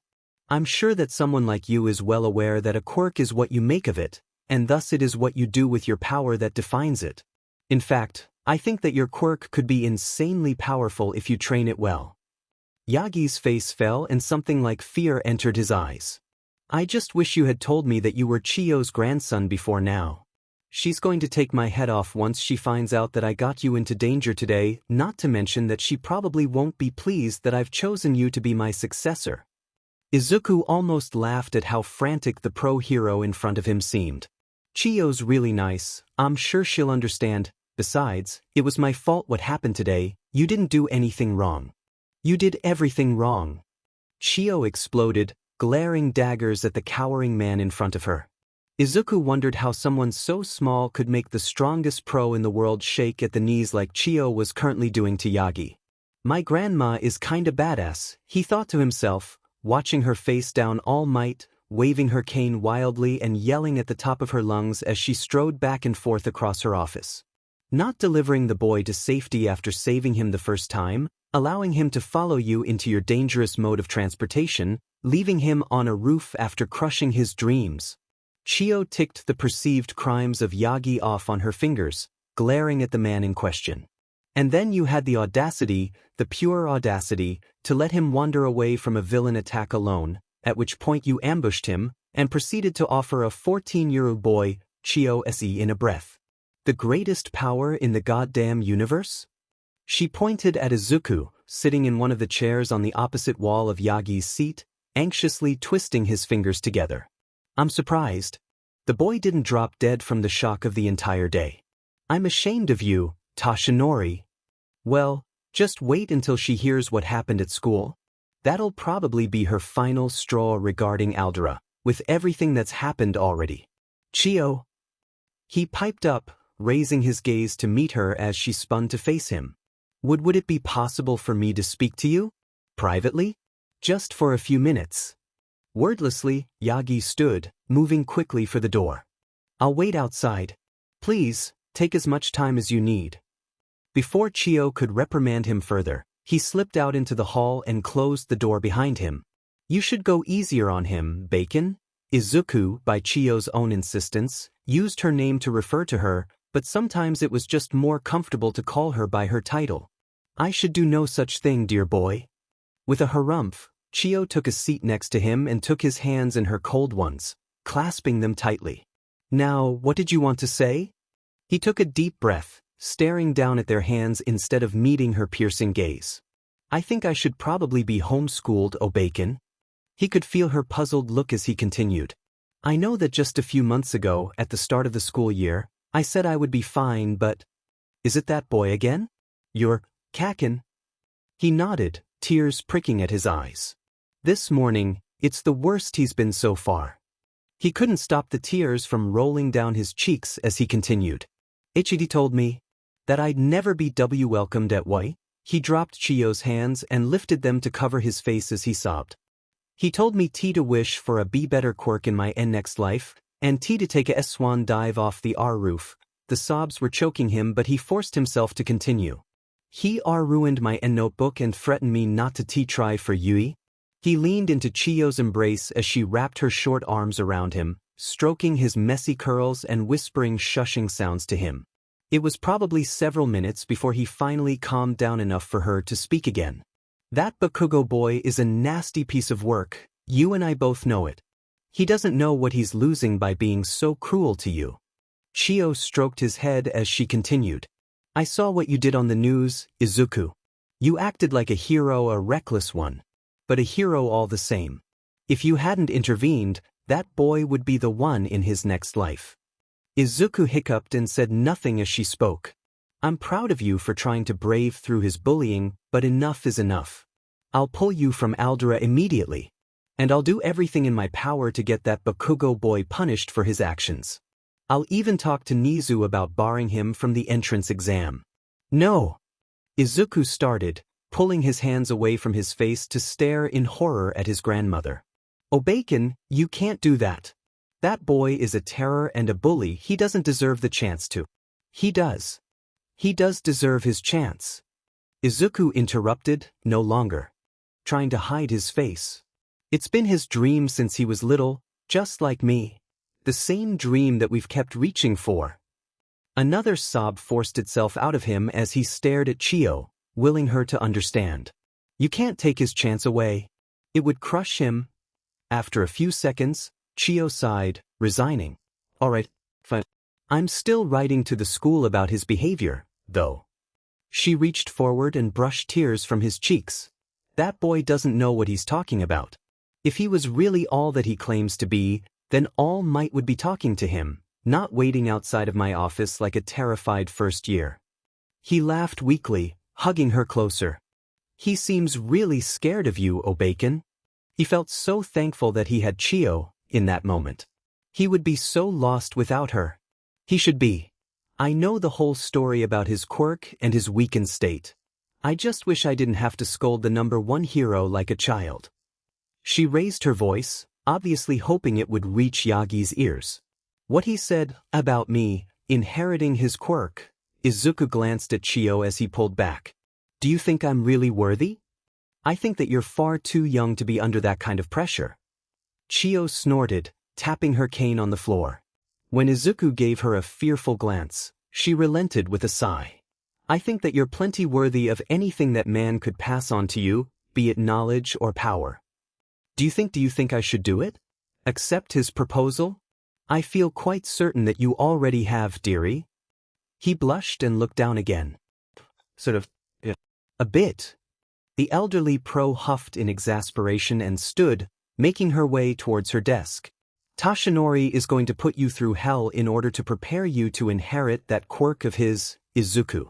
You're going to have to be ready for months of hard work and physical effort. I can do it, Izuku said, brushing tears from his cheeks. I want to do it. She came back to him, dropping a few gummies into his hands and patting his head. I know. That doesn't mean that I'll allow you to fall behind in your studies. You're a very smart boy, so I'm sure it won't be a problem. With a proper teacher and the absence of bullying, you'll probably have no issue completing your curriculum alongside whatever training plan Toshinori comes up with. She fixed him with a stern look, tapping her cane against the floor for emphasis. And even if your Kaken is allowed to take the UA entrance exam, he won't be able to bring any harm to you. Huh? Izuku asked through a mouthful of gummies. You won't be taking the regular entrance exam with him. Her eyes sparkled as she continued. You'll be taking the UA recommendation entrance exam instead. He spluttered around his mouthful of sugar and she rolled her eyes. Chew, swallow, then talk, dearie. I thought only top students and the children of pros were allowed to take the recommendation exam. He finally managed, after a difficult effort, to swallow the gummies. That's essentially correct, yes. But then how? Chio gave him a knowing smirk, putting a hand on her hip. Dearie, you're my grandson. This place wouldn't run smoothly a single day if I wasn't here to help it along. She winked. With my recommendation, no one here will doubt that you're one of the best. Izuku's heart soared. 10 months later. Izuku was starting to realize that there was truth behind what Chio constantly berated Yagi-sensei for. The man was reckless. You may be a proper vessel for the power now, but you were put together in a hurry. You've had no time to get used to the power, so you'll need to be ready for some real kickback. Remember, if you try to use the full power of One for All, you'll probably end up killing yourself. So, clench your butt, let your heart cry out for justice, and focus on trying not to die. He shook his head in disbelief as he hopped off of the bus and stared up at the front facade of UA High School. It never gets old seeing it. The institution was exceptionally awe-inspiring in the early morning, when the sun's rays reflected off of the pure white walls in a magnificent display. I can't believe that we didn't even have time to practice the basics. Couldn't we have at least moved the plan a little faster so that I wouldn't be completely clueless? To be fair, Izuku had tried to edit the All-American Dream Plan. All Might and Chio had been extremely displeased when they found out that he was overexerting himself. I'm completely out of my depth here. And All Might said the power could kill me. Even just one day of training would have at least been better than nothing at all. Normally, Izuku would have been able to simply wake up already inside the gates of UA. He lived with Chio in the small apartment complex for teachers due to his special circumstances. However, this morning he'd woken up at around 4 a.m. to finish the last of the Takoba Beach cleanup. So he'd had to catch the bus. Living on the UA campus had made for a wild year. It hardly felt like it had been long enough for 12 months to have gone by, but between homeschooling, training in the hospital wing with Chio, and following the dream plan with All Might, he'd barely had time to really take in the enormity of the situation. He didn't really get to meet that many students, since between himself and Chio most people were out of the nurse's office within a few minutes. It had been an incredible bit of luck that Chio had convinced Principal Nizu to allow him to use his quirk to help out. The two healers split things as evenly as they could, Chio taking most of the more dangerous injuries and Izuku handling the more minor ones. He wasn't quite sure how an unqualified teenager was legally being allowed to assist a pro hero without any kind of license, but Nizu had brushed that aside with a wave of his paw and an innocent grin that Izuku didn't trust for a second. He raced through the gates and followed the directions that Chio had given him that morning, following sidewalk paths and weaving between buildings that soared into the sky, far above. After a few minutes of running, Izuku realized that he wasn't even breathing hard. With a ferocious grin, he put on more speed. When he finally saw figures in the distance, he felt a wash of relief flood through him. At least he knew he wasn't the first person there. I'm in the right place, I've got the first step right. He slowed to a stop in front of the small group, eyes fixed on the figure with hair adding at least a foot of extra height to him. No way. That Hey there, little listener. Glad you found the spot all right.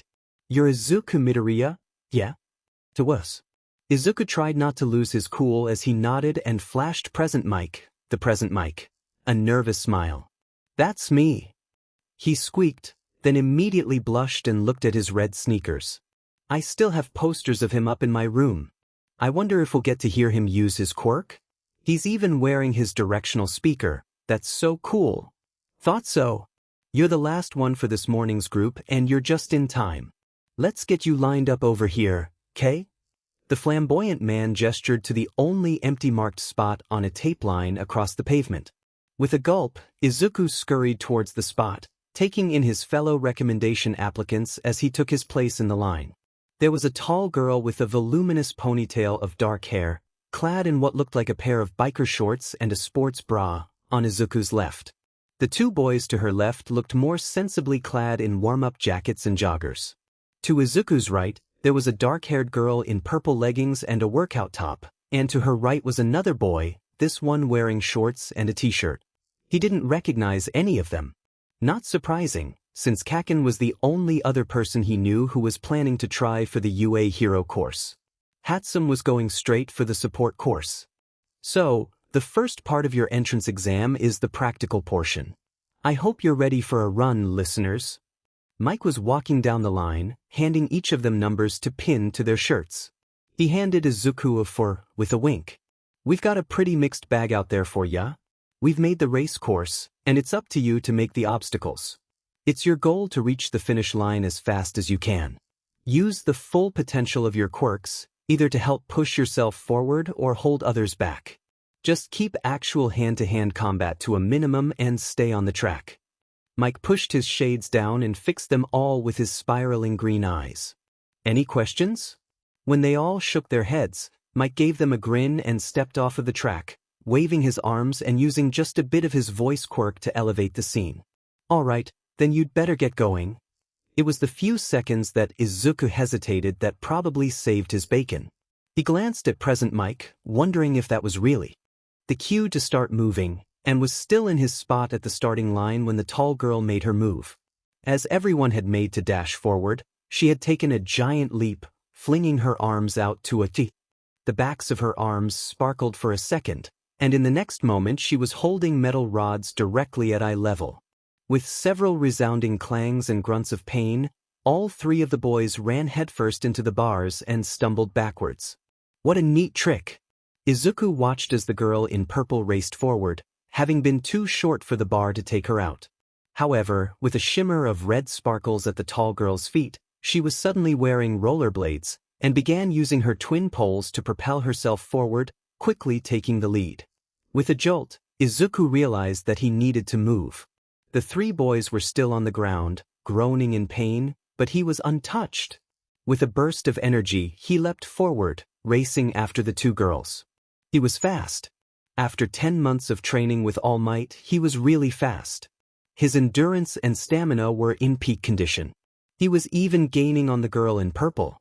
As he watched, she detached her own hand and threw it as hard as she could at the girl in the lead. As if she could sense the incoming body part, the tall girl turned and batted away the hand with one of her poles. Izuku heard the purple girl yelp in pain and watched as the hand zoomed back and reattached to her wrist.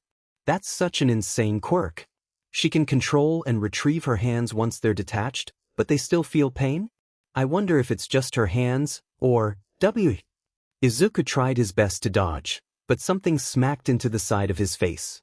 He kept moving, thrown off his rhythm, and saw a small chunk of the girl's body fly back towards her, slotting back into her torso.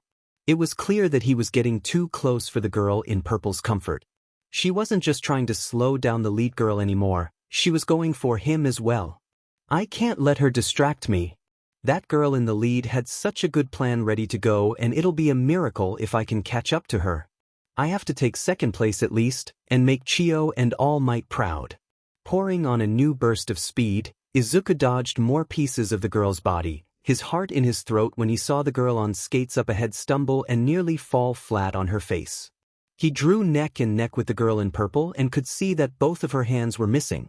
With a growl that showed off her pointed teeth, The disassembling girl tried to direct pieces of herself straight into his eyes, but Izuku swatted at them. Even if they were persistent, they couldn't really do any damage. Slowly but surely, he pulled ahead of the girl in purple. The girl in the lead had regained her balance and momentum and was swiftly drawing near to the finish line. Izuku could feel pieces of the girl tugging at his hair and his clothes and did his best to shake them off. If I want to take first, please. I have to try now. Clench your butt, let your heart cry out for justice, and focus on trying not to die. All Might's words echoed through his mind and he squeezed his eyes shut, clenching his muscles as hard as he could and imagining his body filling with power. He could feel something. He wasn't sure what it was, but when he opened his eyes, he was glowing. His usual pink sparkling effect had overtaken his entire body.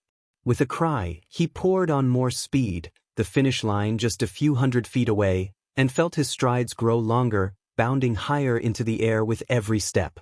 He was about to let out a yell of excitement when he felt something grab his ankle and his concentration was broken. He stumbled and something went snap in his leg, an identical noise coming from his other leg as he tried to take 2 more steps. Just 2 more steps. The immense pain nearly made him black out as he wobbled forward, legs on fire, the pink glow fading, and fell face-first across the finish line mere seconds after the tall girl rolled across.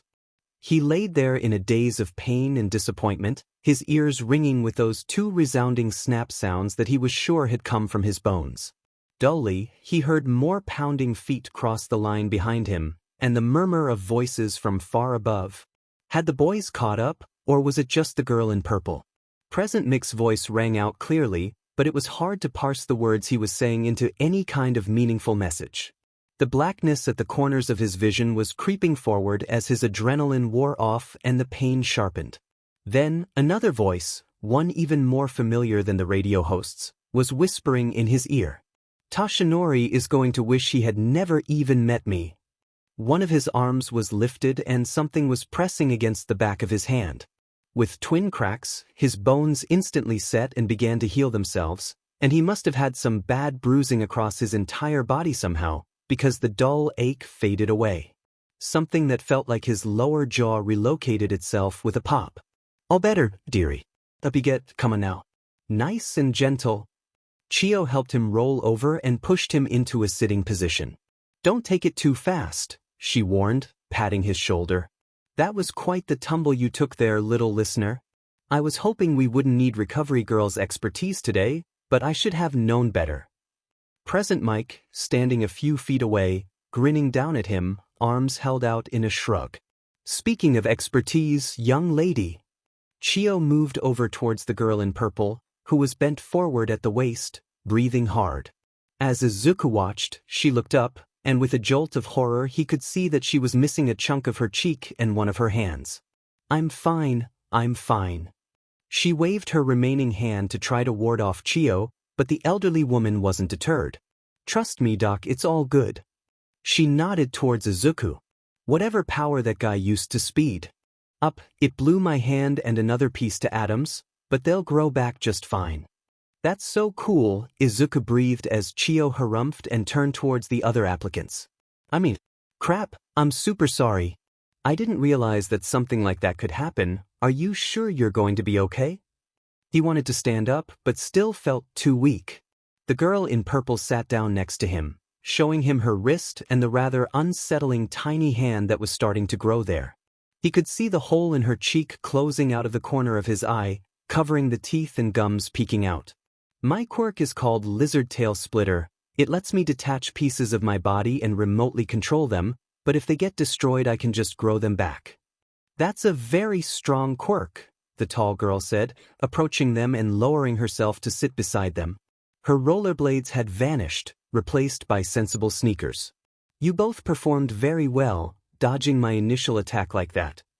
Her hands sparkled red, just like they had when she'd made her poles appear, and 2 bottles of brightly colored liquid appeared in her grasp.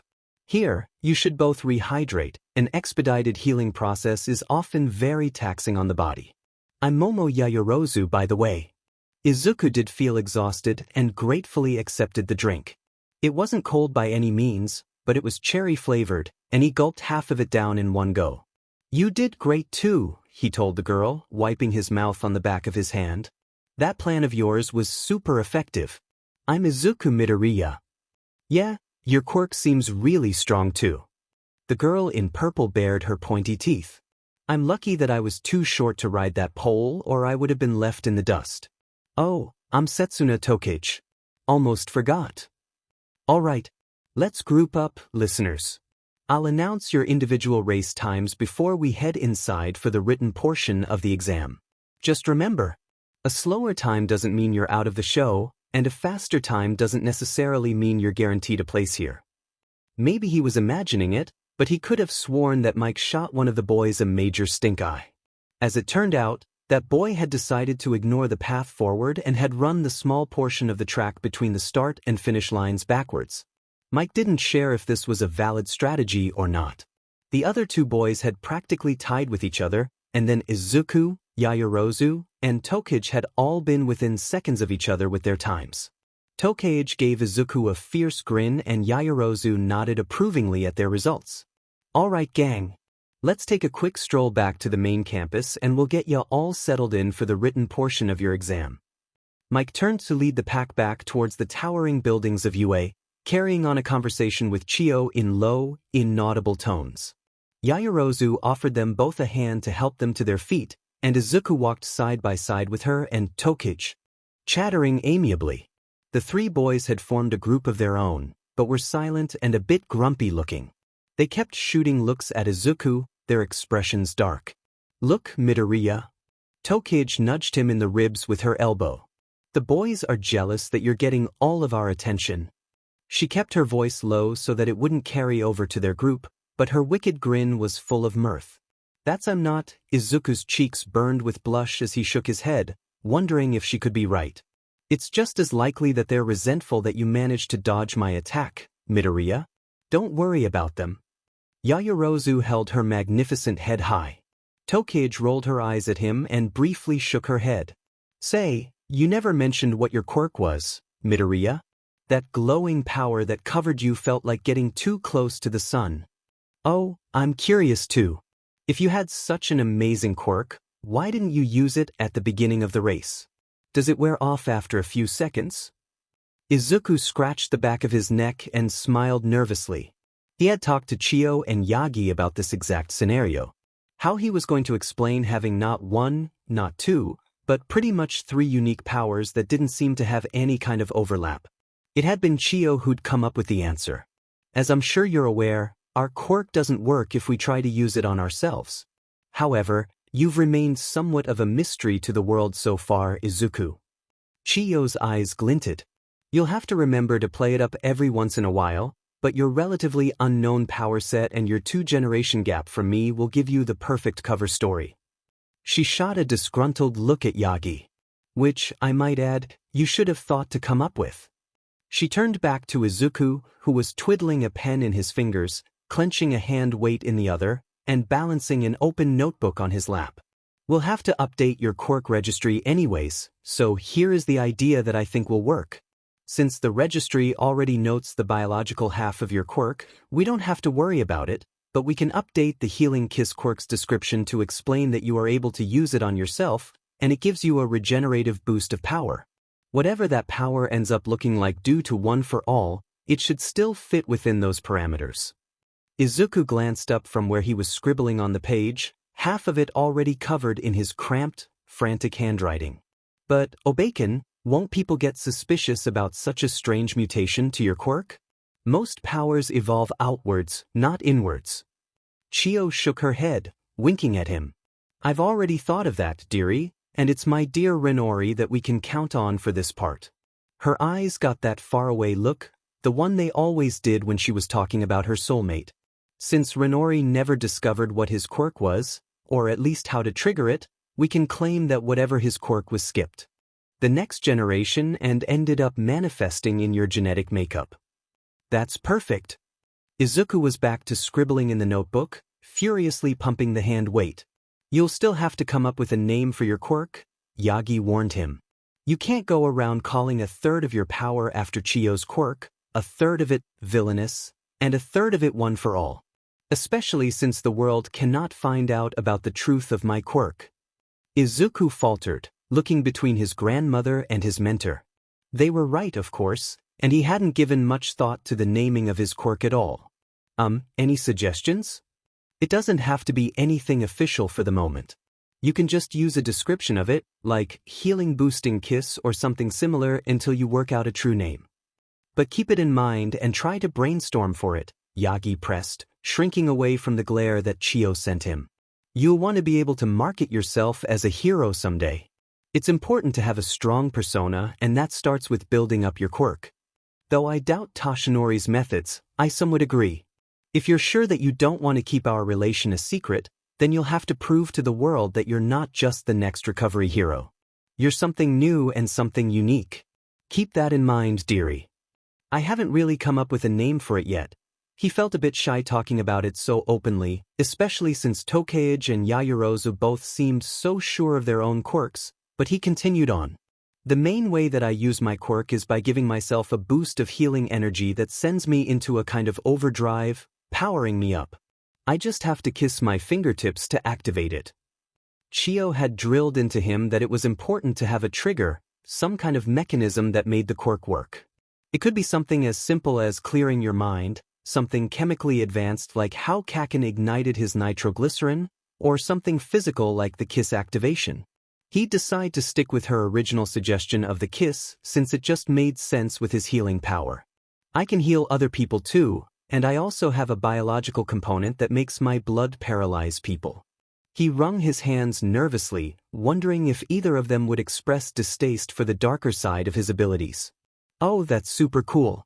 I have a kind of venom that leaks from my gums, but it's only strong enough to paralyze small animals, not people. She looked anxious for a second.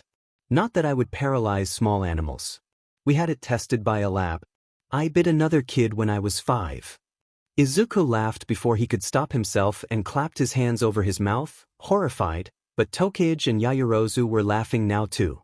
You know, Midoriya, your quirk is remarkably similar to Recovery Girl's. Is there any chance that you two are distantly related? Yaoyorozu gave him a curious look, all three of them looking briefly towards the pair of pros leading them through campus. Chio's little gray bun was bobbing as she walked, Mike gesturing energetically to her. Yeah, actually. I mean not distantly. He sighed in a deep breath. She's actually my grandma, she's the one who recommended me for UA. Ah, that's so sweet. I'm sure she's super proud of you, Midoriya. Tokage grinned and stuck her tongue out at him.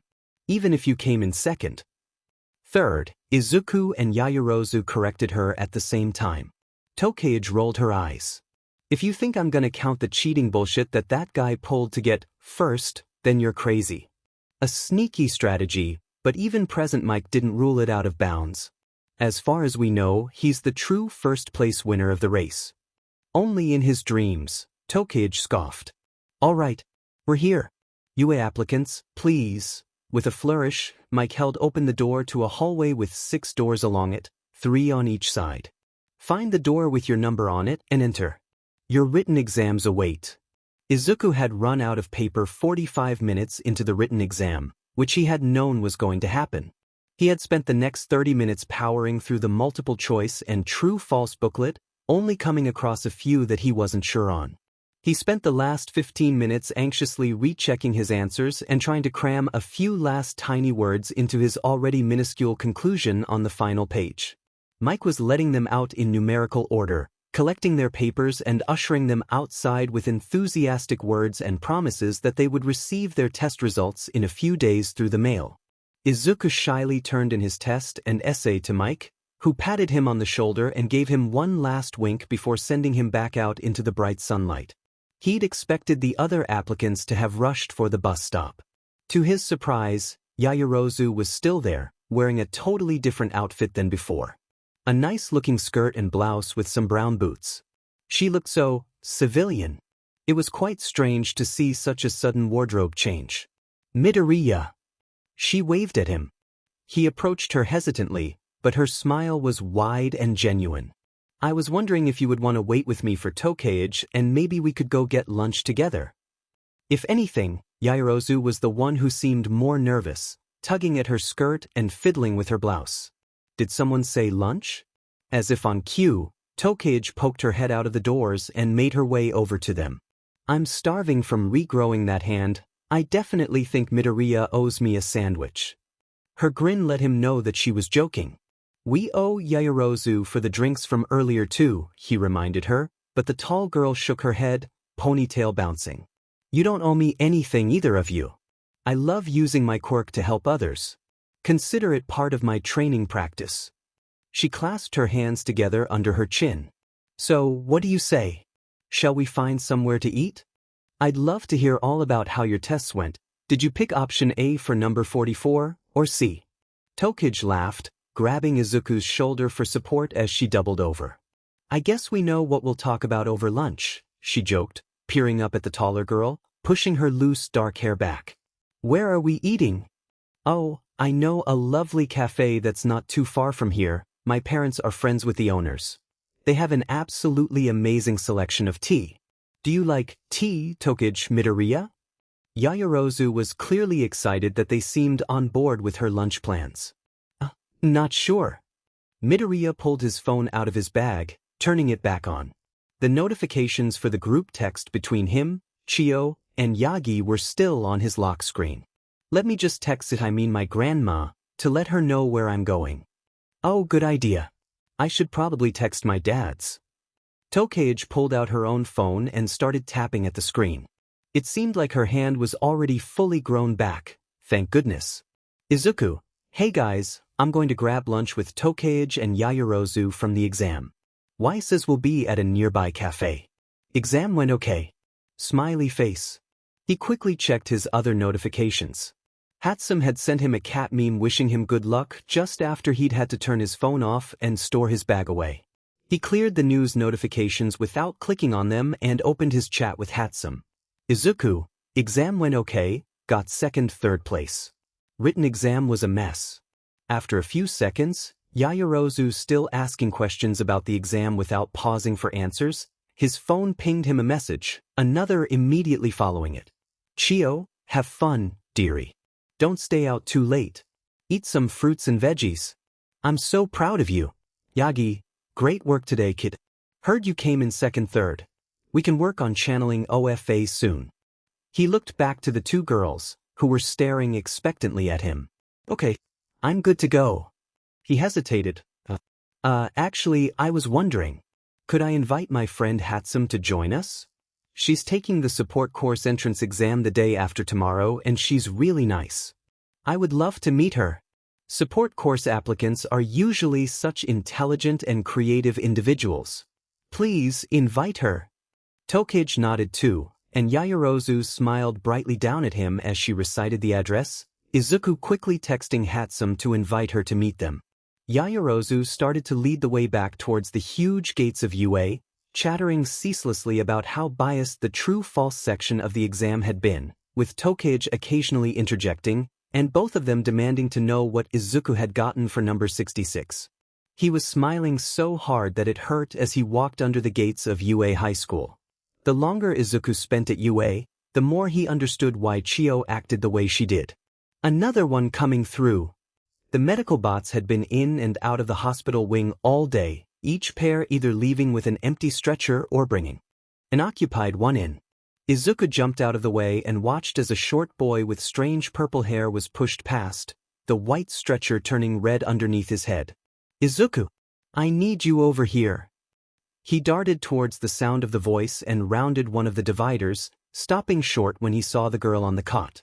She probably would have been pretty, if her face wasn't contorted in pain. He could see even from where he stood that both of her legs were pretty badly broken, jutting at unnatural angles. I need you to take this one, I've got third-degree burns 2 beds over. Chio patted his hand, snapping him out of his horrified trance of staring at the girl's legs. Don't panic, dearie. Remember, calm your mind, then work the miracle. She gave him a last nod before hobbling out of the makeshift room, tugging the curtain closed behind her. Izuku carefully approached the girl's side. She had a sort of auburn-brown color of hair that was matted with sweat, grime, and dusted with tiny pieces of rubble. Her skin looked clammy and pale as he gently laid a hand across her forehead. He nearly yelped when she grabbed his wrist, her fingers digging into his skin. "No. I have to keep trying." She twisted and writhed on the bed as she spoke, clearly in enormous pain. Hey, it's okay. The exam is over, breathe. You've got some pretty bad injuries that I can take care of if you let me. Izuku tried not to pull away from the girl's grip. She was crazy strong for someone suffering from 2 broken legs, and it was kind of starting to ache, but he had to stay calm. Exams? Over? How many points? Her eyes were unfocused and she was blinking too much. Izuku bit his lip. "I'm not sure, I wasn't awarded any points during my exam. But I'm sure you did great." He patted her arm with his free hand. "Listen, you're really badly hurt, and I can heal you. I just need you to let go of my arm." The girl made a great effort to release his arm, her fingers starting to unclench, but her movements jostled her legs and she let out a blood-curdling scream, reaching with her other hand to touch her legs. "Hey, no. Don't touch." Izuku grabbed her hand before she could mess with the hellscape that was her lower limbs. "Listen, I'm Recovery Girl's helper here, and I need you to let me heal you so that you won't be in pain anymore. In order to do that, I need to kiss some part of your skin. Is that okay?" "Yes," the girl managed before breaking off into another wail of pain. "Here we go," he muttered to himself, doing his best not to blush as he lifted her wrist up and pressed a quick kiss to the back of her hand. The familiar pink wash of sparkles lit up around her legs, healing the worst of the injuries first. Today had been so filled with horror that he'd already gotten used to the sound of bones popping back into place and the other nasty noises that resulted from the healing process, so he didn't even jump when her bones set themselves with a loud snap. He could already see the girl letting out a sigh of relief as the healing power washed over her, her legs returning to normal angles and the agony fading from her face. Her grip on him loosened and he gently lowered her arms to her sides, keeping his hold on one of her hands. "There we go, all better," he murmured gently, watching carefully as her eyes went in and out of focus. "So sleepy," she mumbled, blinking blearily up at him. "The fast boy, is he okay?" "Fast boy? I'm not sure, I haven't seen anyone with super speed in here yet."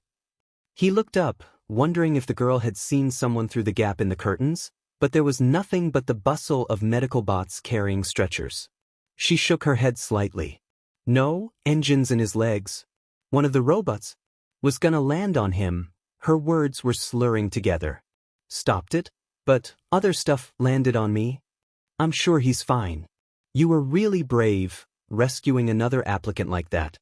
He'll probably want to thank you himself." Izuku smiled down at the girl, whose eyebrows were still drawn together in a worried expression. "I'd get New York points?" she asked, barely intelligible. "No, but that's okay. Now, you close your eyes and rest." He doubted she could have resisted the instruction, even if she had wanted to. It was one thing for Chio, a bona fide pro, to heal simple, clean breaks in his bones and send him on his merry way. It was another to deal with a mangled mess like this girl's legs, and for her to deal with the energy expended in the process. He still felt a little sick thinking about how they'd looked at first, and pushed the thought out of his head.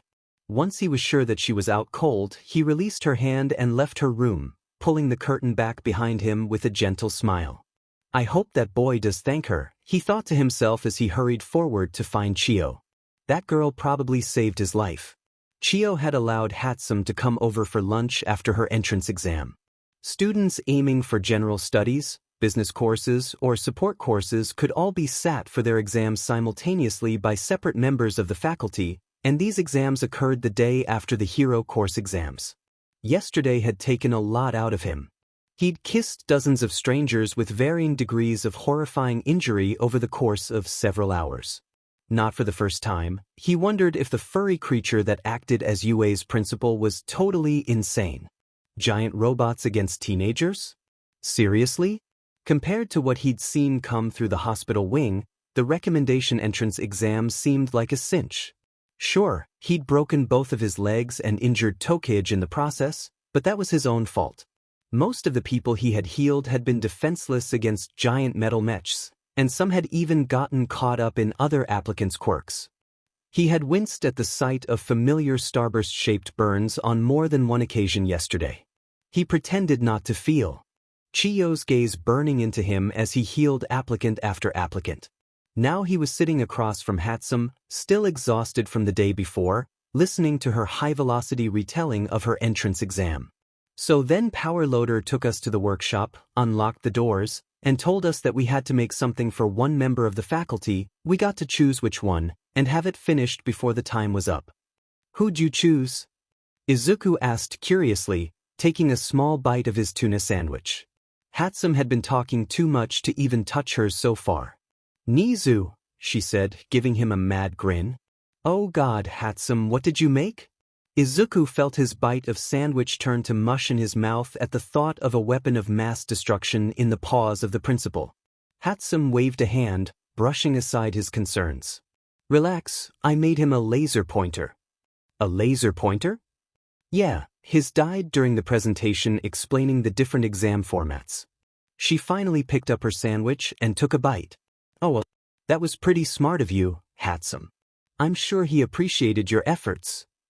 He gave her a weak smile that immediately died on his face as soon as she continued. You should have seen his face, she said around a mouthful of sandwich, and then swallowed. When I told him it could get up to 500,000 degrees. Hatsum! Izuku shrieked, horrified, and she fell back onto the floor, laughing so hard her legs kicked in the air. Izuku, dearie. There's a letter here for you. Chiyo tapped gently on his bedroom door, but he was already halfway across the room. Letter! He hollered, flinging the door open, staring in terror down at the old lady. Oh God, oh God, oh God. Chiyo whacked him across the shins with her cane, not enough to actually hurt but enough to silence him. She peered up at him, the letter clearly stamped with the red UA logo in her hand. Listen to me, young man. Are you listening? Izuku nodded, quivering with apprehension. No matter what this letter tells you, I want you to know that I am very proud of you. She held it out to him, her eyes shining brightly. The letter. Within a few minutes, he was seated at his desk, the room only illuminated by the small overhead lamp.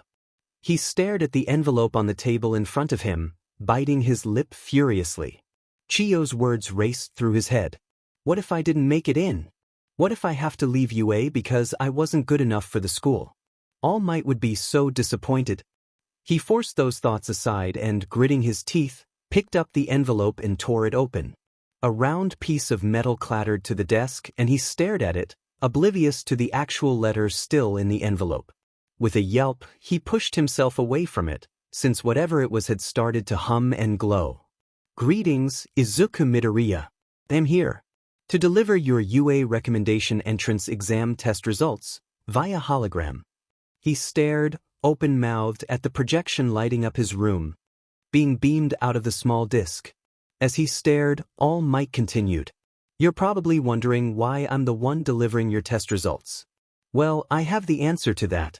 You're looking at the newest member of UA's teaching staff. Haha. All Might? Teaching? Izuku stared blankly at the hologram of his mentor, wondering if this was some kind of sick joke. Now, as for your test results.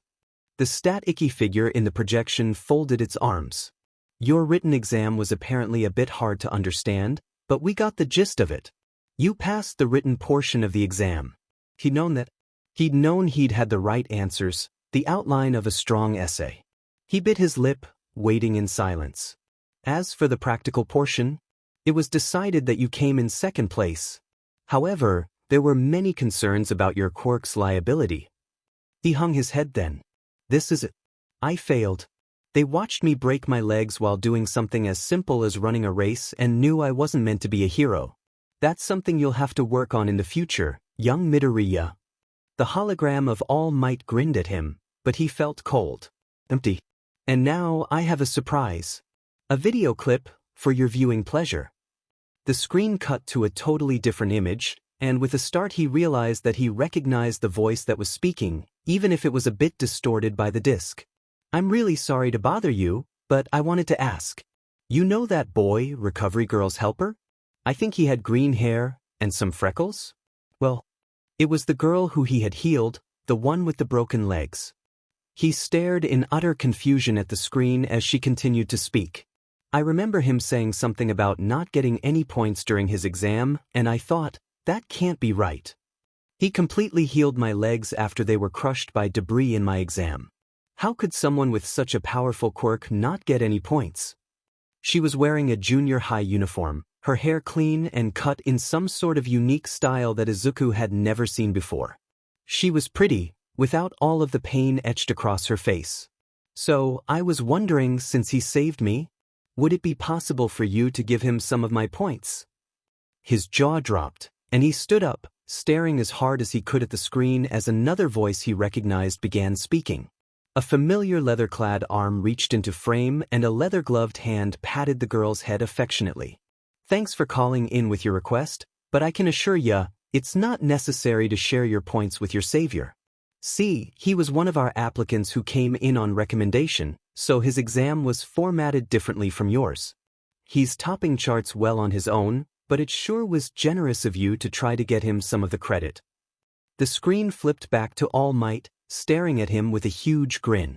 Much more so than any quirk, it is your actions that have touched people. You've proven that. So, it is my deepest pleasure to inform you. You passed, Izuku Midoriya. Izuku let out a sob and tears burst from his eyes, but he kept watching his idol. Welcome to your hero academia, here at UA High School. Momo, that's wonderful news. I passed too. Setsuna, same here, P looks like I'm in class 1B. Hatsum, you're talking to the newest member of UA High's support course. Class 1H baby. Izuku, I'm so happy for all of you. Happy face, my letter said that I'm in class 1A though, sad face. Momo, I'm also enrolled in class 1A. Setsuna, face. Hatsum, I mean you did come in third. Setsuna, third. Momo, I don't think there's any rhyme or reason to who gets assigned to which class, at least regarding 1A and 1B. They're both hero courses, so we'll be on the same path to our futures. Hatsum, not me. I'm gonna be a famous inventor in no time. Setsuna, at least you know someone in your class, Midoriya plus Momo. Setsuna, I'm all nervous now. Momo, don't be excited. Our journeys as heroes in training start soon and we can't afford to slack off or fall behind. Hatsum, super excited. Setsuna, same though. Izuku stared down at his phone and brushed a few stray tears from his cheeks, unable to fight the huge grin on his face. Izuku, me too, 3-chapter text. Where is it, where is it? Izuku raced down the hall, scanning each door as he passed. He had almost given up hope of finding it when he reached the last door in the hallway. Why doesn't this one have a... He took a step back and craned his neck to look up and down the full length of the door, which had huge white strokes shaped into the stacked characters, 1 and A on it. He squeezed his eyes shut, clenching the straps of his backpack on his shoulders. This is it. Once I walk through that door I'll be among future heroes. He bit his lip and prayed that Kaken had been assigned to class 1B. He'd even gone so far as to warn Setsuna, since it was practically a given that Kaken would have passed his exam. He's the mock test, after all? With a deep inhale, he placed a hand on the doorknob, turned it, and pushed the door open. Take your feet off of the desk. That's no way to treat school property, especially a school as prestigious as UA. A tall, dark-haired boy was chopping the air with a hand, glaring over his glasses at. Cold fear shot through Izuku as his gaze landed on the familiar unkempt hair and snarling expression. What kind of princess castle of a school did you come prancing out of, for eyes? The boy jeered, obviously enjoying the strain he was putting on the other boy's patience. Well, for your information, I'm from Somei Junior High. The boy looked extremely indignant, looking down his nose as hard as he could at Kaken, who had his legs propped up on his desk just like he used to do at Aldera. Somei, is that so? Kaken's tone was thick with sarcasm. Well, I guess I know at least one snob around here that needs his face broken in. How dare why on earth is someone as crass and insolent as you even here? You couldn't possibly want to be a hero with that kind of attitude. The taller boy looked positively horrified by Kaken's behavior. Take your assumptions about me and shove them up your butt, you rich brat. The door creaked as it swung open a little further, and multiple heads swung towards the source of the noise. Izuku felt his enthusiasm curdle at the sight of so many unfamiliar faces and the feeling of so many eyes on him. Midoriya. He nearly fainted with relief when he heard the familiar voice call his name. Momo stood from her desk and moved to greet him, her smile as wide as ever. She looked perfectly put together in her new UA high school uniform, not a hair out of place in her bouncy ponytail. I was wondering when you would arrive. It's so good to see you again. Hey Momo. You too. I was starting to panic a little bit. He scratched the back of his neck nervously. You worry too much. Here, let me introduce you to my friend Ida. She beckoned to the tall boy with glasses and he strode forward with purpose. I'm Ida Tenya, he said, bowing at the waist quite formally. Yaoyorozu has told me about your exciting time together in the recommendation entrance exam. I am honored to be learning alongside you at this prestigious academy. Oh, hi. Nice to meet you, Ida. He scratched the back of his neck even harder, feeling it start to burn a little bit. His eyes were fixed on Kaken, drawn by the boy's hateful glare. As he watched, the boy started to stand up, finally taking his feet off of the desk in order to move towards Izuku. He swallowed in terror, feeling himself shrink backwards, but his path was obstructed and the barrier behind him let out an oof. Oh geez, I'm so sorry, Izuku said, spinning around and then froze. It's her. It's you. The girl whose legs he had healed reached forward and grabbed his hands, lifting them up in pure excitement. You made it just like Present Mike said. I never got the chance to say thank you for healing me. You were incredible back at the hospital wing. She beamed at him, her rosy cheeks showing a pair of dimples. I'm Achiko Uraraka, by the way. It's nice to meet you, Uraraka. I'm glad that you're okay, and I should be the one thanking you. It was really nice of you to go to present Mike the way that you did. He felt blush burning in his cheeks as she gripped his hands. How'd you know about that? Anyways, I never caught your name. She peered at him curiously, her smile unwavering. Oh, you're not supposed to be here, Deku. Kaken had reached the door and was looming over Izuku as best he could. Izuku had had a few growth spurts since leaving Aldra Junior High, and Kaken was barely taller than him now. I told you to go somewhere else, fuckmunch. The boy growled, pushing Uraraka aside without looking at her. The auburn-haired girl yelped as she careened sideways, but Ida and Momo managed to catch her and set her back upright. How did you even get past the exam, huh? That creep but quirk of yours is no good for fighting. Those ruby eyes were only a few inches away from his own. People in my life believed in me, Kaken. Izuku swallowed hard, fighting down his fear. They told me that I could be a hero and I listened. I earned my spot here, just like you did. More than that actually. Ida jumped in, pulling Midoriya backwards and away from the ticking time bomb that was Kaken. He got in on recommendation. You'd do well to respect the authorities that judged Midoriya worthy of such an honor. Why yeah. Uraraka took a step towards Kaken as Momo nodded in agreement. I'd still be in the hospital if it wasn't for him. You're not going to find it easy to make friends around here if you act like this towards all of your classmates. If you're just here to try to make friends, you can take your things and leave immediately. All heads in the classroom whipped around, trying to find the source of the voice. They finally located it on the floor. A yellow sleeping bag cocooned the body of the speaker, who finished a juice pouch before unzipping the bag and rolling out of it, coming to his feet in an almost graceful manner for someone who'd just been on the floor in a yellow bag. It took you lot a full 8 seconds to quiet down. That's not good enough nowhere near. With a sigh, the man pushed strands of dark hair out of his eyes. I'm Shoyuda Aizawa, your homeroom teacher. I'd say it's a pleasure to meet you, but that would be a lie. The entire class looked somewhat critically at the bedraggled figure now taking his place at the podium in front of the class. Unshaved face, messy hair, a black jumpsuit that was wrinkled and baggy, and what looked like a pile of bandages wrapped around his neck like a scarf. Homeroom teacher, Izuku thought nervously, staring at the rather washed-up figure who was pulling some kind of uniform out of his yellow bag. Under each of your desks, you'll find a gym uniform specifically tailored to fit your measurements. Put them on immediately and then head out to the PE grounds. With a terrifying flash of teeth that might have been an attempt at a smile, Shota Aizawa's black eyes scanned the room, taking in his class of first years. Time to kick your Hero Academia into high gear. A quirk apprehension test? Izuku swallowed nervously. But what about the ceremony? And the meetings with guidance counselors? Uraraka looked upset, but Aizawa interrupted her. If you all want to be heroes, you'll learn to forego the frilly niceties. He continued marching forward, leading them onto the baseball field. Here at UA, you students are afforded quite a lot of freedom. More than you'd ever get at a regular high school. We teachers also get a fair amount of freedom. He stopped just short of the pitcher's mound. I like to use that freedom to cut right to the chase. He faced them, his dark eyes unreadable. Softball pitch.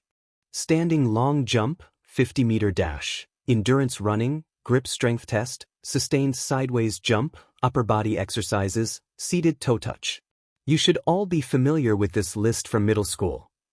Izuku was, and he was starting to get more and more nervous. Aizawa lifted his yellow sleeping bag, which he'd had over one shoulder, and dropped it to the ground, bending down to unzip it and pull out a softball. You would have been barred from using your quirks on these kinds of physical aptitude tests. The country still hasn't gotten around to standardizing those sorts of tests or keeping track of average performance records. That's the fault of the system. Abruptly, Aizawa pointed at Kaken, who was one of the closest students to Aizawa's position in front of all of them. Bakugo, how far could you pitch a softball in middle school? 67 meters, I think. Even Kaken sounded curious as to what Aizawa had planned for them. He looked even more curious when the teacher underhand tossed him the softball, but he caught it easily in one hand. Head up to the pitcher's mound and try using your quirk this time. Whatever you want to do is fine, just stay on the mound. Aizawa stepped to one side, surveying the students with a bored expression. Don't hold back, he called to Kaken as the blond boy climbed up the mound. You gotta teach. Kaken stretched his arms out a few times, windmilling them once. When he cracked his neck, several students in the class pulled back slightly. If he can augment the power of his pitch with one of his explosions, he'll have to be careful not to damage the ball though. Does he have the control needed to keep it from combusting? Izuku was mumbling to himself without realizing it, voicing his thoughts, and Momo laid a hand on his shoulder to quiet him. All at once, Kaken wound up. There was an explosion that made many of the students cover their ears and step back from the mound as the boy put everything he had behind the ball, with a feral scream of, "Go to hell." After a few seconds, a seemingly unimpressed Aizawa held up a device. 705 meters. He silenced the few appreciative noises from the class with a glare. Before anything else, it's vital to understand what you're capable of. This is a rational metric which will form the basis of your heroic foundation. Izuku was barely listening. He was staring at Kaken with cold fear in his veins, recognizing the fiery air of confidence that the boy gave off as he rejoined the class on the field. Go to hell. Had that really been strictly necessary? I want to go next. That looked like fun. One of the students, the girl with pink skin and hair, jumped up and down. Hey, Mr. Aizawa. Can I go next? Izuku barely heard what the rest of his classmates were saying. This is bad, this is bad, this is bad. Aizawa's voice cut through the din like a knife through butter. Fun, you say? So you're expecting to spend your 3 years here, having a good OL time? What happened? To becoming heroes. He scanned the class, and Izuku ducked his head, forcing himself to quit muttering as the teacher's dark eyes lingered on him. All right then. New rule. The student who ranks last in total points today will be deemed totally worthless to the hero course, and will therefore be instantly expelled. Their homeroom teacher finally straightened up from his slouch, pushing his hair out of his face and gazing out at the 20 of them with wild, hungry eyes. The freedom awarded to me as a teacher of UA means that I can do with my students as I see fit. So, welcome to the hero course. His voice held no room for questions. Show me that you're meant to be here. The person who comes in last will be expelled? The thought horrified Izuku. Out of all of the people in this class, he was definitely the one with the least experience using his quirk's physical strength and ability. All of the rest of his classmates would have had years to hone their powers and train their bodies, and he'd only had 10 months of preparation to take on All Might's quirk. You can't send one of us home, we just got here.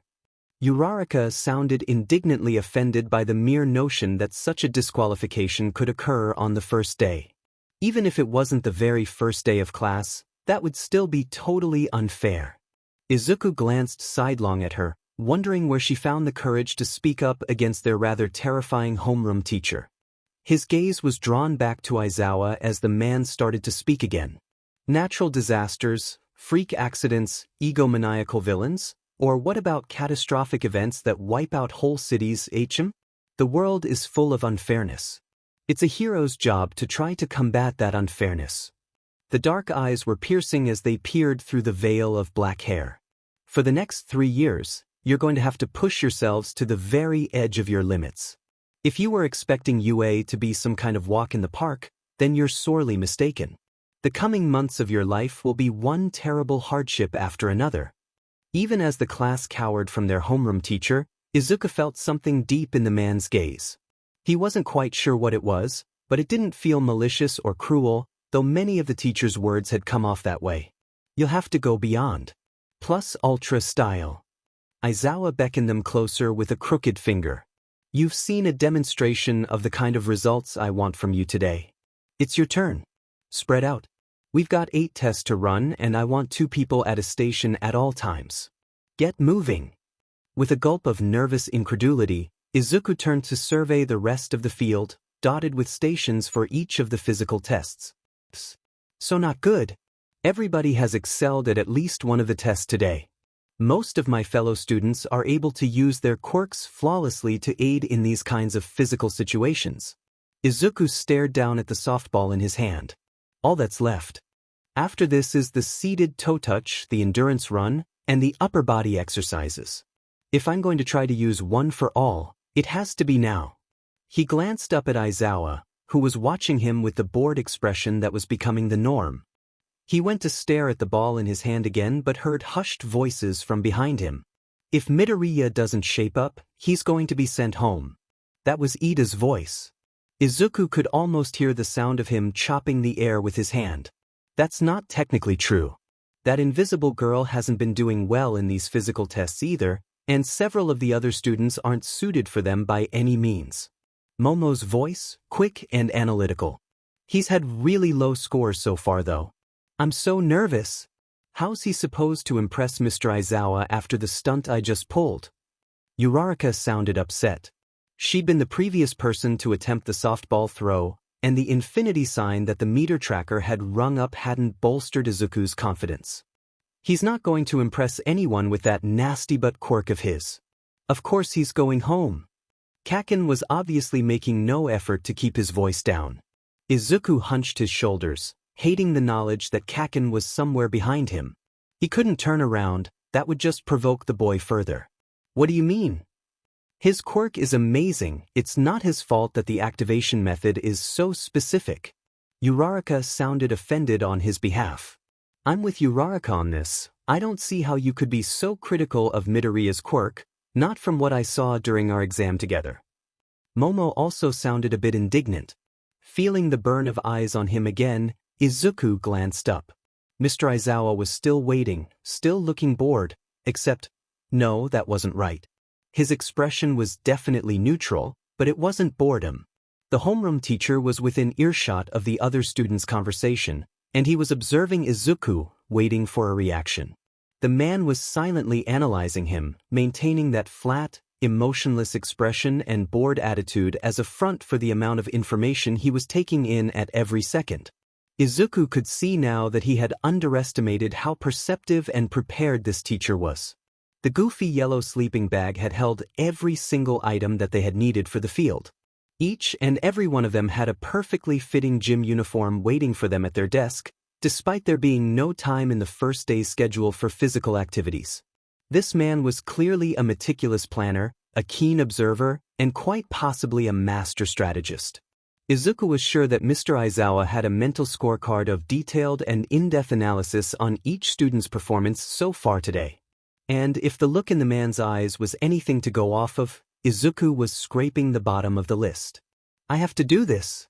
With a surge of conviction, Izuku pulled his arm back, winding up for a pitch, and imagined all of the power he had felt during his entrance exam flowing through him again, through his arm and up to his hand. With a yell, he closed his eyes and threw 46 meters. What happened? Izuku was shocked by the sudden absence of the feeling that had been surging through him just seconds ago. His entire body felt cold, as if the sunlight that was pouring down was suddenly unable to warm him. He clutched at his right arm, wondering if he had done something wrong. Where did One for All go? I erased your quirk. His head whipped towards Mr. Aizawa, and with a jolt he realized that he knew this man. The bandage-like scarves were no longer resting on his shoulders, but lifting into the air, spiraling around him. His hair was floating too, seemingly unaware of the Earth's gravity. And his eyes. As Izuku gaped wordlessly at his homeroom teacher, he saw blood-red eyes flare yellow, then swiftly shift back to red, noticeably glowing even in the bright sunlight. The yellow goggles hanging around his neck were now visible without the shelter of the wrappings. Holy shit, my homeroom teacher is Eraserhead. It defies reason that someone like you was allowed into UA based on recommendation. Aizawa strode forward, the floating hair and scarves giving him an eerie presence, just adding to the terrifying vibe that the man already gave off. From what I heard, you broke both of your legs during your exam because you couldn't control your power levels. You were only able to finish the exam through dumb luck and pure chance. You have no idea how to rein in your abilities and you have no control. The erasure hero jabbed a finger at him, drawing closer. Were you planning on breaking your bones again just to try to get one solid score? Who is going to keep saving you if you can't learn to be efficient and control your power? With a snap, the reins floating around Aizawa leapt forward, wrapping around Izuku's waist and dragging him forward so that they were mere inches apart. Those red eyes flickered yellow again, the light from them bleeding out and casting the man's skin and scarves in their crimson glow. There's a certain pro-hero. A man who is as unstoppably reckless as he is foolishly fearless and unbeatably powerful. A man who made a debut by rescuing thousands of civilians all by himself. Izuku could swear that there was heat coming from the man's glare. A strange prickling sensation was overtaking his skin the longer he was held in the cage of the scarves. You seem to share that man's brute strength and foolishness. If you try to emulate him, you'll only end up needing to be saved from yourself. He bit back a sound of despair at the man's next words. Face it, Izuku Midoriya. You can't become a hero, not the kind you want to be, if you can't control that power and your heart. With a slithering sound, the reins retreated, settling back around the man's shoulders. The glow from his eyes faded, and Izuku wondered if they really had been emitting heat or if it was just the embarrassment and humiliation that was burning across his cheeks. The warmth had returned to his body. He felt relieved to feel it come back, realizing just how cold he'd been in the absence of the now familiar hum of his quirks. I have a second chance, he reminded himself. A surprisingly gentle gesture put a fresh softball into his hands. I've returned your impractical quirk. Try your throw again, do whatever it is you're going to do. This is your last throw. The voice showed none of the softness that the physical gesture had. Expelled for sure, Kaken jeered behind him, and Izuku felt the blush crank up another notch. In his peripheral vision, he saw Aizawa with his head tilted back, using a small bottle of eye drops. He was aware of the presence of several students behind him. The fear of having Kaken at his back was still there, chilling his blood. I still can't adjust the power output. I have no idea how to do that yet. So I have to risk it all on this one pitch and go full power or none at all. And I can't afford to get a low score on this test, so... Izuku gritted his teeth and squared up, bringing the ball up to his chest. He squeezed his eyes shut, imagining the power flowing through him again. He felt the warmth in his body grow, saw the telltale pink glow through his eyelids. His eyes flew open and he drew back, winding up. Mr. Aizawa. I might not be a hero yet, But I can still do something for now. With an almighty yell, he flung the ball forward, forcing all of the power in his body into the very tip of his index finger, pushing the softball away from him with the full force of One for All. A boom shook the ground, the shockwave from the ball leaving the atmosphere, blowing Izuku's hair back and tugging at his clothes. Dust rose and slowly started to settle to the ground again. There was silence for several seconds. He straightened, swallowing back the pain. He turned to the teacher, cradling his hand, the index finger blackened and swollen. "Mr. Aizawa." 705.3 meters, the man's voice was monotone, but he could have sworn there was just a hint of surprise in it as those dark eyes focused on his finger. "You see? I'm still standing." He clenched his fingers into a fist, ignoring the agony that doing so caused. "I'm still here." There was no mistaking it this time. Aizawa's wide eyes and bared teeth were the man's version of a grin, and there was definitely a hint of pride in the man's voice as he shook his head, his wild hair tousled. "This kid," Aizawa muttered, staring at Izuku. Izuku bared his teeth, returning the man's grin.